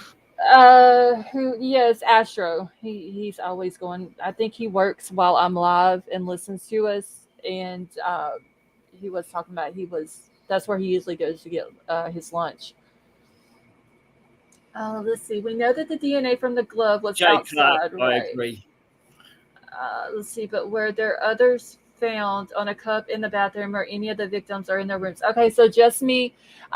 So yeah, the one unidentified DNA male source was found on the glove outside of the house. The other two, the only thing that they have said is that they were in the house where the victims were located. They didn't say like you were asking if on a cup or anything like that. And the way they're saying that they were located in the house where the victims were located, that's kind of a broad statement, because or do they mean just in the house in general where the victims were located, like the house that the victims were located in, or do they mean in the house in the bedroom where they were located at? So they don't specify where at or on what, or if it, was it on the bed? Was it, we know Maddie had that little table in her room. So we don't really know where at. I think that's important for the defense. I agree. Honestly. Let's see. I sent a second source for the DOJ policy. It's on page 7 of Declaration of Ann Taylor in support of the defense started motion to combat. Bofa Cat, thank you so much for sending that. So yes, we are. Let's see. Please move on. Yeah, I've said it before. I don't mind if y'all mention other creators in here, as long as y'all are not bashing them. Did anyone bash him, or just turn up randomly? No, T-Rev comes in here. He's come in here a good bit. Then he just started bashing people in the chat. Yeah, I don't know what happened. I'll have to go back and look. But I still don't want people bashing other creators, because then that just brings more drama to the channel that I don't want. Unless you're a reaction channel to true crime, and I enjoy those. Right. And, it depends what path you want to take, really. But yes, it's not your path. Good. Yeah. So, let's see. Get to the facts. Let me grab the link one more time here and put it in the chat. can't. Let's see. There was something else I was about to say.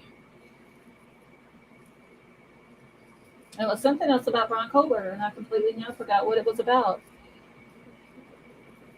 Let's see, Ashes. Ashes, I love you too, honey, but I'm going to dip out. The drama tonight is too much. Okay, Ashes, have a good night. Channel I've been on related to the Kohberger situation here, hearing things like lots of people. Okay. Duckins, have a wonderful night.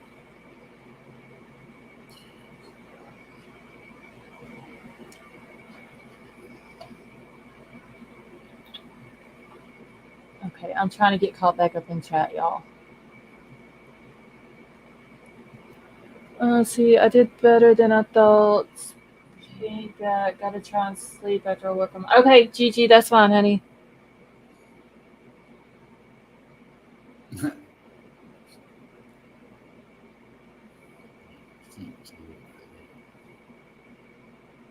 Okay. Let me get caught up again. And if I have not said hi to anybody that's came in, I do apologize. If anybody wants to grab the link and come up, you're more than welcome to. Can you imagine how hard it's going to be for someone like Bethany and Dylan to go back to a college, sleep in a dorm, or off campus? Yeah, just to stay at a college that she would have to stay at away from her house. Either one of them. I would think that they would be scared to death. I mean, I don't know how else to put it. They would be super, super scared. I sent a super chat. Yeah, Avery, I saw it, honey. Thank you. I was thinking about those ladies that survived Ted Bundy there at Florida State University in Tallahassee. Mm-hmm. I'd like to see, do they continue on with their careers or finish college? How they adjusted to the anxiety. I'm hoping, though, that while Dylan and Bethany are not at the campus, that they're still allowing them to do their work, like whether it's online or however they need to do it. I hope that they're still allowing them to do it. And hopefully they didn't feel the need to just drop out for the rest of the semester. You know what I'm saying? Like hopefully they still kept doing their work to keep their mind busy and all that. Betty Jo, have a good night. They were what, freshmen or sophomores? I think freshmen this year. What a way to start your college. I know. Even if they were sophomores, just being like living the college life, and this happened. It's even at 19, 20, 21, very young ages. And yes, some people don't like the fact that people still call them kids. These kids are my kids' age. So to me, they're now Ethan's family, they're continuing on with their college, correct? Yeah, Hunter and Maisie went back, I believe, after the Christmas break. They went back to college. The parents took them back, and Hunter went back to the frat house, and then Maisie went back to her sorority. I don't know how long my internet's going to let me back up here. Okay, well, welcome back. I know that Bethany, the one who was in the basement, I know she was a freshman because she was Kaylee's little sister in their sorority. Okay. But I don't know if Dylan was a freshman or sophomore. But I would imagine, I don't think they're back on campus. They've been so quiet since. Yeah, I don't think they are either.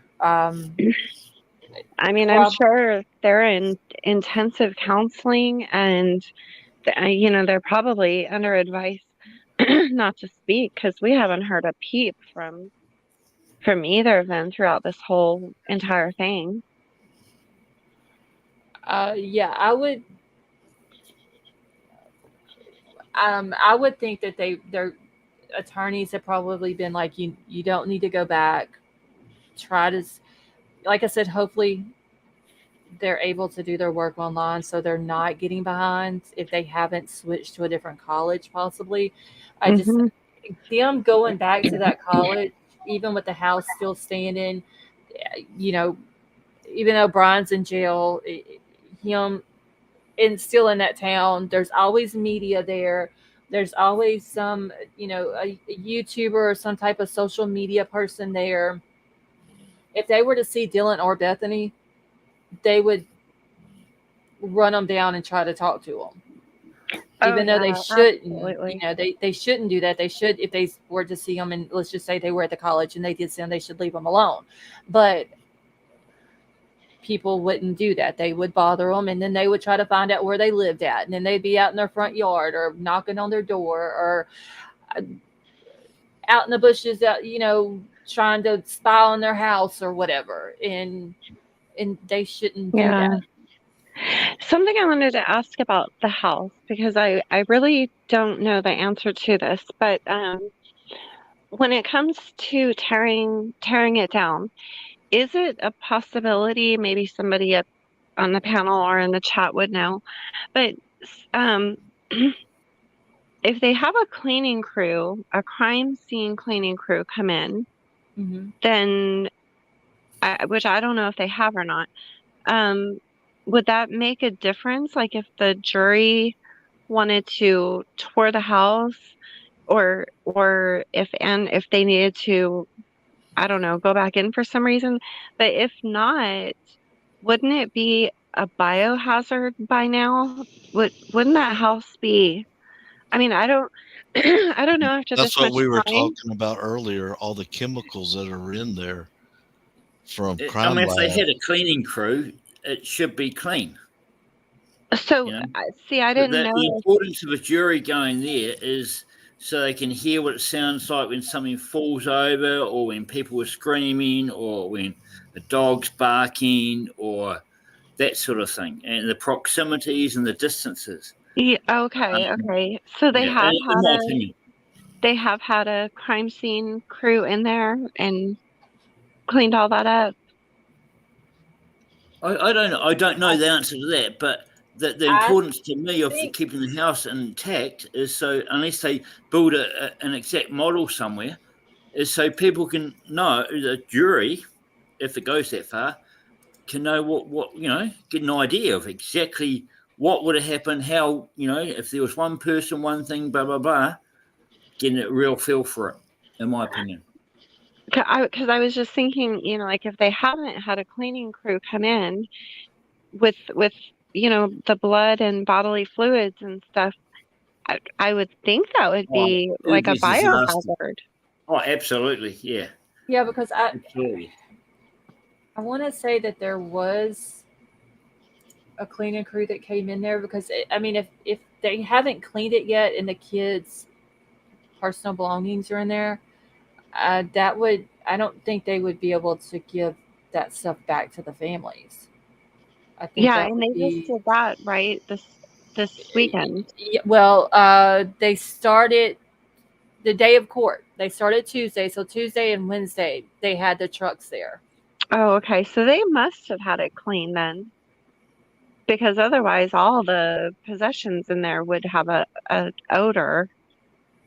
I would think. Somebody else had asked that in chat, like, wouldn't their personal belongings have like a scent to it? And I would think that it would, just because of it being boarded up. Yeah. You know what I'm saying? Like all this time. That's what I would think. Like a musty, moldy maybe odor to it. In the smell of the bodily fluids that was in there. I don't know if if it was in there long enough for it to cause, because like if you get something smells and the smell lasts for a long time, that smell gets into stuff in the house or in the building or whatever. I Yeah. wonder, hey Leo, how are you? I wonder if that was the bodily fluids were left in there long enough for that smell to get into their personal belongings. And see, we don't Yeah. know how hot it's been up It there. would've- That place is boarded up. Is the air conditioner turned on? If not, wow. And Yeah. even a cleaning crew, because like we've seen the pictures where there was, blood seeping to the outside of the house. So obviously it's in the walls and under Mhm. floorboards. I mean, would they be able to get to all of that? I would just wonder, because like if the jury were to walk through, I couldn't do it. If I was on the jury, I wouldn't be able to do it. There's no way I'd be able to walk through there. And I don't know how long those kinds of smells last. I mean, the smells may be gone by now, but I was just curious. Let's see, what was it? Tuesday and Wednesday. Okay, hold on. I'm answering somebody back in chat. Well, I'm still trying to figure out if they tore the floor apart.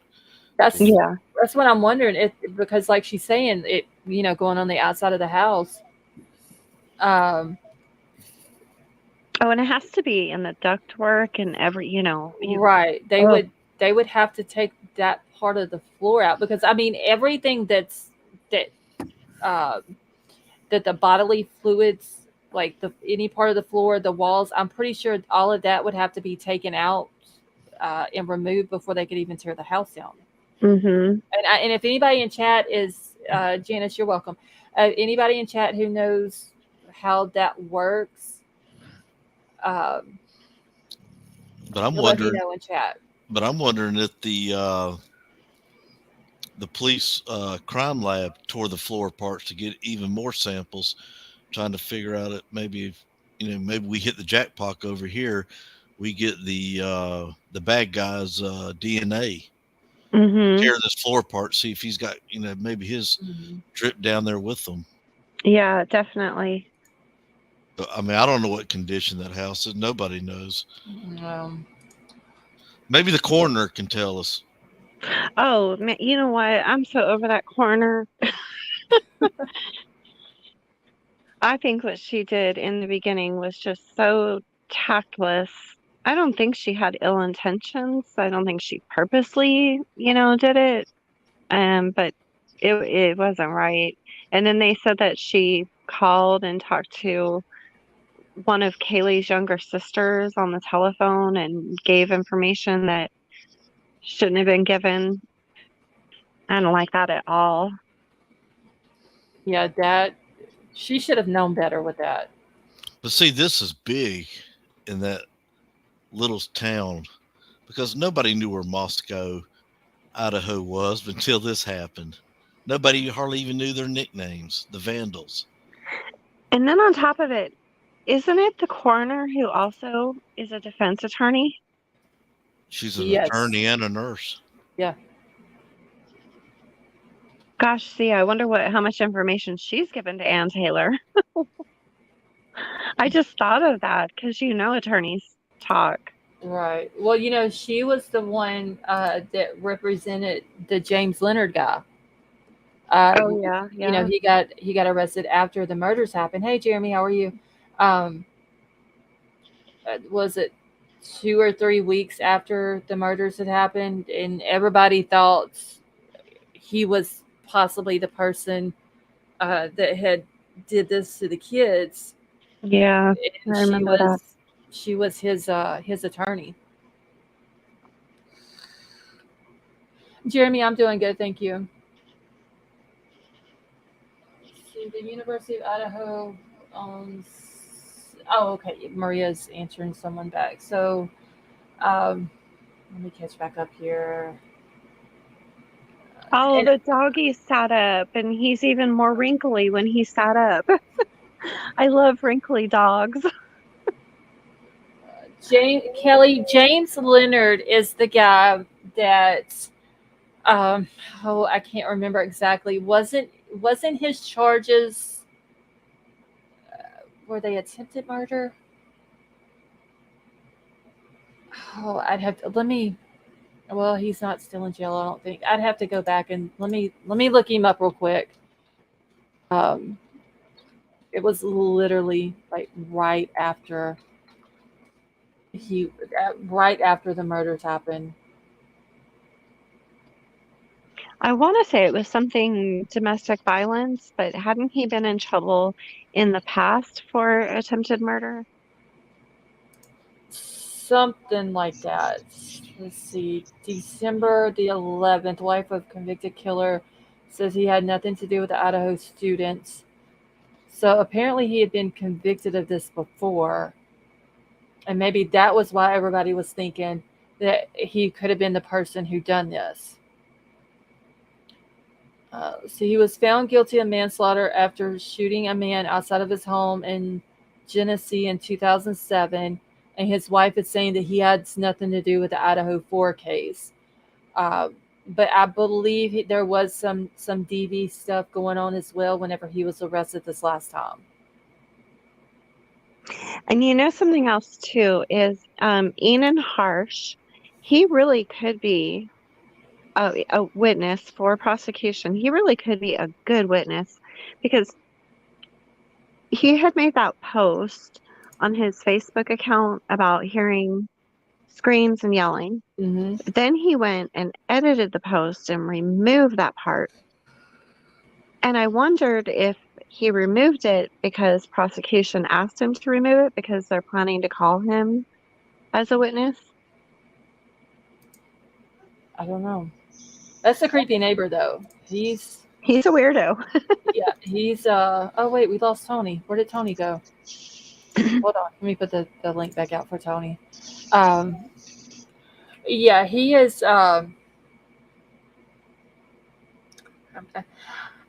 he when the case first happened and Enon came out and he started talking and that he literally had posted that he was going to be famous and all this and that, like he wanted to be famous, and he was saying stuff in about stuff, and then when he goes on this trip and then he comes back and he's like a completely different person. See, people like that, they trip me out. I don't understand them. If I was living in just anywhere, but if something like that happened so close to me, Mm-hmm. you would not see me on the news saying I'm going to be famous. I would have my stuff packed and be gone from that area so quickly. Right. Hey, Avery, hold on just 1 second. Okay. I need to mute for just 1 second. Okay. Riddler, don't be talking dirty to me while she's not here.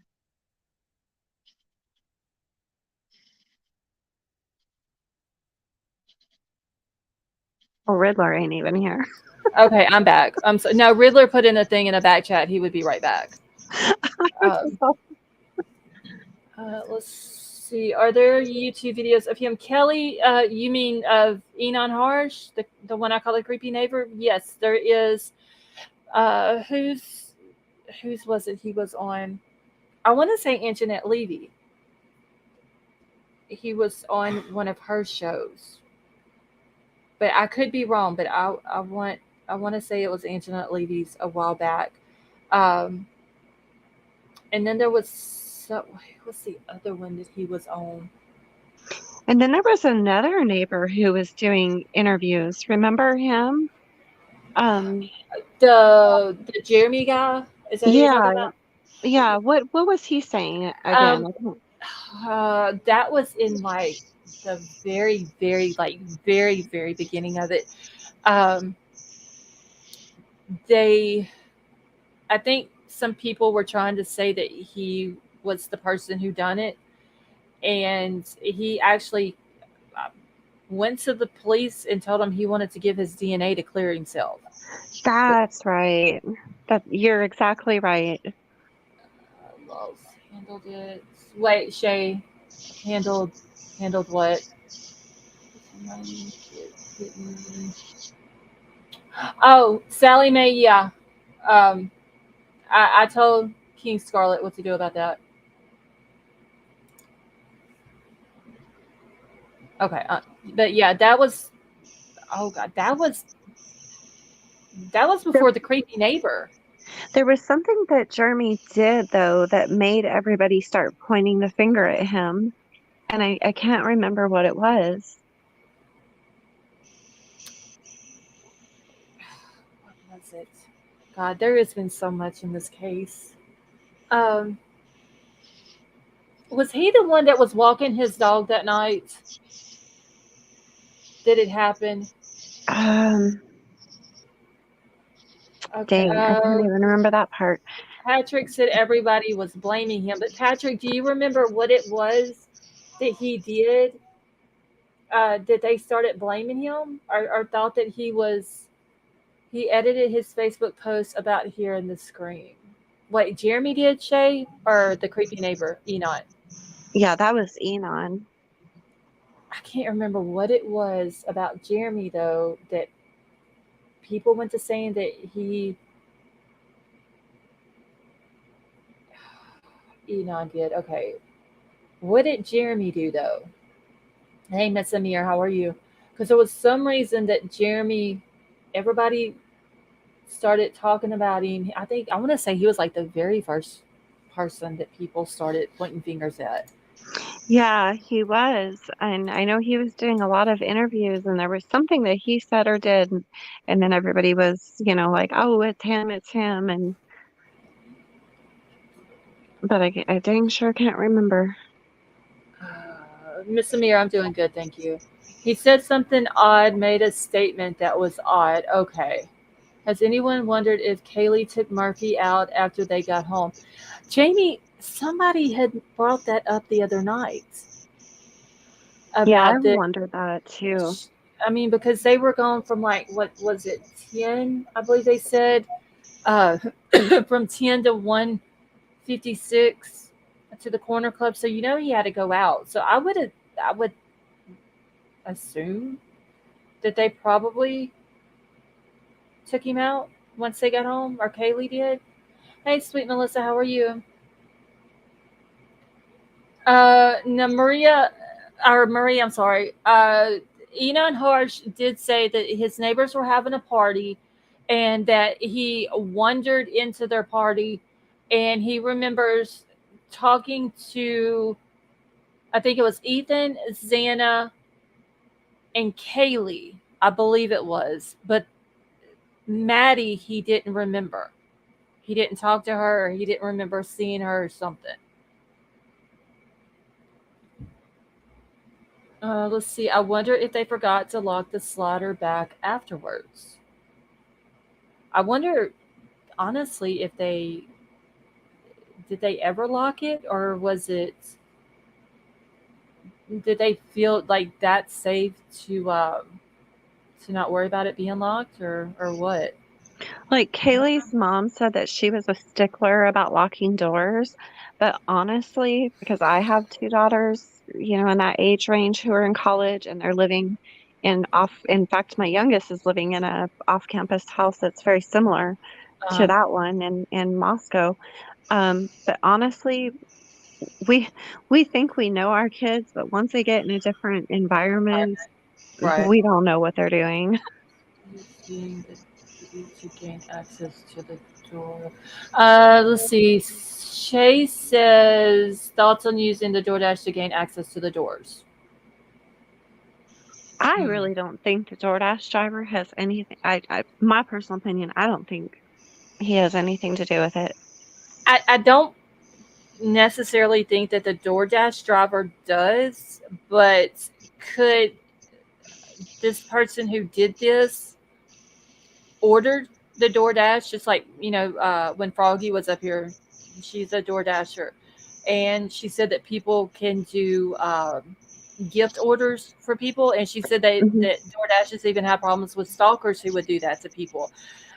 So could they have ordered or done the DoorDash for someone, and so while DoorDash is at the front door, the person's going through the back door? That could very well be. Yeah. That could very well be. Because but that would mean the killer would have to have had Santa's cell phone number, because they, how DoorDash sends you a picture of your food sitting on the porch, and that's how they notify you Well, that your food is there? but could the whoever, let's just say, uh, whoever ordered the DoorDash, let's say it wasn't Xana, let's say it was somebody else ordering it for her. Because I had even ordered, or Lord Jesus, I had even asked Froggy when she was up here, can they put in like a special, whenever you deliver it, can they give a certain instructions on ring a doorbell, knock on a door, or just They contact us can. or whatever? Yeah, So I they can. wonder if could they have done that? Could somebody else have ordered it for her and put on the special instructions at delivery, knock on the door or ring the doorbell until somebody comes and answers the door? And that could explain why Dylan heard Kaylee say somebody's here if they rang the doorbell. Yeah, because I mean, if that was at 4 o'clock, that she's saying that she heard that or around that time, Yeah. could it have been Kaylee? Because Kaylee had a window on the front of the house. So could she have seen somebody pulling up in the driveway, like the lights shine up into her window or something like that? And that's why she possibly said, somebody's here. Mm-hmm. So how would he pay for the DoorDash if he did it? Gift cards. Okay. Or you could even use a prepaid card too. Yeah, just anything that's not linked. Nothing that leaves a paper trail. Right.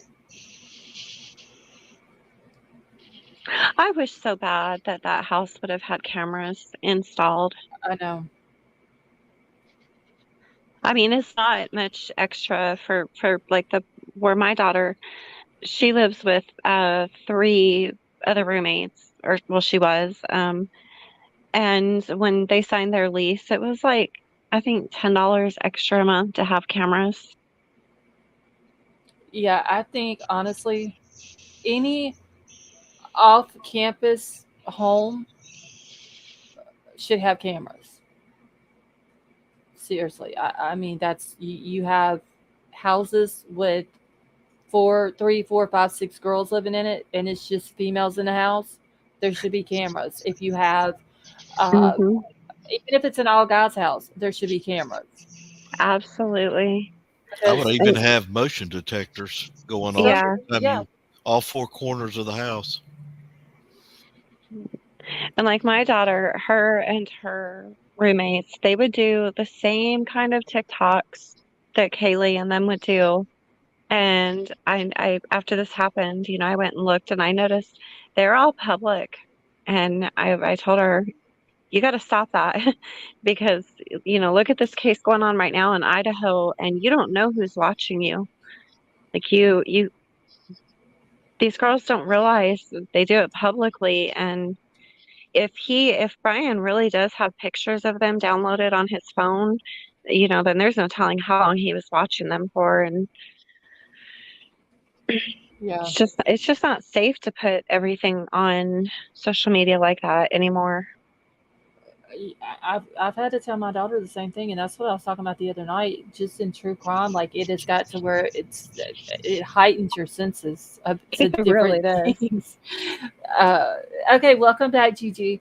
I can remember when I was in the military, we were encouraged to take a different route to and from work every day. Mm-hmm. Don't use the same routes. And then we got down to where you can't wear your uniform off base, which was great. We got these new lockers, leave our uniforms at work and come to work in our civilian attire and leave in our civilian attire. That's actually a very good idea. I know right after this happened, the killings, and then my son gave me his Christmas list, which he's 12, and there was a real sword on there. And I read it and I looked at him and I said, boy, I eat, sleep, and dream true crime. And you're going to put a sword on your Christmas list? Have you lost your mind? GNE, yes, the PCA does say that that Xana received the DoorDash delivery at 4 o'clock that morning.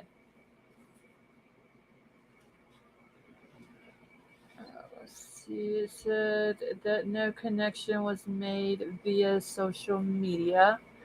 Yeah, that's what the defense came out and said that there's no connection between Bryan and the victims, and that's what's going to be very interesting when this goes to trial.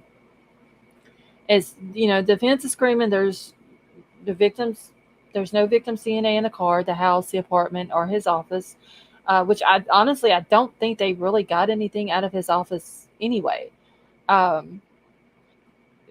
they're saying that there's these 3 unidentified male DNA sources.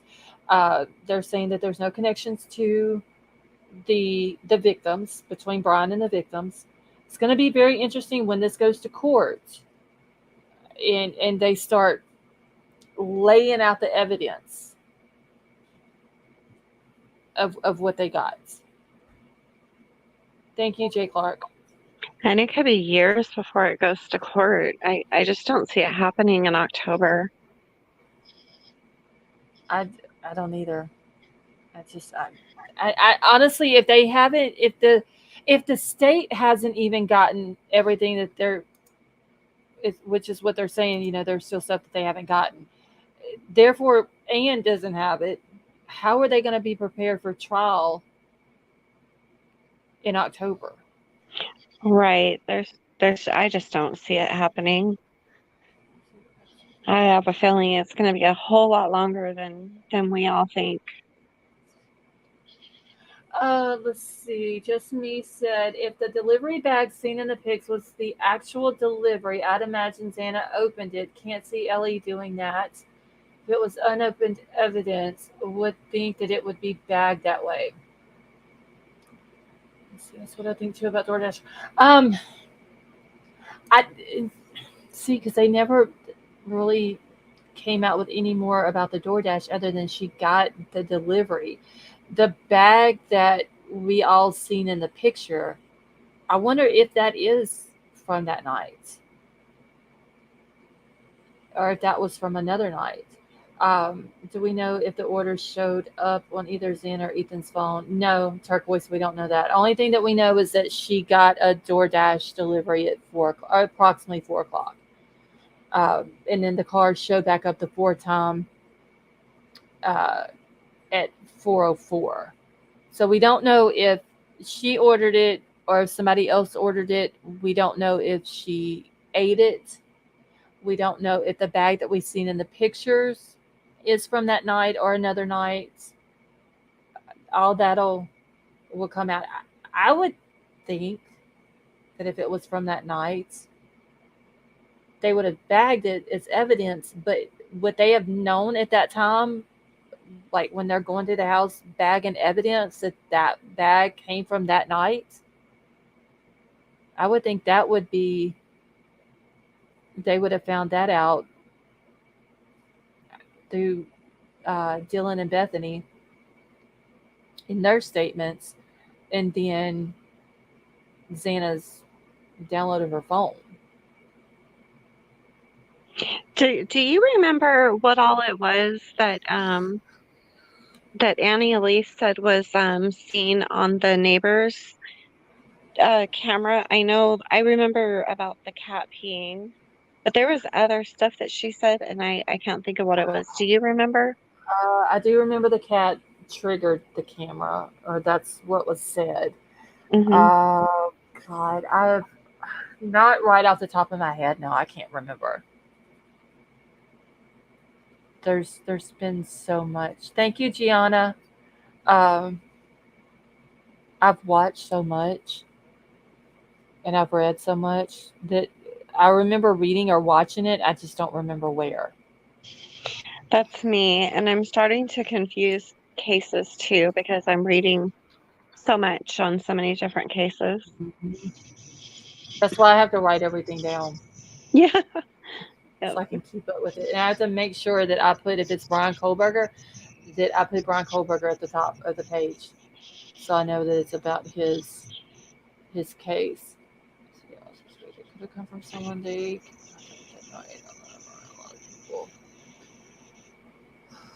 This case is just crazy, honestly. See, Shay thinks that the DNA was the boyfriend. So Shay, do you think? Okay, so like we know that, according to the Gonzalez family, we know that Jack D gave his DNA. Do you think that Jake, Maddie's boyfriend, gave his DNA like in the beginning, and they would have like already had it to say, okay, let's just say they find his DNA in Maddie's room uh, on a chair, and then he comes in and he gives his DNA, and then they roll it out. Okay, well that's Jake's DNA on the chair. I absolutely think that they got Jake's DNA. I think they probably told, all boyfriends and, close friends who frequented the house, like, give us your DNA or you're going to be a suspect. Yeah. But I mean, I would just assume that they did, but if they did though, why would it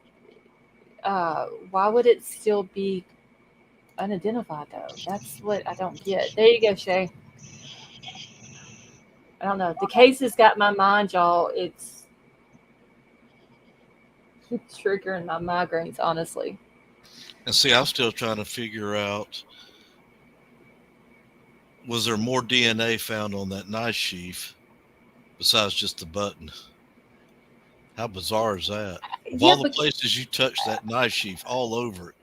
just the button has his DNA. Right. And is there anybody else's DNA on that knife sheath?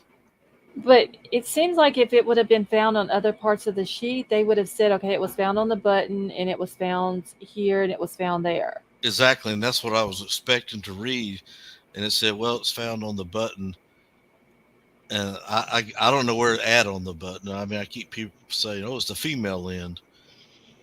But you have to remember that was the PCA, just enough to get the warrant. Exactly. So so they were probably just given enough to.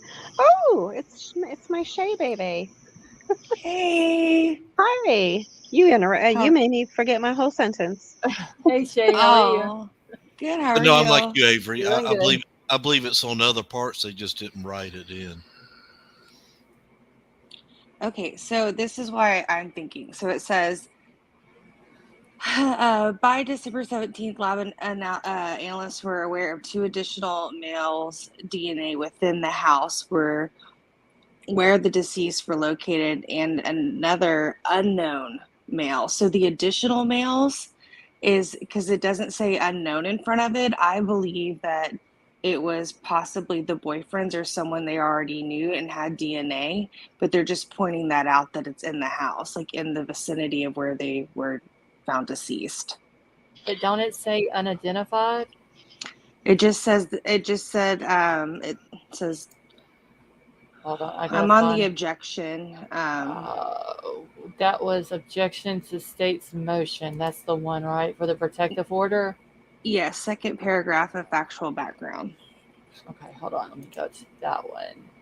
I'm glad you said that, Shay, because I didn't know that it was right in the area of where the deceased were found. I thought it was just like within the house, It's within the house.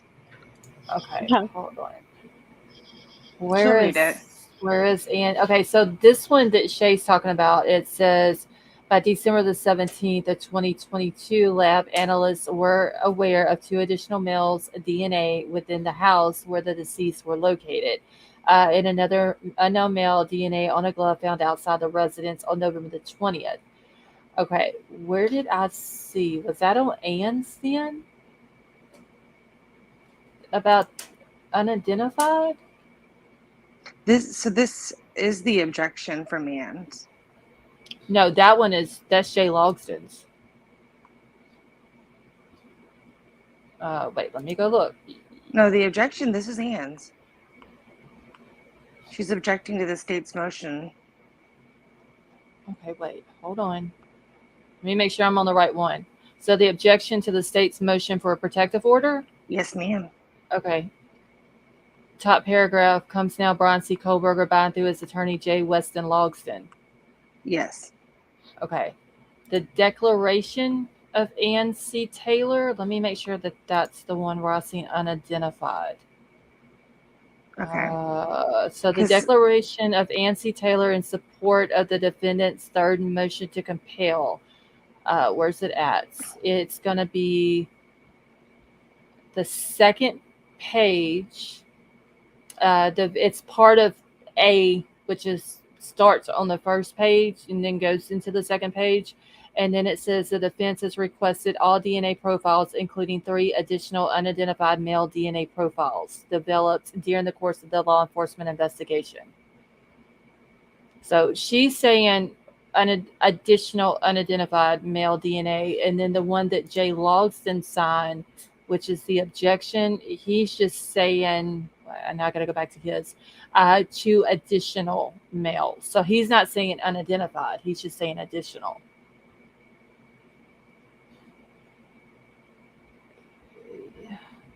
Wait, and Fufa's telling us to read the full paragraph. Fufa, which one? Or Fofa? I keep saying her name wrong, y'all. Lord. Of Ann's document or Jay Logston's documents? The documents, when it come out from multiple attorneys like this on the same day, it gets confusing.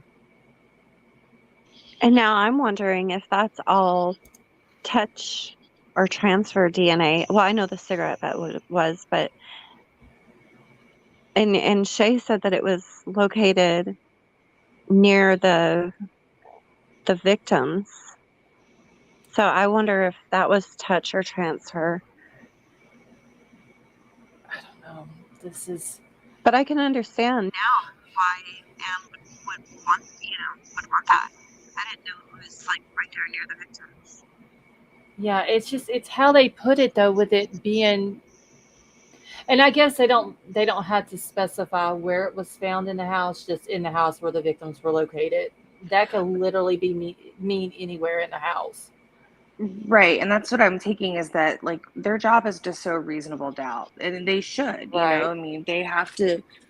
He deserves, a good defense. And so when I'm reading this, and I'm reading the objection one, I'll read the paragraph. It says, by December 17, 2022, lab analysts were aware of 2 additional males' DNA within the house where the deceased were located, and another unknown male DNA on a glove found outside the residence on November 20th, 2022.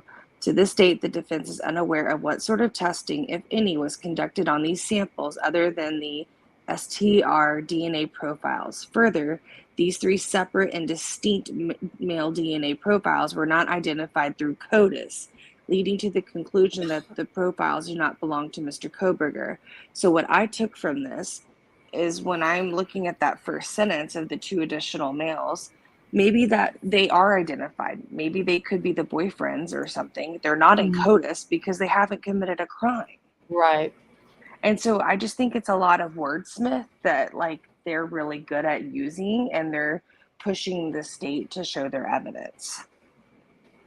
It's definitely wordplay, because the way that within the house where.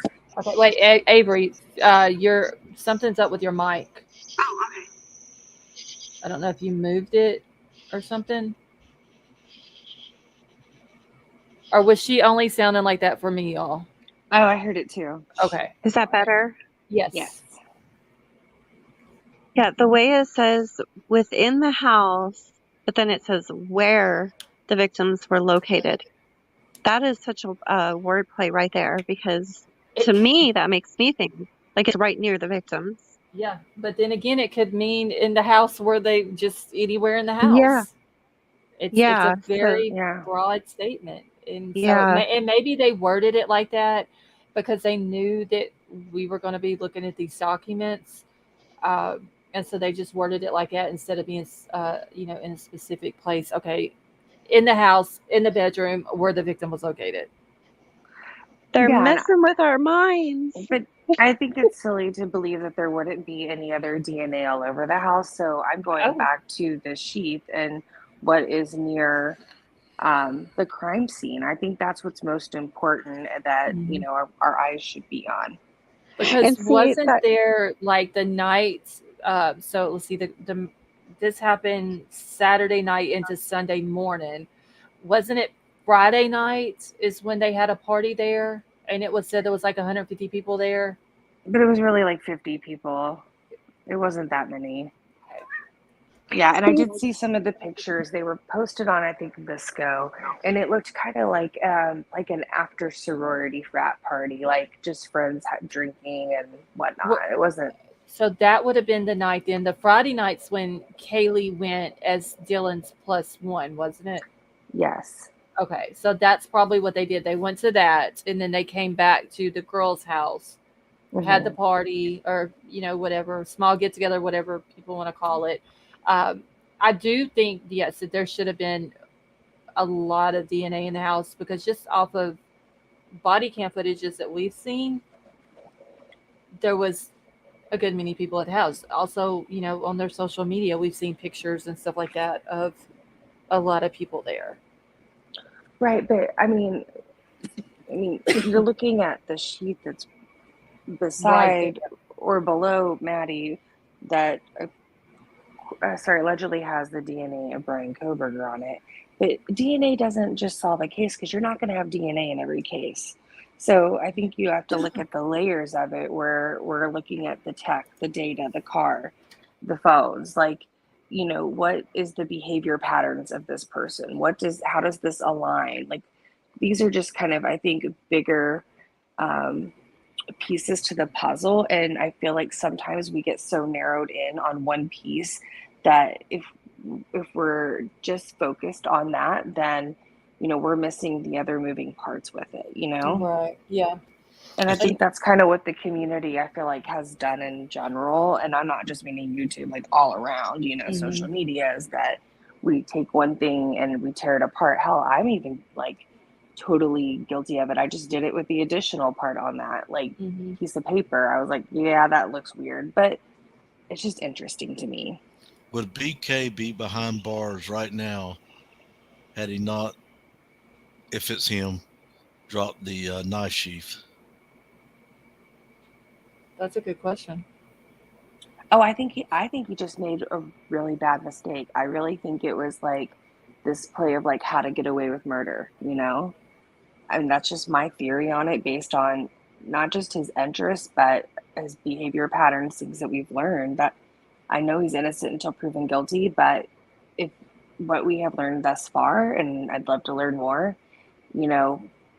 he seems to kind of fit the idea of what I would presume somebody that would do this. However, I find it really interesting that you have a lot of people coming out to talk about him, and none of it's really in a positive light, and that's odd to me. I don't know why they wouldn't. So right now, the knife sheath is the straw that's going to break the camel's back. Well, no, that we it's know not. of. That's what I'm saying, that we know Yeah. of. Unless they got a video of him walking in that house at 4:00. Well, or more DNA. I think that they have a lot of video. Do y'all remember that Reddit post about like where they said that they have like the guy in the mask that walked into the house, and it's like on the Ring camera? Yeah, I saw they got quite a few of those. They made an arrest on that, didn't they? Where the college guys were going knocking on the doors and ringing doorbells, and they're wearing ski masks. Was that what you're talking about? No, it was like a Reddit post of like, I guess someone shared that was how do you describe it? They were like moderator approved by the subreddit community of being authentic. And it said that like apparently, like this, I actually have the screenshot in front of me. It says apparently a guy in a mask walked into the house. I'm sure the door was unlocked. The two girls that survived heard rummaging and they locked their doors. They're kind of a party house, so they figured it was just some random kids and they were in bed, so they just locked their doors. They called 2 other sorority members to come over in the morning to check things out because they hadn't heard from the other roommates. And they opened Xana's door to see her stabbed to death with her boyfriend. They called 911 and found the other 2 girls. And this was something that was shared like within the first few days of it happening. That would mean he would have had to have gone in through the front door. And then the other thing is, I know Xana's door was open because I know that Ethan was partially, he was like in the doorway. No, he wasn't. He was in the room. He was in bed, wasn't he? Yeah, he was. It didn't say he was in the bed. It just said that he was.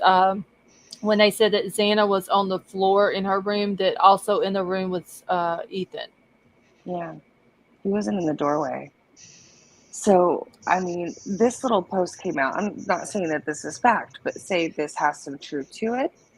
That's really interesting because it kind of everything we know now, like it sounds legit. What if they really have him on like ring camera footage? Or what if the DoorDash driver witnessed something that they weren't expecting, you know? Not to say they saw like the crime itself, but maybe the car, maybe the person. I don't know. But they say that like if you want to break into a house, that going in through slider doors is like one of the easiest ones to pick a lock on. You know, you could easily buy a lock kit and practice that and figure that out. That's not too hard. But the safer way probably would have, if the lights weren't on, like overhead lights over on the vehicles at the front, maybe the front door, because it's pretty dark over there. Mm-hmm. So those are just thoughts. Sorry, I get all No, my you're mind good. goes. Well, if that is evidenced by the police department, then Ann would have that, right? The defense has got that picture too, correct? Yes, she should. Anything that the state's got, she's supposed to have. And she would say, Bryan, is that you? If she had, Don't make a fool out of me in front of the national audience. That would be something that I would like to be a fly on the wall in the room that they're in, and she shows him a picture of him in the house or going into the door of the house from a ring camera, and it's like, explain this to me.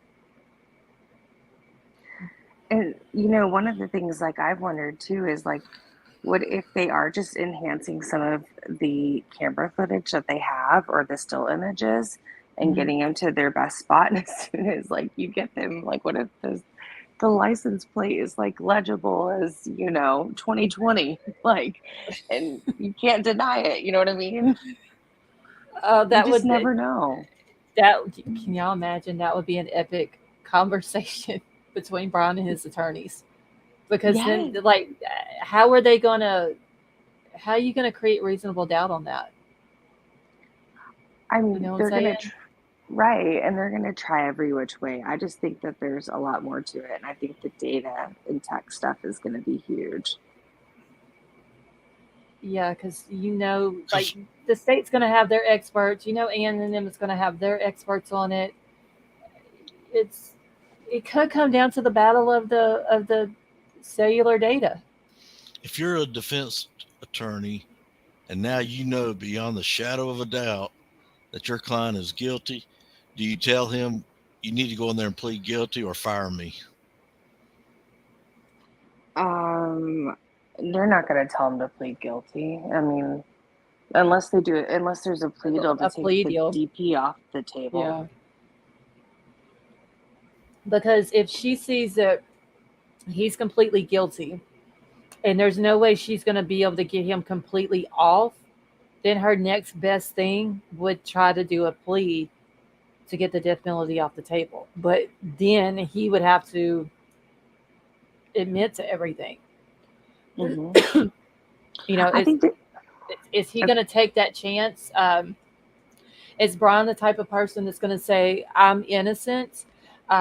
You're going to have to work harder to create reasonable doubt. I am not taking a plea deal. I will take my chance with the jury. Like, is he that type of person? How long does it take to execute the death penalty? Is it like 3 years, 10 years because of appeals? However long it takes for their appeals. I don't even know how many appeals they get. Did we ever? I want to say 3, but I'm not sure. And I think each one of them, you have like a certain amount of time to file the appeal, and then however long it takes to get a response for the appeal. I mean, that could take years, honestly. How long was Bundy on appeal. Oh God. Too long. But Wait, hey, sometimes they deny your appeals, don't they? Like, didn't Oh yeah, Murdoch appeal and they denied it? Mhm. yeah. yeah. They get plenty of appeals that get denied, and I guess it has to work its way through a chain of command right before it gets to the Supreme Court. I need to look more into the appeal process on death penalties. I mean, honestly, I want Anne to do a good job. So for everyone cheering Anne on, please do so, because let her do an awesome job so he can't say he has ineffective counsel if he is found guilty. And Exactly. there you go. One thing Yeah. I will say for Bundy, he helped police solve a major crime, and then he showed them how he got away with his crime. And today, all police are on the same communications, whereas back in those days, what was that, 70s? He was doing all this, 75, 78, somewhere's in there, that he was doing his evil deeds. He says, I could hit a body in one state, hide the clothes in another, and then go dump the body in a third state, and the three states weren't talking to each other. That's how I got away with it. Mm. Okay, so I think go ahead. I was gonna say, I think there is a lot of overlap here, and you could tell just by this last hearing. Both state and defense are waiting on FBI for reports. So, I mean, that was to me really clear that there's it's a multi task force case, and they are heavily relying on the tech data of the DOJ. So, unfortunately, I mean, it kind of sucks that we're having to wait a little while for them to get moving, but it was nice to hear that it was more on the FBI side to finish rather than just the state council holding it up for the prosecutors Okay, or for Gigi. defense. Gigi said, she said, I thought the night that this happened, a lady heard a car parking by her house. She opened her curtain and saw what seemed to be BK's car. Do you or anyone remember that? I don't remember that. Do any of y'all? I don't remember hearing that. No, same here. I don't remember hearing any of that.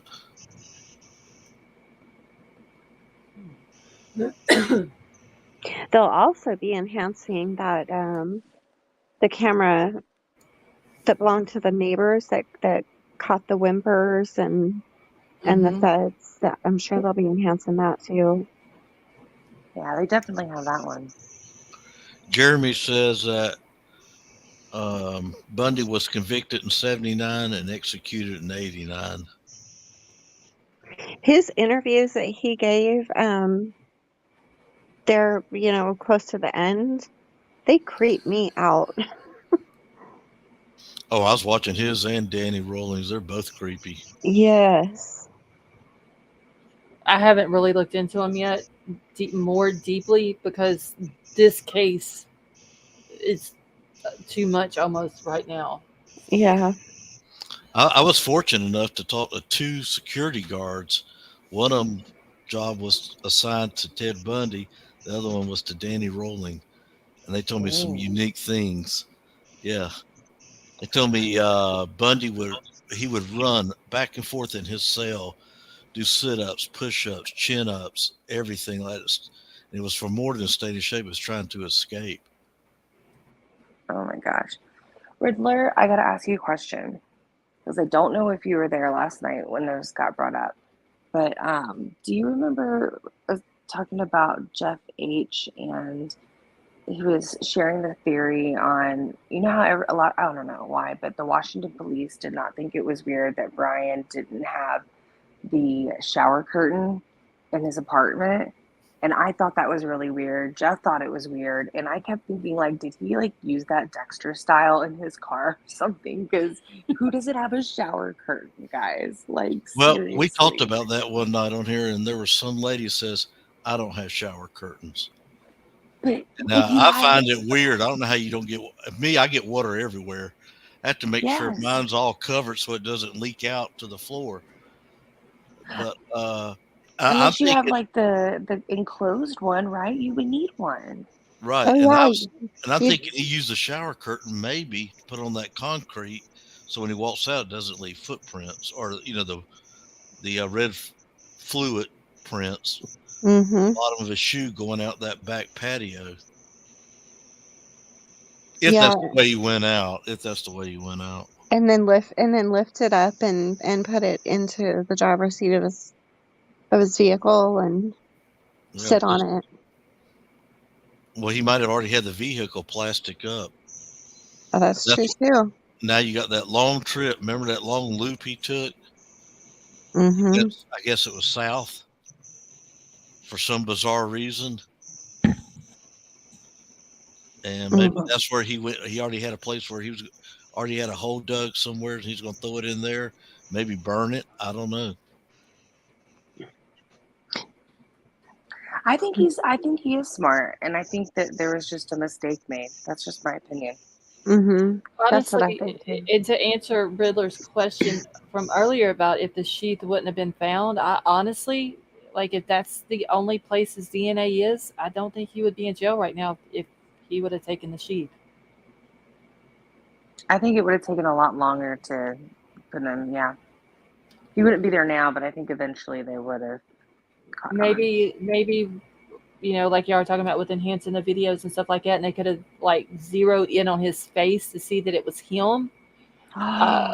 Or he would have maybe slipped up while talking to someone about the case or something like that. But yeah, it would have, if they would have caught him, it would have been, I think, a long time. You guys made me have a funny thought though, and there's nothing funny about this case, but when you said if they were to clear up his license plate, that would be an interesting conversation with him and his attorneys. And for some reason, I just thought, what if that's his alibi? What if he's going to say that he let somebody borrow his car? Like, Well, it was even brought up, and even my husband was talking about this. Could there have been 2 cars involved that both looked like Bryan's? And People maybe thought that. Bryan got into a car that looks like his car, therefore making the police think that it's his car. But that's the reason why there's no DNA in his car, because it wasn't his car. Oh, way to go, so, troll! but what exactly is the cast-off report that they're waiting for from the FBI? The cast report is the tech. It's where That's the data stuff. Yeah. Oh, okay. Because when I hear cast-off, it just makes me think of DNA. So it definitely is just the tech. Yes, and it is actually, hold on. I actually had to write down what cast meant the other day because I couldn't keep that in my head because I've read enough letters and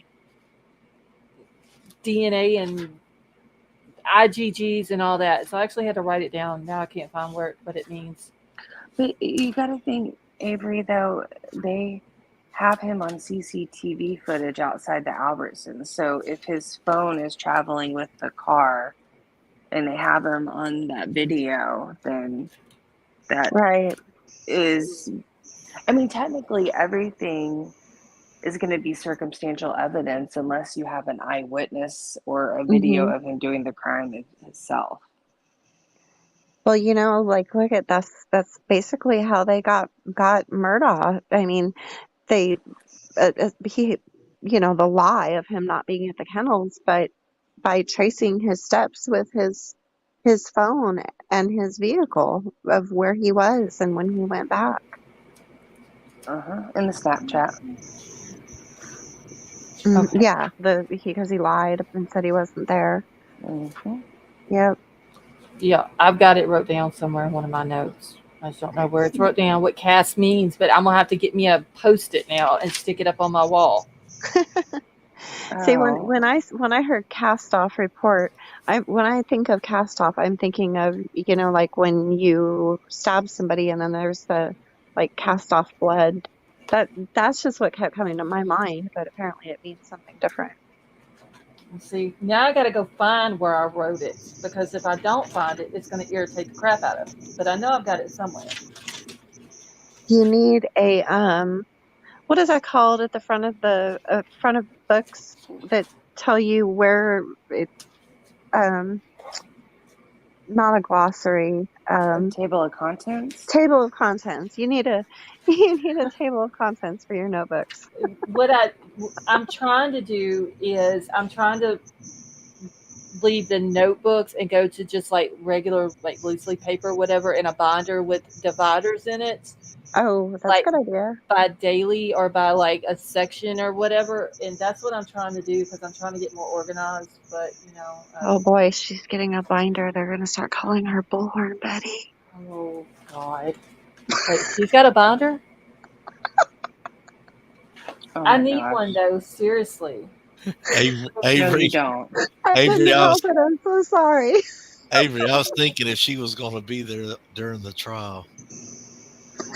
I wonder if any other YouTubers are going to the trial. Well, they might not be going inside the building, but they'll be on the outside. I guarantee you. Oh wait, who just did that? Jamie, thank you. FBI Cast Cellular Analog Survey Team. Thank you. Now I don't have to try to find it, but I know I wrote it down. Perfect. I just found it too. Cellular Analog Service Team. Okay. Well, that definitely has nothing to do with DNA. Okay, I'm writing it down again, y'all. Y'all are my witnesses that I'm writing it down again. We are your alibi. I'm Okay. trying to go through all these tabs. I have too much Delphi stuff up. Okay, Whew. I'm back. That Delphi stuff today. Only thing I've seen with that case is that he ended up confessing to his wife, and I believe his mom, wasn't it? Mm-hmm. On the and they called it on the jail phones. Yeah, I transcribed it.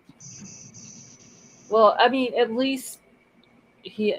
Well, I was gonna say at least he admitted to it, and they have that confession. But what are they saying about like his mental state, though? Well, I think so Murder Sheets podcast, they had they filed a notion with the court to unseal all it's like 118 documents, 284 pages, Mm-hmm. and autopsies are still sealed, and there's like I think 19 other documents still sealed. But what the goal was is to better understand the mental health state, because the defense was saying that his conditions that he's in is what has led to like a false admission of guilt.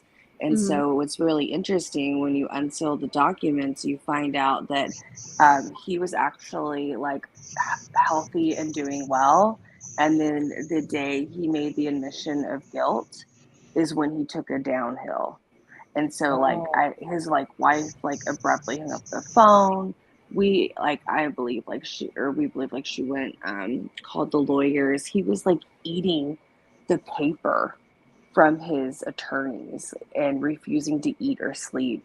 And so he just basically, shut off. But after, court, and a little bit later, he starts to get on a better incline and is back to where he was originally. But apparently, right before he had confessed, I think like days before, the defense had received all of like the state's evidence. So I don't know. I mean, I think there's just some personal opinions that maybe he felt like he had to. They had a lot on him.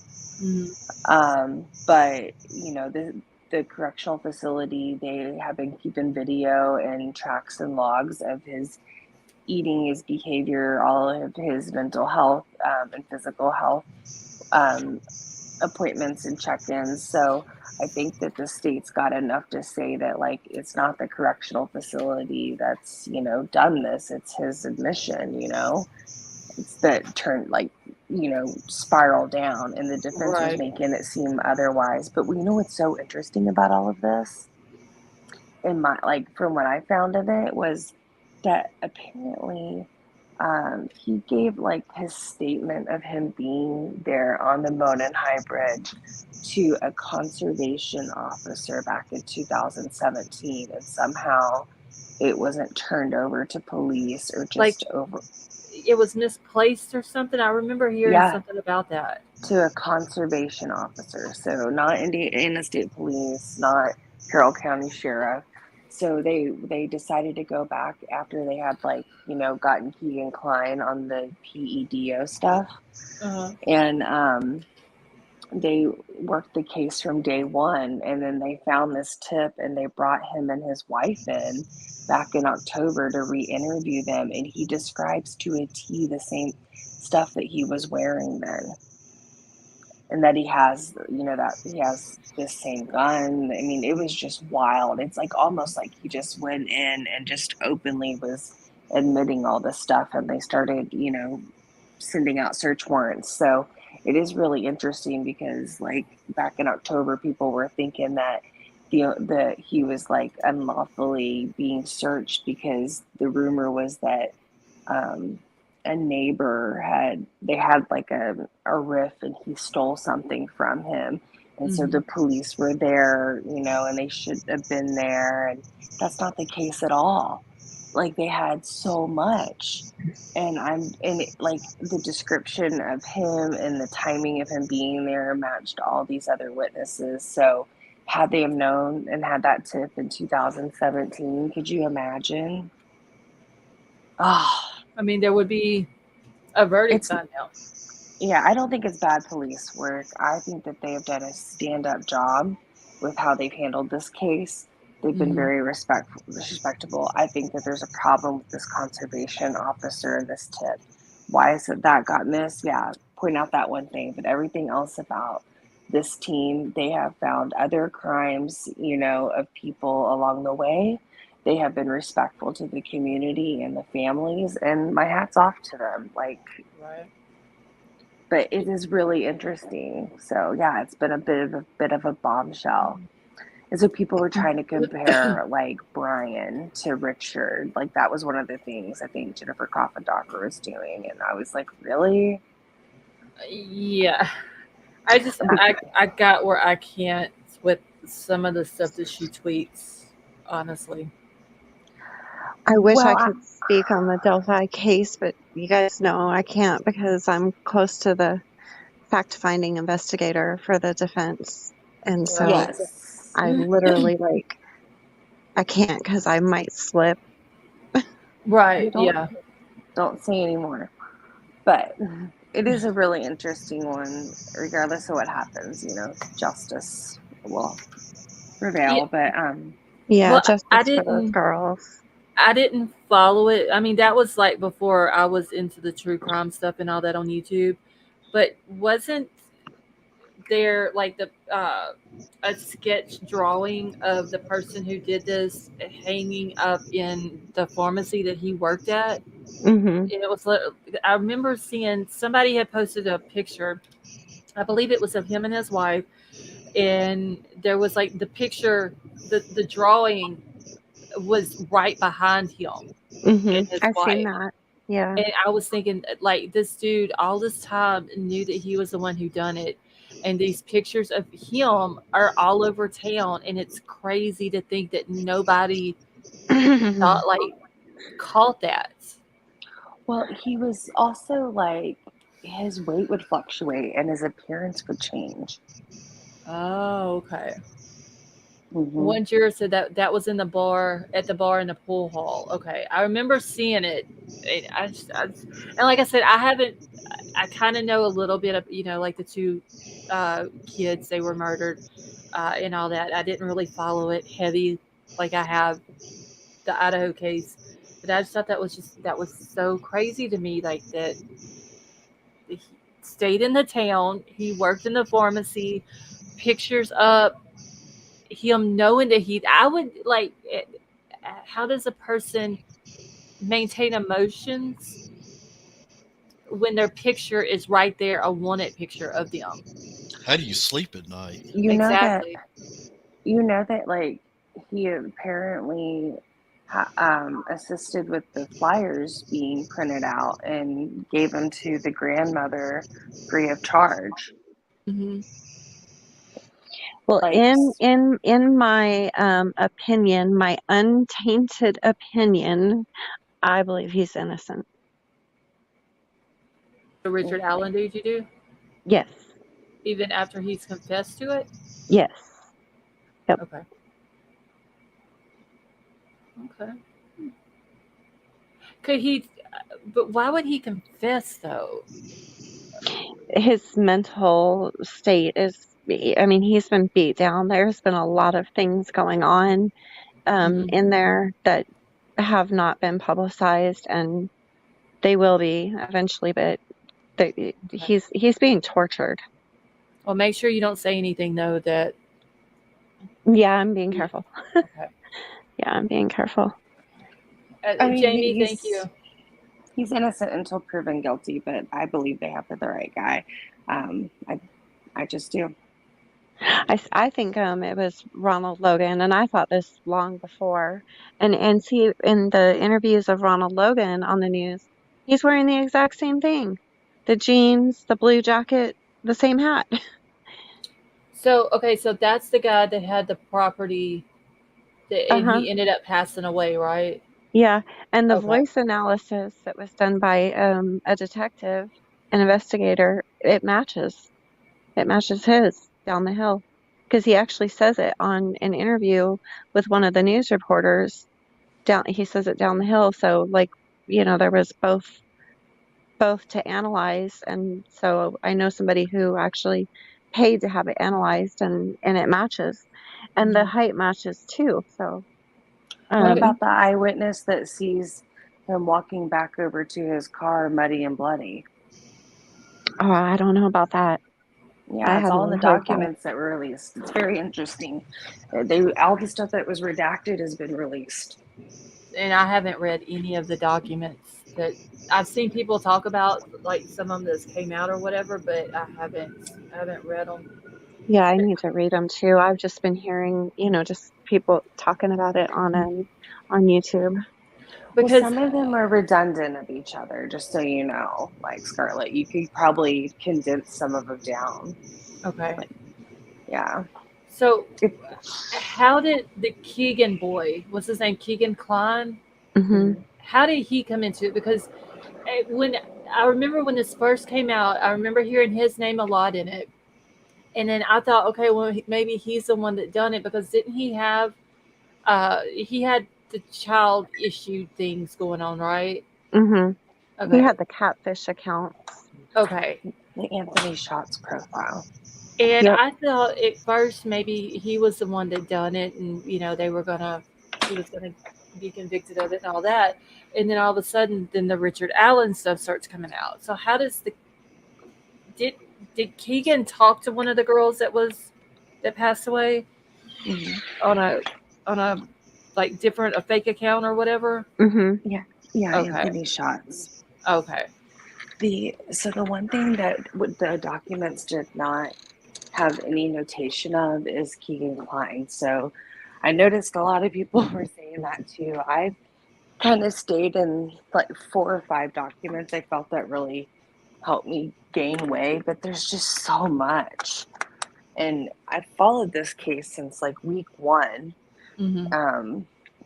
I do, I don't know, I have an attachment to it. So it was, as soon as that documents dropped, I was like all over it. Don't you find it curious though that they found the bullet shell that has went through his gun right near the girls, but they didn't die by gunshot. They died by knifing. Well, I just thought it was a fear tactic. Oh. Yeah. Well, see, now I'm gonna have to go read all these documents. Oh, to see have what fun they with said. that. So you asked about the connection. Uh-huh. Gigi was asking this in chat, and I was talking about this with my friend Nace earlier, and Melissa Jade, about thoughts and theories on the correlation of the two. So I have been one to think that, like, why would somebody want to take on 2 girls? And I mean, this would really have to be a pure crime of opportunity, in my opinion. if this Keegan Klein stuff is not related to Richard Allen at all. That's one man taking on two 13-year-old girls. Mm-hmm. So my thoughts, I thought that was interesting. I always kind of felt like the Keegan Klein, Anthony Schatz profile, like maybe lured the girls out. And maybe this was a bigger thing. I actually did think Ron Logan is part of it, Avery, but in a different way. I don't really know how, but I've gone through like a lot of different like little rabbit holes in my head. But Yeah, and remember Ronald Logan, he lied about his alibi too.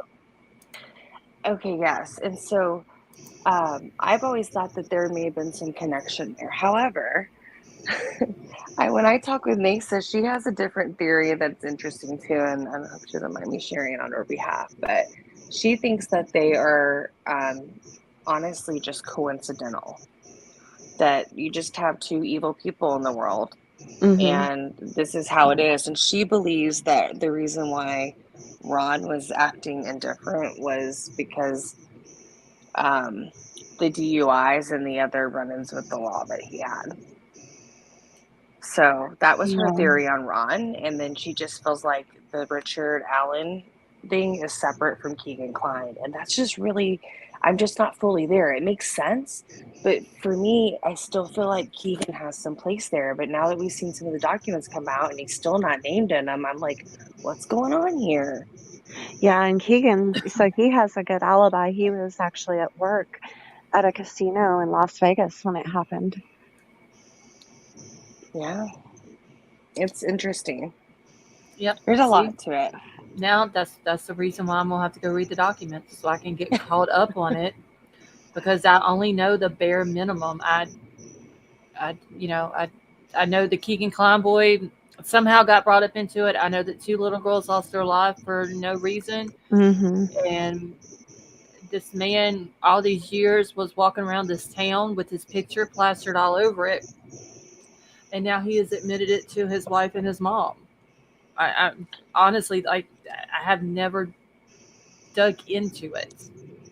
Yeah, and I think there will be a lot that'll be more telling, like in part of the evidence that like they've seized, like they were like cutting out like carpet from his vehicle that he still had. The ballistics on the gun came back and matched. Like there's so much of it that seems to point his way. Obviously, like you want to hear from the experts and the defense too, and they're experts. But I mean, I would be curious to see if there is maybe any found trinkets, if there's any DNA. I mean, you never know. Yeah. But This is going to be interesting. Now I'm going to have to go find the documents.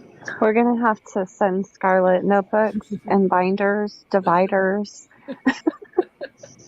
But think about like how brave and smart these girls were to have the audio and video and Snapchat going. Like, I mean, and I always say, like, I feel like they were never going to leave each other. Like in this moment, I don't know if one of them could have ran or not, or what was to happen, but it's very heartbreaking. And I just find the girls to be very courageous, and they leave a footprint behind. So it's like, to me, it's one of the bigger Snapchat like high profile cases, like the first one of its time. You think there could be a ring, a group of these pervs working this? I think the Keegan Klein piece is very possible. I don't know if there's a connection to Richard. I'm not going to make that allegation, but to me, it made a little bit of sense if there would have been more than one person, because I was thinking, how would the girls get lured out, and why would this one man find this crime of opportunity during the day and have a child of his own a little bit older, and then just go to work later that day? I mean, there's questions I have of doubt too. I don't understand it all, but like, a lot of crimes that happen, and we can never make sense of them because they just seem senseless. Right. I mean, and Callie Dom was even saying, she said it creeps me out that he took a picture of his daughter in front of that bridge, and his daughter looks a lot like Libby. I remember seeing the picture that he took of his daughter in front of that bridge, and to know what he did there, it's just, I don't know. I can't believe I haven't followed the case. And his wife is still standing by his side. Even after he admitted to her? Yes, she believes that he admitted it due to his mental capacity, and he was saying some other things too that just were off the wall, didn't make sense. So she was actually at his court hearing the other day. Oh, wow. hmm I'd have to check, Jamie. I can't recall if that's been released. Um, but they did say that I think he broke his tablet, and so since his call with his wife, and I think he's talked to his mom too, like he hasn't communicated with anybody outside of jail other than his lawyers. I did hear that. Yeah, I heard that today. So, how long ago was it that he admitted this to his wife? April 3rd. Okay, This so year. it's been a couple of months in. Not too Yeah. long, but a couple of months. Correct. And you see the condition he's in when they just wheeled him in. You know, well, he had that first court hearing, and he looked rough. And then the one he just had the other day was a 40-pound weight loss. Yeah, I remember seeing the picture. I think it was the very first one that they had brought out when they were talking about his condition was starting to go down. He's like in the red jumpsuit. hmm I want to say that was the first picture that I seen, or it might have been the first one that came out, and they started talking about that. But I didn't know when it was. Like I said, like whenever he admitted to his wife or whatever. And I have the letter. I can email it to you, Scarlett. The letter that was filed by another inmate that he wrote to the judge, letting the judge know the bad things that were being done to Richard there in the prison. Okay. Don't they say that guy has a lot of his own issues too, though? I don't know. Probably, but I don't know. Yeah. I don't know. I mean, I'm open to, everything, but I feel like it's not uncommon if somebody does admit that they wouldn't have some type of physiological and mental response to that either. So I don't think anything's out of the question. I think it would be interesting to see what kind of records the correctional facility kept, and also the doctors. Right. But do they have in Indiana?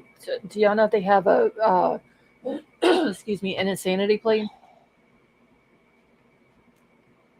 I don't know. I'd have to look it up. I would think they would. There's only a few states, Kansas, Idaho, especially those western states that don't have the insanity plea, and that comes from the Ronald Reagan when he was shot by Hinckley, and he pleaded insanity. And then the big joke was, where can you shoot the head of the USA and get away with it? But I'll research it for you. Okay. Because I mean, can he plead insanity on this? I wouldn't think so. Just like I said, I haven't dug into it like y'all have. Just by what I know, I wouldn't think he would be able to, though. You have to plead insanity in the act of the crime. Okay. Like, that's what you would have to plead. So when he entered his plea, it was just not guilty. It wasn't not guilty by reason of insanity. Okay. Y'all. See, now me and King Scarlet both sitting here talking about why y'all getting us interested in a case that we haven't followed.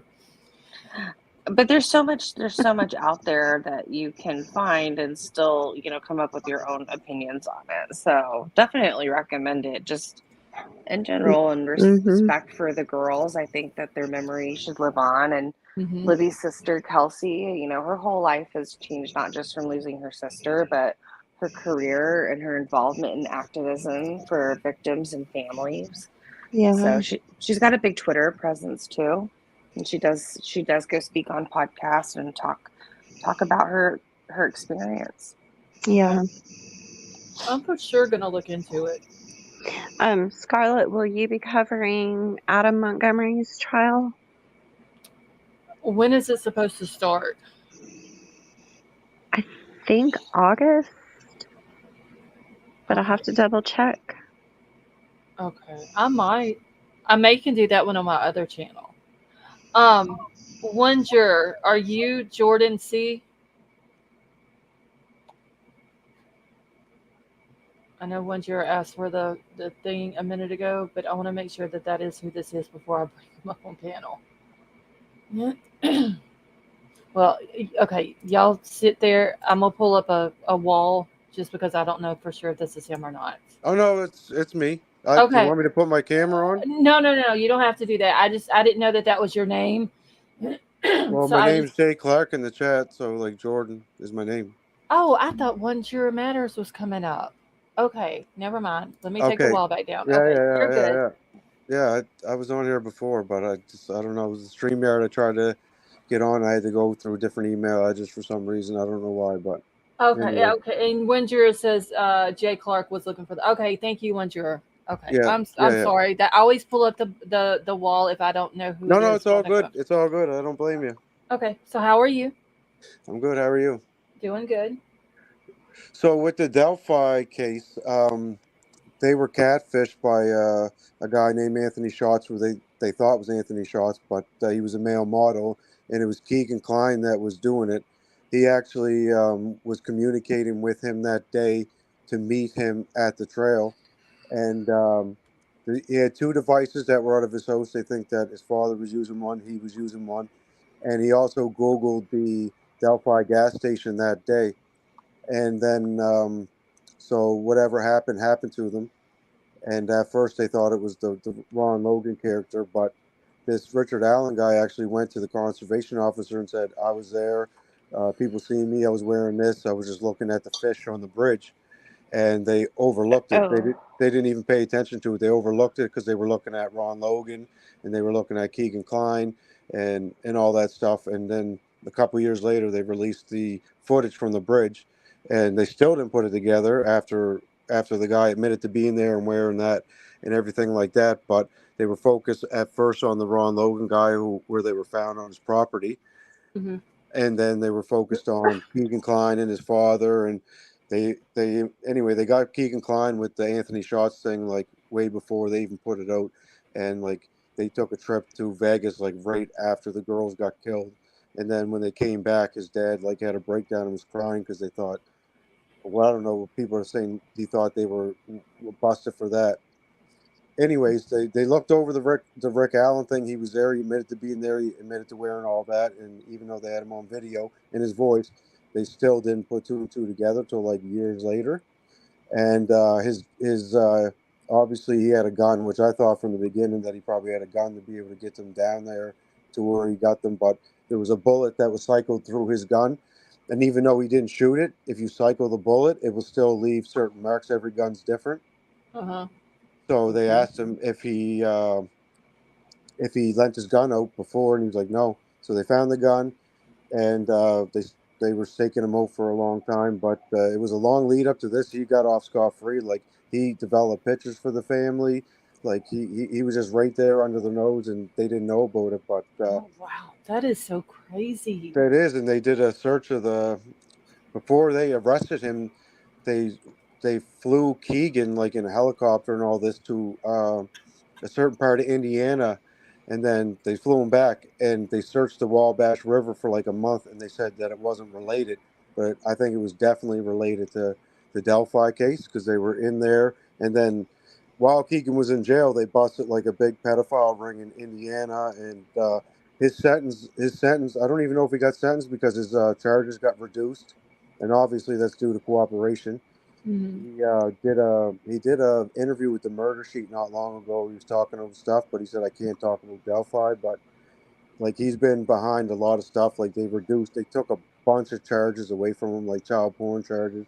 Like and they're being really secretive with his kind of sentence. I don't even think he's sentenced yet. He was supposed to be sentenced like 3 different times now, and it keeps getting pushed back. But he's definitely a player in the game. So I think that it's just too much of a coincidence that he told them to go there, and then that Yeah. happened, and he even like Googled the gas station in Delphi, and we're not sure if he went there that day or not, but we know that the devices that he used to communicate with him were out of his house, so there was 2 different ones, and they believe the father was doing it too, and they have a whole background of them guys like catfishing and doing stuff online with underage girls and things like that. But other than that, like I know pretty much everything from the start till now, and what's been released, and so he admitted it on the phone to his wife April 3rd, and now they're trying to blame it on mental illness because he was like eating the paperwork and doing all kinds of crazy stuff. But it's I think it's the guilt. Like, why would he admit to something that he didn't do? Like anybody in their Mhm. right mind would not admit to something they didn't do like that. I don't care how It was. beat down you are in jail. Like I don't care how beat down you are. You're never going to admit to something you didn't do, unless I don't know. I don't know why anybody would. I mean, he wasn't being interrogated at the time, and He I wasn't, but think he was that in jail under a lot of pressure. Obviously, there's threats from other inmates. Like, you're probably paranoid that the guards are poisoning your food, whatever the case may be. But you would not say you did something like that if you didn't do it. No, because I mean, admitting to something like that you didn't do, it's not going to make your conditions any better. I wouldn't Oh, it'd make think. it worse. It'd make it worse. It would make it way worse. Like, you know, it would make it way worse. And it's just, they probably got him under 24-hour surveillance, like somebody outside his cell, so he doesn't try to, like, Hurt commit himself and commit suicide. Now, like I worked in prison, and like we had to do them like 15-minute watches, but mhm. it's like if you're doing those, like you're on your toes all the time, and you don't even want to get 15 minutes because like if something happens, it's basically on you. But this is such a big case that like somebody's probably outside his cell 24/7. Like what's his name from Idaho, Bryan Kohberger. There's probably somebody outside his cell 24/7. Wow. So anywhere these guys go, they're cuffed. In the shower, they're cuffed. Like everywhere, they can't really do nothing. They just can't really go nowhere. So Yeah. because they're so high profile, other inmates like to make a name for themselves don't want to do something. But like it's the guards are there and they're there. The Bryan Kohberger thing is crazy, and I don't get a lot of what's going on in that case. They're just trying to keep the lid on it. But I definitely think he did it by himself. Hmm. But the Richard Allen thing, I think there was an accomplice with him, like on the bottom or whatever, because they went somewhere for a period of time and then they were there the next day. And I think he definitely had somebody with him, and it could have been the guy that property was on. But there was a big pedophile ring in Indiana at the time. Well, I'm gonna for sure have to check into this and read up on it and get all caught up. Yeah, it's interesting. It's going on right now, so. I I'm think you surprised you should. And didn't the hear guy, about it. I'm surprised you didn't hear about it because it's like before the Idaho thing, it was the biggest case. Hmm. Oh, I've heard about it. I've never, because I was into Lori Vallow's case and then Kylie Rodney's case and now this one. So I've heard about it, just never really looked into it. Shay, what was you saying? oh, I was just going to mention that the gentleman that he was talking about the property that um, Ron Logan, yeah, the girls, yeah, were found on Ron Logan. He's now deceased, yeah, so that's yeah. like another kind of layer of But he if lied about the day and said he was somewhere where he wasn't, and things like that. So they searched his property and stuff. And even after they searched his property, he was still like their main suspect in the whole thing. So and I then he think he died. was like, I think he had like a DUI and like some other stuff. Like he Yeah, had, yeah. But he had some run-ins, and so that's, I think that was a mentioning. Like my friend's theory was that like maybe he was out drinking and driving or doing stuff he shouldn't have been doing because he was on, some kind of what do you want to call it? he was on charges. He probably like he couldn't parole or fucking whatever you want to call it. Yeah. Where you can't. Yeah. But still, if it comes to a murder, like you would admit to, like, yeah, I was out this place and I was drinking. Sorry, go do whatever you're gonna do. But he was like, he told the guy like specific time. Make sure you tell them I was with you between this time and this time, and it was the time that the girls were disappeared. Oh, I'm aligned with you. I think that there's definitely something hinky about all of that. Like, I've Yeah. never been okay with it. I thought that there was The Ring, or I thought there was a film. And I Yes. know that sounds really gross, but No, I agree with you because they went somewhere for that short period of time. I think Like, something is a lot darker than what we think, and I've just always gotten that vibe about this. I think so too. I think there's a lot of people. This is the one I think a lot of people are connected to, but the BK thing, I don't. I think he did it alone, but the Delphi, it's definitely bigger than like just one guy because they searched Ron Logan's house, they searched his property, and he was still the number one suspect. So they must have found something. Well, and I think BK naturally seems like he too would do this alone based on even some of, allegedly what his former classmates and friends, would talk about. I always go back to that one, Scarlett, the guy that took the class with him that was doing the group project, and then he just like took over and did it himself. Remember that? Yeah, I honestly I can't remember any of their names. The only one I remember out of anybody from Pennsylvania is Casey, the girl that was friends with him, and he was friends Mhm. with her brother. Is it Arntz? Casey Arntz, Yes. I believe is her name. That's the only name that I remember. So it was a gentleman that went to his house with him, and he was like interviewed on TV, and he was talking about how they took a class together, and apparently, like, they were supposed to do a group project, and Yeah. Bryan just took it over, turned it in himself, and did not include this guy, and the guy ended up failing out of the class because of it. Wasn't it And that same guy? His dad like begged him to be friends with Brian. His dad was there on campus and was like, "Please, like, be friends with my son." And I think it might be the same guy. no, different. This is different. This Okay. one's different. This is a DeSales, no. I know what you're talking about. This one's different, but that was just real telling to me and his personality. Like, I got this. I'm doing this myself. I'm a lone rider. Like, I don't know. I guess because I have, done different group projects and been in different like honors classes and stuff like that through school, and like there's just this personality that comes to mind, and I see that in Bryan. Yeah. So it makes sense for a solo, not for a duo, even though I really did have an opening for a duo, Scarlett. I really did. Mm-hmm. But I'm starting more and more to think not. He was a loner.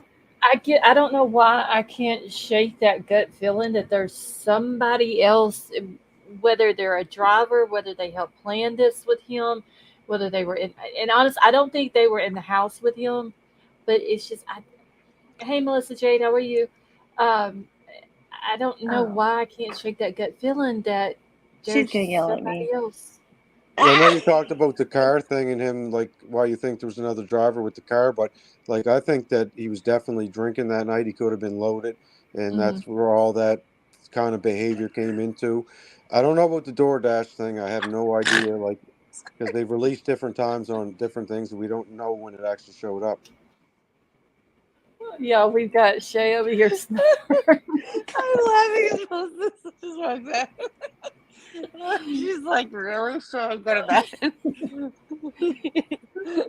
I tried to, Melissa. I took Tylenol PM and everything, and then I just like came out of my second wind, and I had to come up to say something, and then we just went all over the place. But no, I get what you're saying, Jay Clark. I don't know why I can't shake that thought that there's somebody else. There can't be. As if there was, he would have told on them by now. Because he's a narcissist. He only cares about himself, and he's the. I think about that too, though. I do think about that, the fact that we've heard the narcissistic ways, the controlling ways, the OCD. He wouldn't want to do something like this because he would want to control every little aspect of it. And he would want to make sure that nobody, because if he's in jail, how is he going to keep, or if he's not around this person who possibly helped him, how is he going to know at all times that they're not going to go snitch on him? Well, that's the Uh, thing. He doesn't. So he would actually do it before he did it to him. Like I mean, he could be. It's a possibility, but I just believe he did this alone, and that's why it was like as sloppy as it was. Even it was sloppy, and like I don't know if he had any help there. It was, and it could be a possibility. I just think he did it alone, and I just think he's a loner, and he might have been loaded that night and decided to take out his anger. And I don't know what the issue is with them. That's the biggest question is why. But I just really believe that he did it by himself. And if it comes out that he didn't, then I'll give you all the credit for saying you said it. and hey, I mean, I could be completely wrong also. Yeah, I know we all can be like, but I just don't think that if somebody else was involved, I think like it would have been come out by now. And the only weird thing is like how he drove down through Colorado and all that stuff, like when he was with his dad. That's kind of strange. I think though, honestly, the reason why, unless he had other ulterior motives for going that way, I think that the reason why they did go that way is because of the winter storm that was up north of there. Okay, I Uh, didn't know that. that's because that was during what December. Uh, that's the only thing, and other people had said that too. Maybe he was trying to avoid all the snow and stuff like that was That, going through that's a there. long way to go around though, like to go through like Right. I think it way added down there. 500 extra miles to the trip, I believe is what it was. Yeah, I don't know, man. That's It, weird. That's it's weird. several hours. And didn't he go through the same neighborhood? The guy from Buddy there in Washington State was killed by the SWAT team. Wasn't that where he was from? Like around that, he went like right by that where that guy was from. Somebody else said that too, but I can't Yeah, remember. I forget what the guy's name is, but they were trying to put it on him too. But he drove through that guy's like hometown, like after he was killed by the SWAT team. I think. And I don't even remember where it is. If he wasn't he from Illinois? I thought they said he lived in Colorado. I could be wrong. He Okay, might have maybe. been from Illinois, but there was something to do with somebody in Washington State University that he drove through and drove past where they're from in Colorado. Could have been just a coincidence, but it's a pretty big one. Okay, I'll have to look. I can't remember exactly where Kopaka is But from. Colorado's pretty like bad with snow and stuff like that too, so that's a weird place to go. Like, Hmm.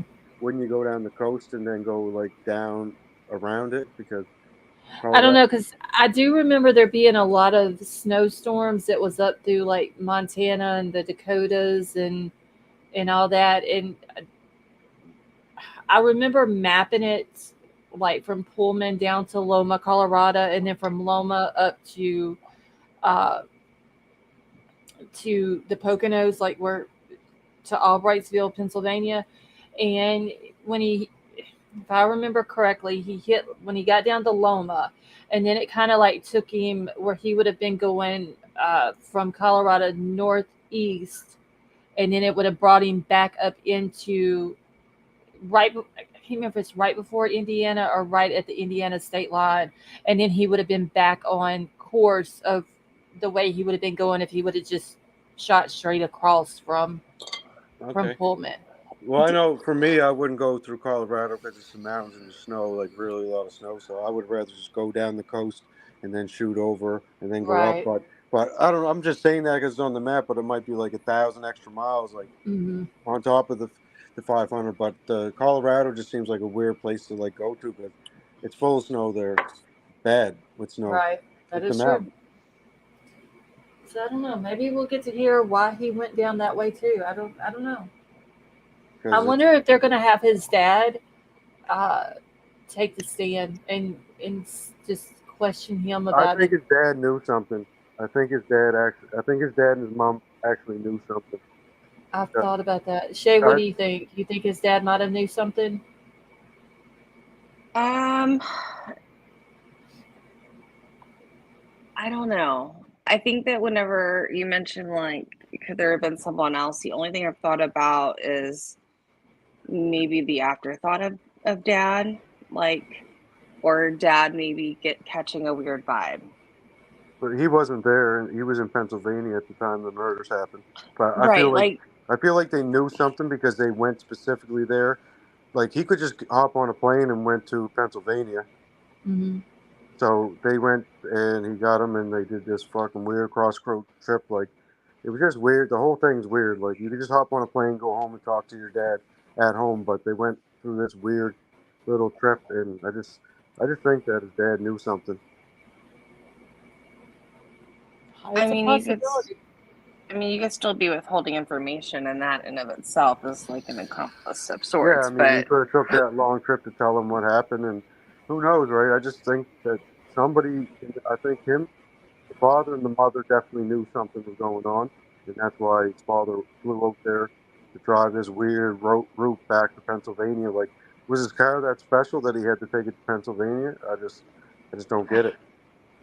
I mean, I kind of thought that like maybe he wanted to drive the car back and leave it there, and he didn't want to drive alone, so he asked his dad to fly in and ride back with him. And if That's he a good really point. does have visual snow, then maybe it's someone who can help with part of the drive, and it's a long drive. I mean, it could be anything, you know? That's a good point because he Yeah. might have wanted to ditch the car in Pennsylvania because it was obviously they were looking for that kind of car. Yeah, I mean, he could have maybe tried to sell it or something while he was back in Pennsylvania and then come back with a totally different car. Yeah, but like he lives in Washington State, like he could have drove it into the woods somewhere and just set it on fire and saved himself a long drive home. Like, I mean, there's lots of forestry in Washington and Oregon and stuff like that. Like, Hmm. it's just weird. Like, I don't know, if I wanted to hide something, I'd drive it into the woods. Like, I wouldn't take it cross country where you're like in the States they got those readers that read your plate, right? Like, Yeah, that's how they found out he was in Loma, Colorado, because his plates were red. yeah, so they got the plate readers up there. Like, when you go past it, they read your plate. Like, so I don't know. It's just this whole case is just weird. I don't get it at all. That is true.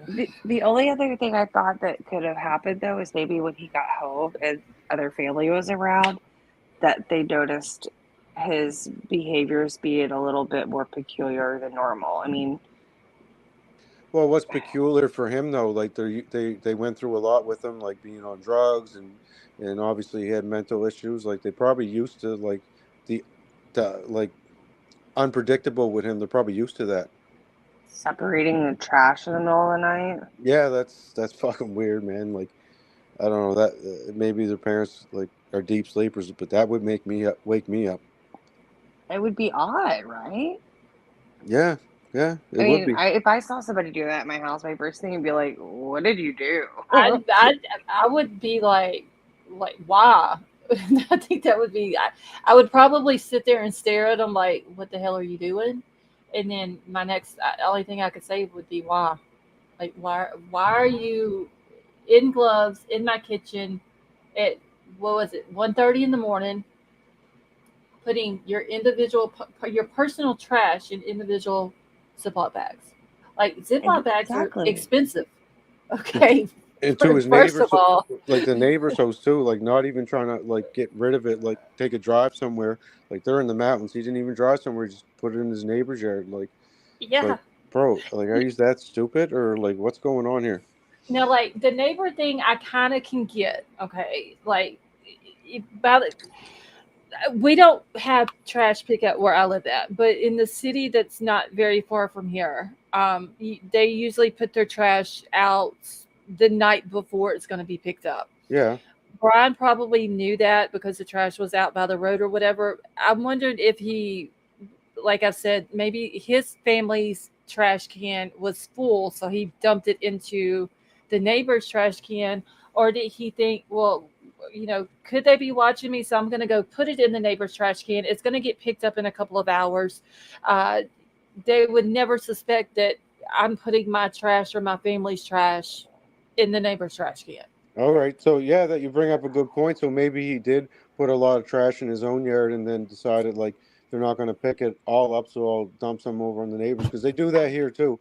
Like, Hmm. they do that here. It's every 2 weeks and every second week's recyclable. So like but if somebody puts garbage in your yard, like, you notice it right away because Hmm. like they can only hear like they can only take one black bag and then everything got to be clear and it got to be separated, but they only do it once every 2 weeks. But people do like dump garbage on people, but like your next door neighbor's just kind of weird because it's like Right. they're gonna know it's you.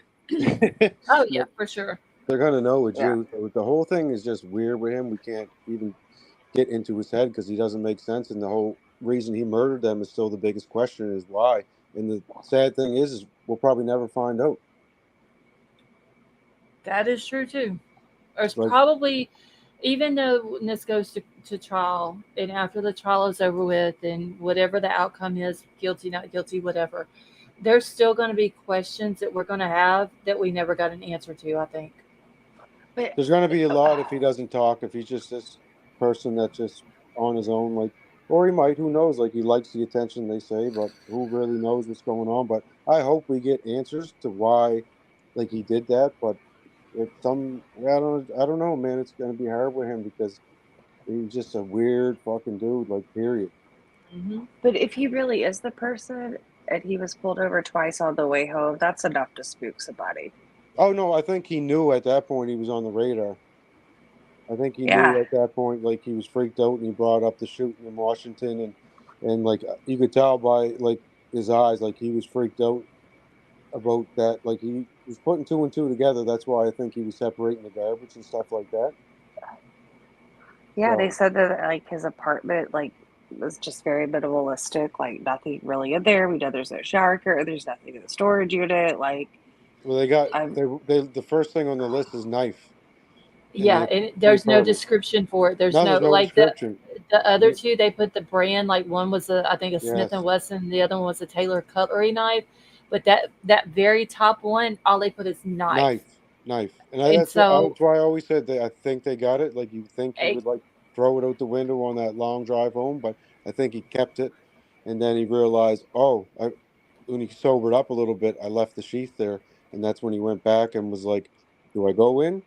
Do I not go in?" And obviously he didn't, but he left that sheath there. That's why I think he was one sloppy. I think he was drunk, and that's why he did all this stuff with the car and took this way long way home. It was just the whole thing's just weird. Like, I just don't get yeah, it. But I definitely think he was on under the influence of drugs and alcohol. Maybe not heroin, but maybe other stuff and in drugs too, because it was a sloppy thing that he did. And I definitely think there's blood of his at the scene too. Like, with the whole thing there going. I don't know, but the second guy, I can't get behind that. I just, if it comes out that it is, man, I'm gonna say, Scarlett, you said it the whole time. I give you credit. I just can't see it with this case.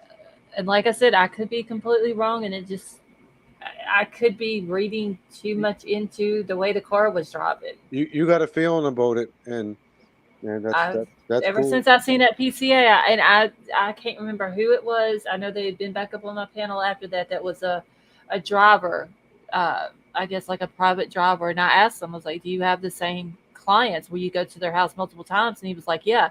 And I said, "Well, wouldn't you know if you've been there multiple times? You know where to park, you know where to drive, you know where to turn around." And they was like, "Yeah." And I'm sitting here thinking that's the same thing with him. If he'd been to that house or around that house 12 times, he would know where to go. And that's Yeah, why I can't get past the somebody else drive it. but it's like, if he was under the influence of alcohol and drugs, and his And that could have impaired him. That is yeah, true. and tunnel vision too. Like, his adrenaline's pumping. Like, Hmm. tunnel vision too. When he's fighting with himself, should I do it? Should I not do it? So he's just erratic with his behavior. Like, on the way there, I think that's what it is. But like, there'll be like doorbell footage and all that stuff that comes out to see if he was alone or not. Because I don't think the windows were tinted on the car. So, Yeah, I don't either. like, they definitely have footage of him, and that's what I said. Even Washington State University, like, that building that he was in, they definitely got footage of him pulling in, coming out, whatever, and that's gonna all come out. And whenever this goes to trial, who knows, man? Like, it might not even go to trial for like another year and a half, 2 years. I know that's going to suck if we have to wait that long to hear this trial. Yeah, it's crazy. It's crazy how far they can push it and push it and push it, and by that Hey, time, like, Woody. nobody Yeah. cares at that point. Like, it's sad to say, there'll be another case people are focused on, and I don't know, but well, guys, I gotta anyway. jump down. So So thank you, Okay. Scarlett. Oh, you're Scarlett, I welcome. just got one question for you. Okay, go ahead. You don't have garbage pickup, so what do you do with your garbage? We have dumpsters like that. Uh, areas within the communities that we have, because I live out in the middle of the country.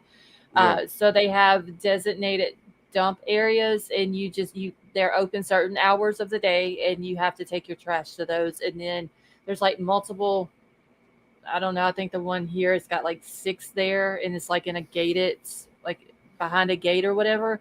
And then they come, I think every other day to empty them. The trucks will, and so that's what we have to do with Oh, so ours. you're like in the marshes, like in Louisiana, like the marshes and No, stuff? I'm not in the marshes. I'm up further in the northern part of Louisiana, but I'm in the middle of the woods. And I mean, there's people still in the country around here that will burn their trash in burn Yeah, barrels. yeah, that's what I was going to ask because like I remember being in Africa and they burned their trash 24 hours a day. Like Mhm. 24, they didn't have a garbage system, they just burnt it, but it was like it was bad. Like it was just like 24 hours a day you're breathing in burnt garbage and it was like Yeah, horrible.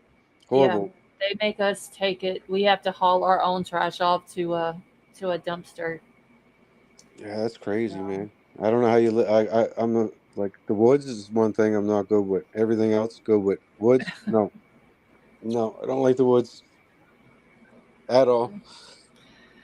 yep, it's the only place me and my husband's ever lived. We both Is the grew up woods? here. Yeah, in the country. I We remember bringing up the gun laws and stuff, and people were going crazy, and you were like, "We don't have enough guns." And I was like, "Oh, okay." I was like, "Okay, you don't have enough guns." Oh, I guess I guess if I lived out there, I'd probably want as many guns as I could too. But Right. It's just like I said. This is crazy. where me and Troll both we grew up here. How far from New Orleans is it? We are 6 hours from New Oh, so you're Orleans. you're far away from the craziness down there. Yeah.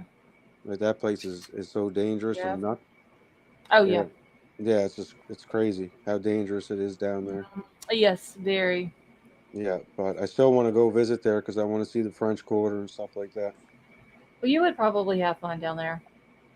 I think so too. Like I have fun everywhere I go. I went in Africa in the poorest country at the time and had fun. So Hmm. I had fun there. So I think I can have fun pretty much anywhere, especially if there's alcohol. I'm gonna have fun. That's all. Like beer, I'm good. I can go anywhere. Yeah, Let's see. I can't see the chat at all. Yeah, I'm just catching up real quick before I have to get out of here. Shay, have a good night. King Scarlet, have a good night. I'm about to have to get out of here. It's already 4:30.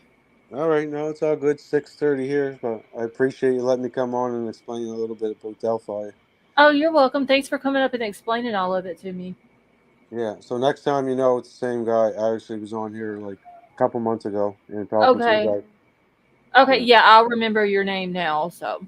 yeah, it's all good. It just I don't know why it wouldn't let me log in with the email I have with YouTube. It made me like use one of my personal emails, which I don't care. So that's why I Okay. use that. Yeah. Well, That's why I use that. I can't see any of that. Only thing I can see is just your name at the bottom, and that's Okay, it. okay. Well, I was on here one time as Gar or something like that, and then I was like, you know what? Oh. I'm just Okay. gonna use Okay. my real name because like I just Okay. yeah. That's fine. So I'll remember it next time whenever you come up. It's all good. It's all good. All right. I have a lot of fun on this. It gets me through my nights. I work nights, so on my off days, I'm still up all night. So this podcast keeps me pretty busy sometimes. So I appreciate you guys. Oh well, no problem. Thank you for always joining us. No, anytime, man. It's so much fun. And All even right. though everybody here is over 55, I like it still. I'm 42. I still like it because it's everybody's down to earth and funny, so I like it. Right. Yeah. We have a great group of people in chat. Yeah, it's awesome. Like I love it. I'm entertained by everybody. And you keep it real, and I like it. Like the first time I went on your podcast, you kicked somebody off. You were like, "Nope, not here." Bang, and I was like, "Okay, I like this." And then you kicked T Rev off tonight, and I was like, "Damn, I don't even know if that was T Rev or not because he's usually very respectful." So that was weird. Right. That was really weird, man, because he's he's a respect person too. So, but I like your style. If you don't like it, see it, kick him off. And so from the beginning, I loved it. So Well, anyway, I thank you. appreciate all you guys, and I look forward to talking to you again. And if I say something in chat, That's it. That's directed toward you. I'm a big teaser, and I like to have fun and laugh. So that's it. Okay. All right. Are you All good? right. Is this being shut down? Yeah, I'm about to get out of here. I got to go to bed. All right. Well, you have a good sleep, and everybody. It was good talking to you, and I hope to talk to you again soon. Okay. Have a good night, and thanks for All right. coming up. Bye bye. All right. Bye. Let's see. Making sure I've said good night to everybody who said good night. But yeah, I'm about to get out of here. Hey, Vaughn, how are you? Shay, have a good night, honey. So I got to get out of here. I got to go to bed. So thank you all so much for coming and hanging out with us tonight. I hope y'all have a wonderful night, morning, day, wherever you are at. I love you all. And I will talk to y'all later on.